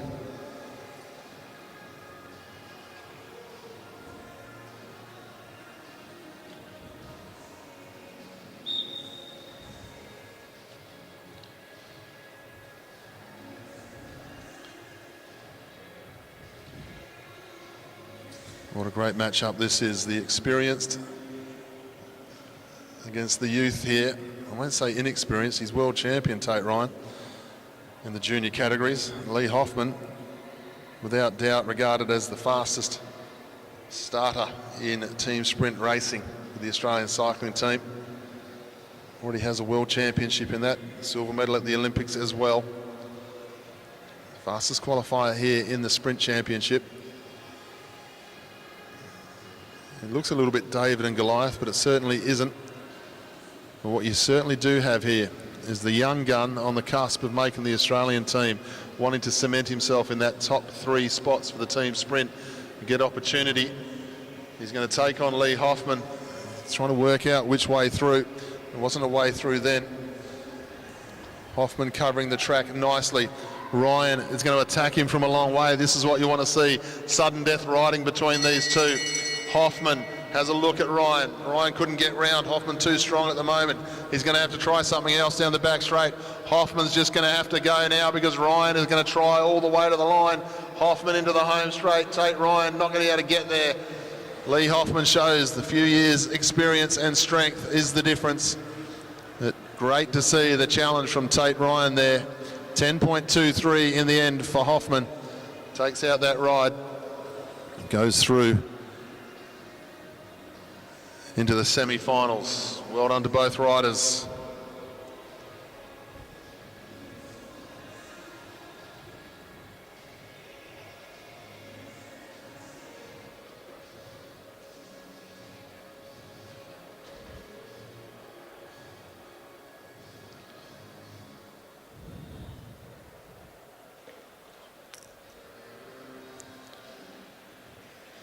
So heat number 1 of the quarterfinal out the way. We're going on to heat number 2 now. And once again, this is a fully stacked event here today. In the Australian colours, we welcome Ryan Elliott and his opponent, a man with some form here this week so far, Daniel Barber from the New South Wales Institute of Sport. Sudden death racing.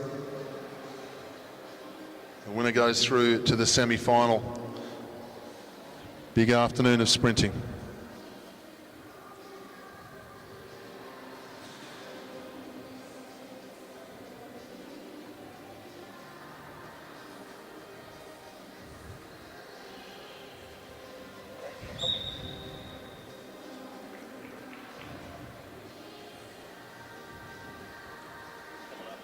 Ryan Elliott draws front position. He'll lead away.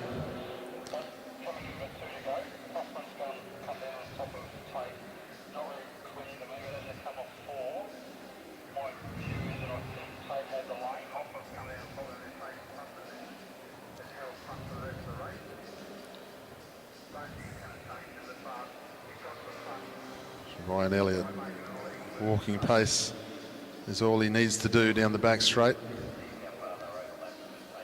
Dan Barber quite happy just to follow behind and start to roll towards the home straight. Elliott versus Barber.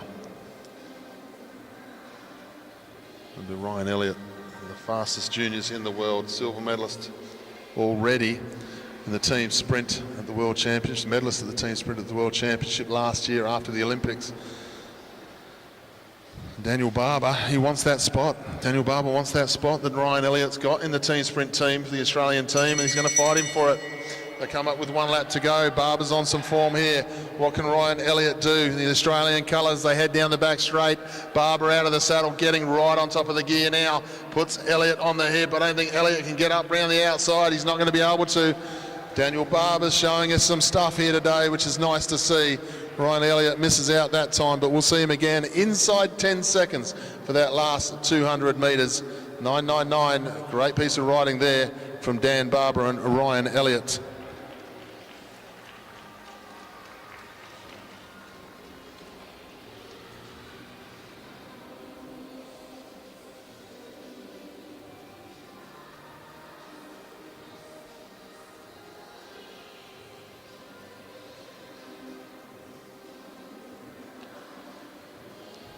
Two more heats to go in our quarterfinals.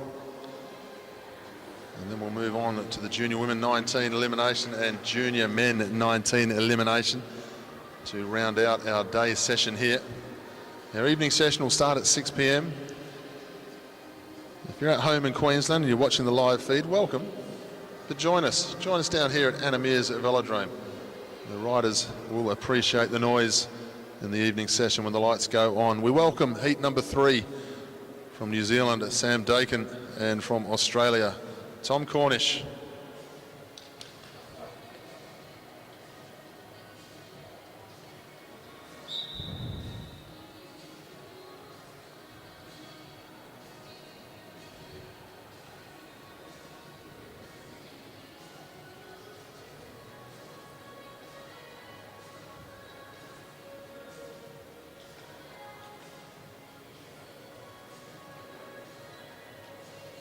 Cornish leads away.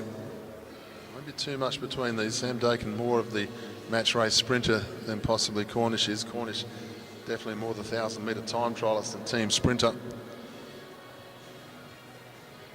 Both riders great success at world level. Cornish will be cementing his role in the team sprint team as quickly as he can. Good move by Sam Dakin. This is what I say about Sam Dakin. He's more of a natural match race sprinter. He's taking Cornish on, making Cornish work for this with everything that he's got to do. They come into the home straight at this time. Sam Dakin gaining some height, Cornish going with him. Now Cornish is very fast and very strong over the last part. They head down the back straight. Dakin out of the saddle, still trying to get on top of that gear. Cornish up to the hip, up to the elbow, up to the handlebar, and Cornish will go round and take that one out and go through to the semi-final. He did not move his upper body at all, Tom Cornish. He showed some great confidence there. 10.25 going round. Great piece of sprinting there from both riders. Put your hands together, ladies and gentlemen. Great display of tactics from Sam Dakin, but he wasn't able to take on the speed of Tom Cornish.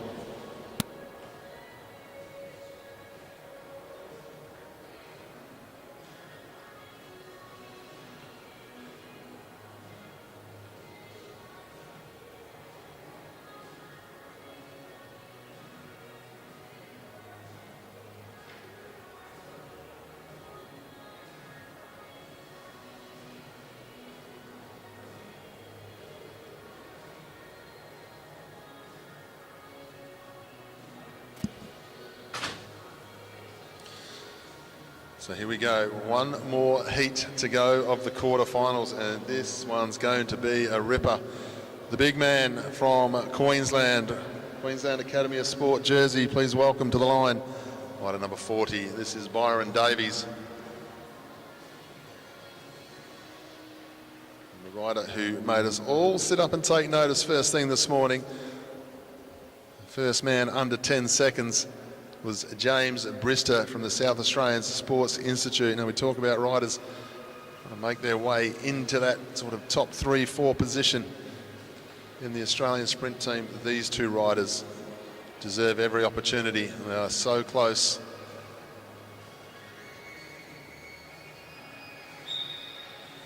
Brister has drawn the front spot and he will lead.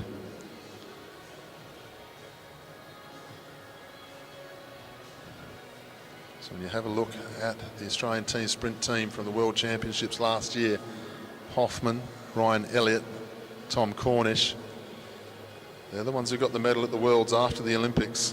And we think about the riders that we've got waiting in the wings, and they're not really waiting in the wings, they're sitting next to them on the bench. Tate Ryan, Daniel Barber, Ryan Elliott. And then we've got Byron Davies and James Brister. And the likes of Sam Gallagher missing out in the quarters. But the quality and depth we have of our sprint talent here in Australia right now is why our riders are going faster and faster. Superb place to be. And I've mentioned it throughout the day, throughout yesterday as well, the level of coaching staff we have in Australia and New Zealand and also New Caledonia we've seen here this week. You can see why we have such high quality riders, such discipline. But you've got to have the talent, and we seem to have that in the Oceania region right now. As Brister keeps an eye on Davies as they head down the back straight. Davies trying to build speed. Brister trying not to get caught out here, keeping Davies up high. Davies is so fast. Brister's not that much slower. I tell you what, they're going to go into the 200. Davies looking confident, so is Brister. Davies building up speed. Brister trying to get on top of that big gear. Davies in the wheel, in the hip. Brister hanging on. Brister up the home straight, and Brister will reverse the seeding from qualifying this morning and put himself through to the semi-final. He'll be very happy with that one. Great riding from James Brister. 10.24 from the front. Congratulated by Byron Davies straight away. Great sportsmanship, great fair racing being shown by both riders. But Brister will find himself in the semi-finals this evening against the other South Australian, Lee Hoffman. Daniel Barber will meet the other New South Welshman in Tom Cornish. That'll be best of three. That'll be happening in the evening session. Ladies and gentlemen, plenty to look forward to now. We're going to turn the music down a little bit. Not because the lights are going to go out, but pure and simply because we're going to go on to the eliminations and we need to be able to hear the numbers.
So to everyone joining us on the Oz Cycling YouTube channel, we're moving on to the elimination event. Junior women's 19 and junior men's will follow.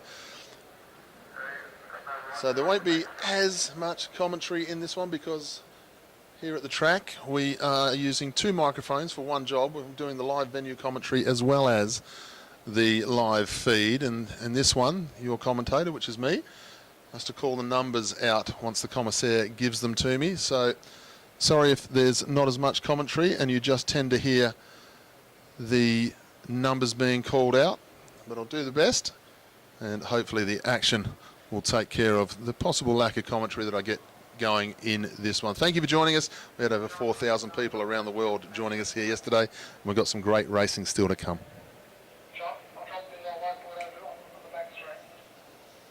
So ladies and gentlemen, we move on now to event 55, the Junior Women's Elimination Final.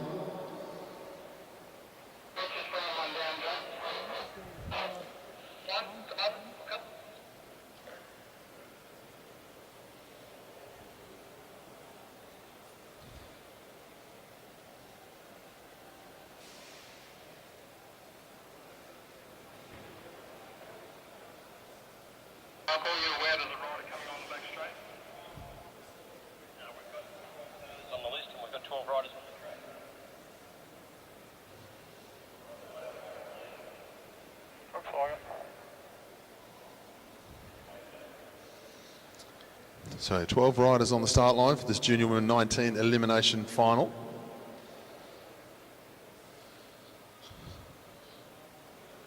For those of you watching on the YouTube channel, for those of you in the stands who may not have seen an elimination race before, it is the tail end of the field that we pay attention to in this race. The riders will roll off once the commissaires are happy that the bunch is all together. The whistle will sound, the race will start. And then a rider will come out every second lap. Every second lap, the whistle will go. Last rider across the line, and it is their back wheel, not their front wheel that we're looking at. The last rider across the line will be the rider to miss out. Commissaire will make the call, and I'll give you the information from there. Whistle goes, we're underway. Position is all important. You don't want to get yourself caught down below. So if you get caught down below, the only way to get out is to back out and come back around the top.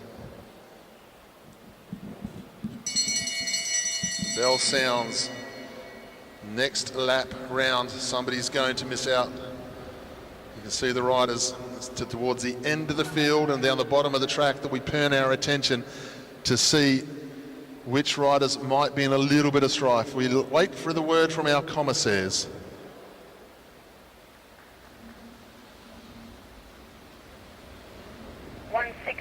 Rider 163, rider 163, Neve Parslow, rider 163 is eliminated there.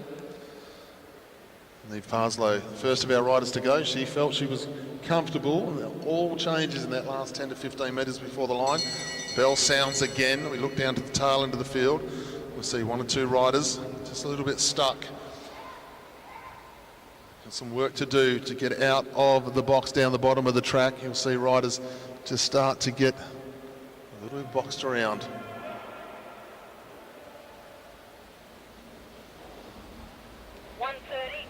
Rider 130, 130, rider 130, Zadie Scott is eliminated.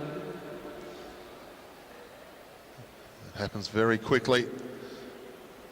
Literally, you don't worry about the front wheel, it's the back wheel we're looking at as they go across the line. New Zealanders to the front of the group.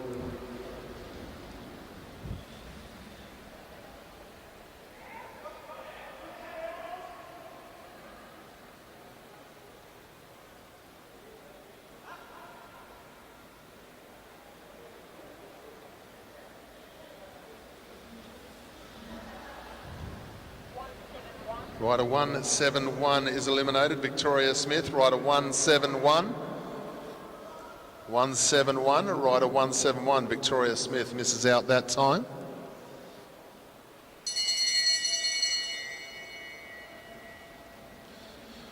We've got an attack here. This is a good tactic. Amelie Sanders launched herself off the front here. She's not a rider to let go, but she's got a good little move here, Amelie Sanders.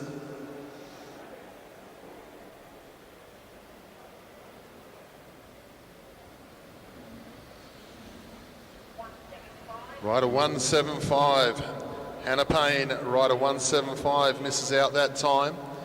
We're down to 8 riders left, 7 in the bunch, and Amelie Sanders riding away for it at the moment. Sanders goes through in front of the group, still very tactical at the moment. Look at the numbers that are in a little bit of strife towards the back. They're going to have to find their way round, find their way out of the pocket. Amelie Sanders leads into the home straight. Great pursuiter, doing nicely here.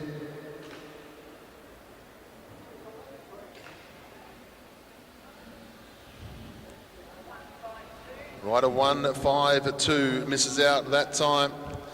Eden Seeley Cunnington. Rider 152.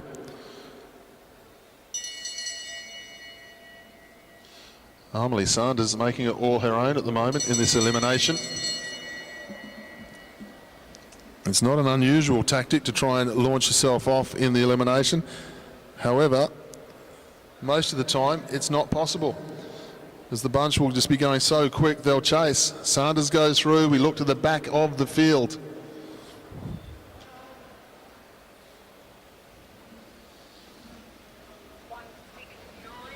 .169 is out. That's Megan Moore. She misses out. Meanwhile, her teammates almost half a lap up. 6 riders left, 5 in the group. The bell sounds again as they come through this time.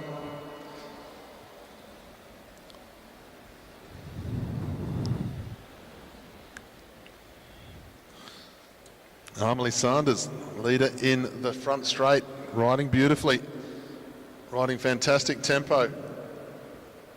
We look to the back of the field. 161, Nina Worrell is the rider eliminated. Down to 4 riders left in the bunch. Amelie Sanders, she leads through. 4 riders left in the bunch. Sanders has it all to herself now. It's going to come down to these 4 riders as the bell sounds. There's only 2 medals left in the bunch, because one is fast becoming the gold medal. Down the back straight, our leader goes through. We look to the tail end of the field, and the red jerseys getting a little bit tight in the home straight. 159 is the rider eliminated. Shayla Sayers, 159. Shayla Sayers as Amelie Sanders goes through again. Bell sounds this time. The rider who goes out this time is going to miss out on a medal. Some work to do as they head down the back straight. Get behind Amelie Sanders as she comes into the home straight, ladies and gentlemen. She's doing a fantastic ride here for the gold medal. The sprint starts to open up. Who's it going to be? Who's going to miss out?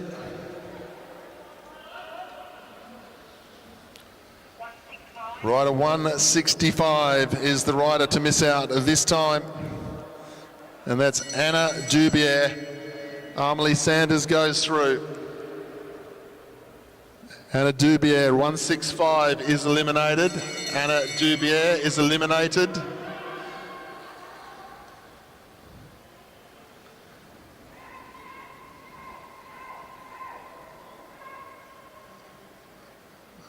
Amelie Sanders goes through. She's had this race all to herself.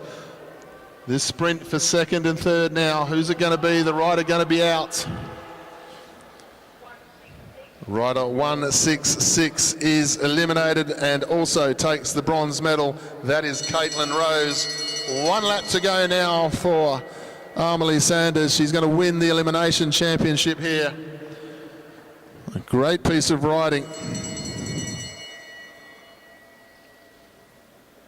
Sophie Maxwell, the New Zealander in the red jersey, is going to take the silver. Put your hands together for Amelie Sanders, ladies and gentlemen. She rode off the front, won the elimination championship.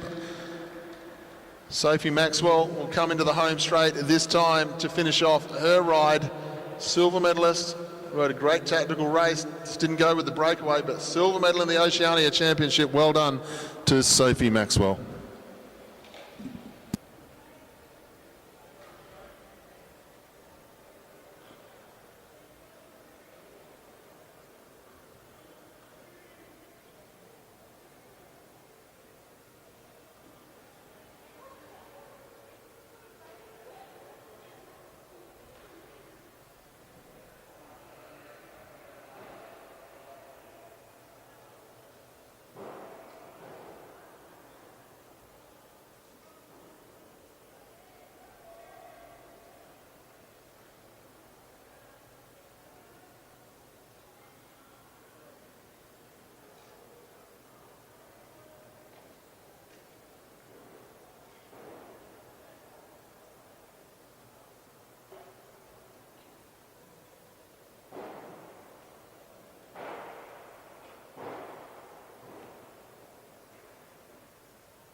So to all of our Cycling YouTube viewers, hope you enjoyed the first ever eliminations there. Great ride by Amelie Sanders. Sound down at the Velodrome, no music playing at the moment, so sorry for the little bit of dead air that you hear from time to time. We're balancing the two microphones as we go, so I hope you're enjoying the action. I certainly am from my vantage point, as are all of our people who are operating cameras here.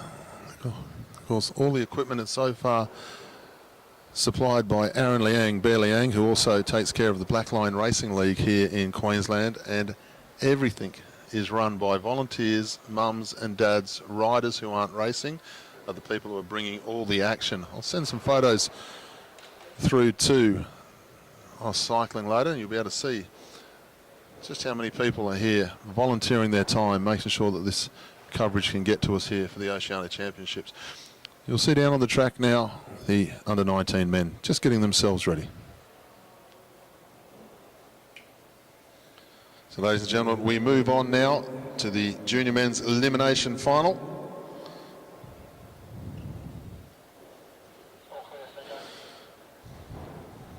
As we've already seen, the commissaire will start them off once he's happy. Our chief starter is happy that they're all in position. The whistle will sound, and then every second lap we will lose the last rider across the line.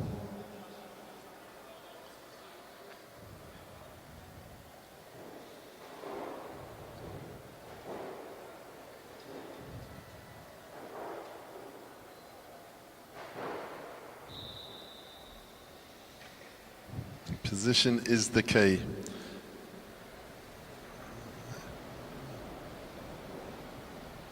For those of you who have ever seen under-17 men's racing in the scratch race over the years, it doesn't change much when it gets to the under-19s. Everything to play for. No quarter given, and the pace will go up. The whistle sounds, the New Caledonia rider coming to the front straight away is Carol Moutry. His brother in there as well, in Kirian, I don't know, 136. The bell will sound this first time. Look at the pace. We look to the back of the field, see one or two riders just in a little bit of trouble, looking for a way round, looking for a way through. High pace here in the under-19s.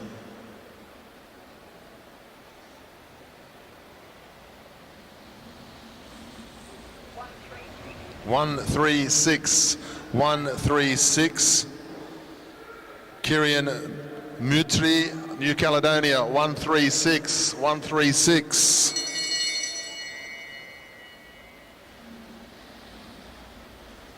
Secret to elimination racing, when you hear the numbers, if you're unsure, stay on the wheel. Do not leave until they try to drag you off the bike. Don't think you're out until you're told.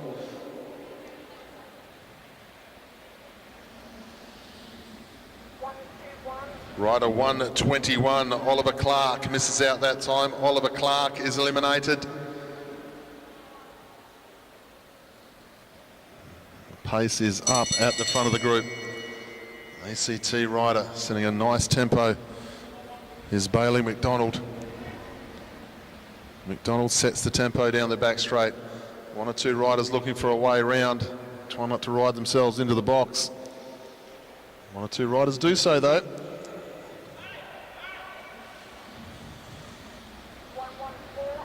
114 misses out that time. Rider 114. 114. Sterling Jarnell. 114. 114. 114 is eliminated. 114 is eliminated. Once again, we see another rider pretty much taking himself out before he's eliminated there. So 114 was the rider eliminated.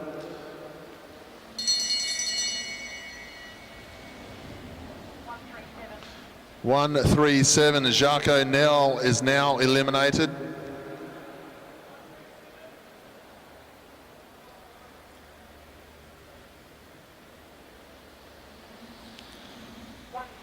One, 2-9 is the next rider, Joshua Grieve. 129, 129, rider 129. Joshua Grieve, 129, Joshua Grieve. Bell sounds again. Joshua Grieve comes out of the back of the group. Pace on at the front. Just 7 riders left. Good contest here as they come through the top bend.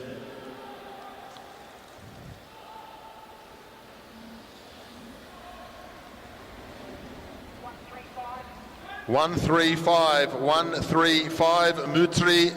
135 is eliminated. Rider from New Caledonia. The pace goes up at the front of the bunch. Kyle Paris swings up high. Puts himself out of position straight away though by doing so, because the bell has sounded. He's going to have to make a second effort here.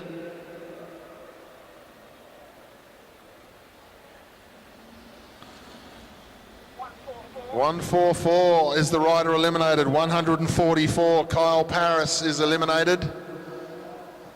Looked like he made a fantastic move for a second then. Got himself out of position, unfortunately. Kyle Paris is eliminated. 5 riders left. Bailey McDonald leads through. Up under his wheel is Alex Hughes, the Queenslander. They all start to move around the outside. McDonald trying to hold pace here, doing a good job of it. Hughes is okay as well.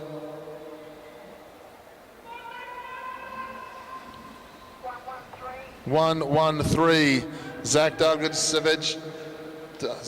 Douglas Savage is the rider out in the orange helmet. 4 riders left. Who's going to miss out on a medal here as they come through? The bell sounds again. 4 riders left. This for the Oceania Championship. Down the back straight, the 2 Australians and 2 New Zealanders looking for an opportunity to get through the gap here. McDonald and Hughes lead through. 128, Robert Turnbull, 128. Just the medals to go now. Who will be bronze? Who will be riding off for gold and silver? The bell sounds again as they come through. McDonald leads from Hughes. And we've got Hunter Dalton from New Zealand down the back straight. McDonald a little bit flat-footed, running out of legs. It'll be Bailey McDonald who misses out this time from the ACT. 111 is the rider to miss out.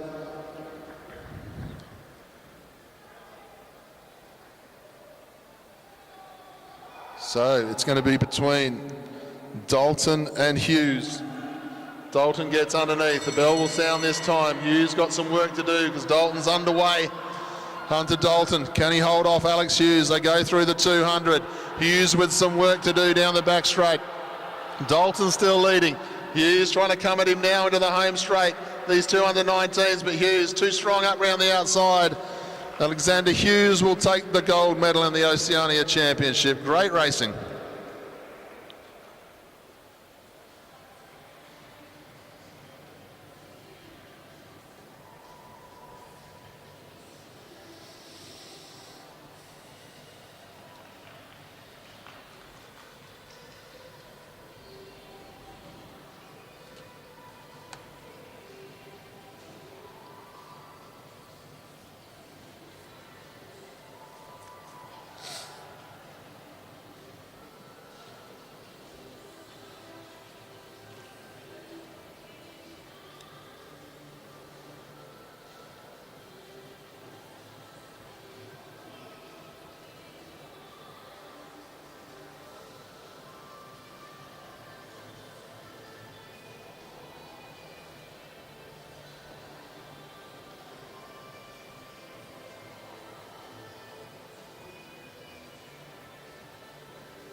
Matt Pointer to the stage. I'm good to go for the presentations. I've got the results in front of me here on the screen.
So, ladies and gentlemen, we'll move on to the presentations very shortly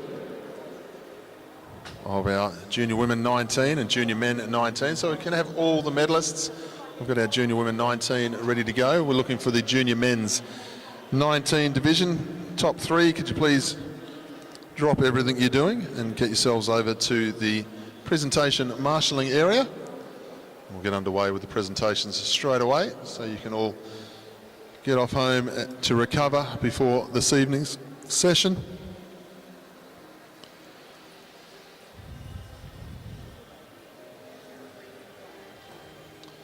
Just looking for our media, our camera crew and so forth to take the photos of the presentations.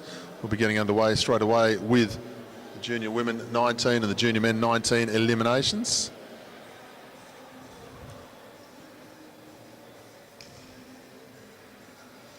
Just a reminder for those of you who are joining us later on today, the evening session will start at 6 p.m. here in Queensland, Brisbane time. So if you're on the YouTube channel, it's just under 3 hours from now before we get underway with the evening session. Great session of racing to come. Tonight we have the elite women's sprint and elite men's sprint semi-finals. The para C1, C2, C3 individual pursuits for men and women. We've got C4, C5, and we also have the para men B individual pursuits, so finals throughout the evening. The elite women, the individual pursuit finals, the elite men individual pursuit finals. We go right the way through to our sprint finals for both the men and the women. We have the junior men's 19 scratch race tonight as well as the junior women's 19 scratch race. So a great big evening of racing once again. Really looking forward to it.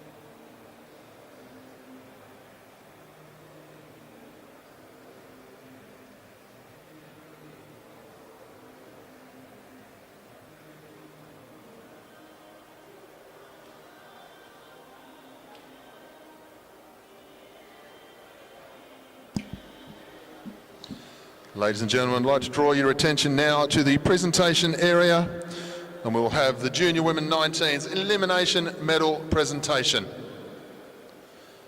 To present the medals will be our UCI Chief Commissaire, Mr. Greg Griffiths. In third place, winner of the bronze medal, Caitlin Rose.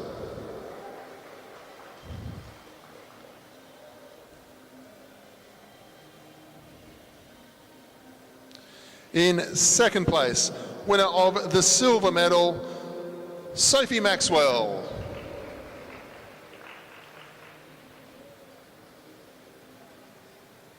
In first place, winner of the gold medal and Oceania champion, Amelie Sanders.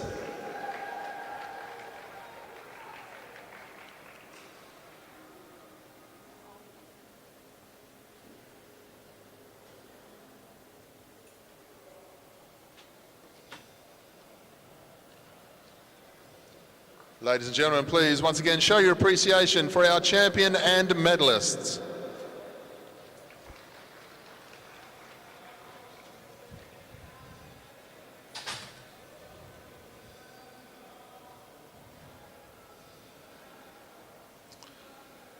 Ladies and gentlemen, we move on to our junior men 19 medal presentation for the elimination.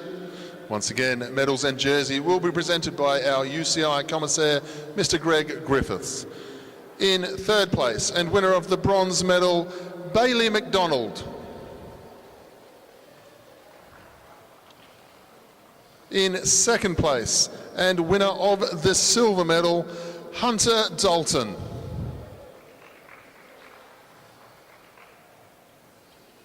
In first place, winner of the gold medal and Oceania champion, Alexander Hughes.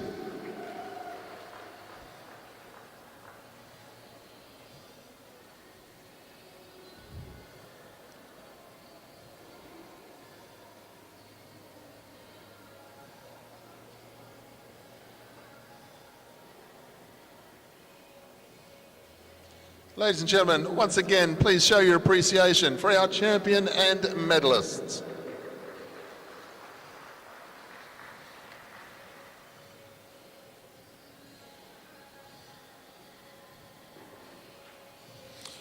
Ladies and gentlemen, that concludes our day session.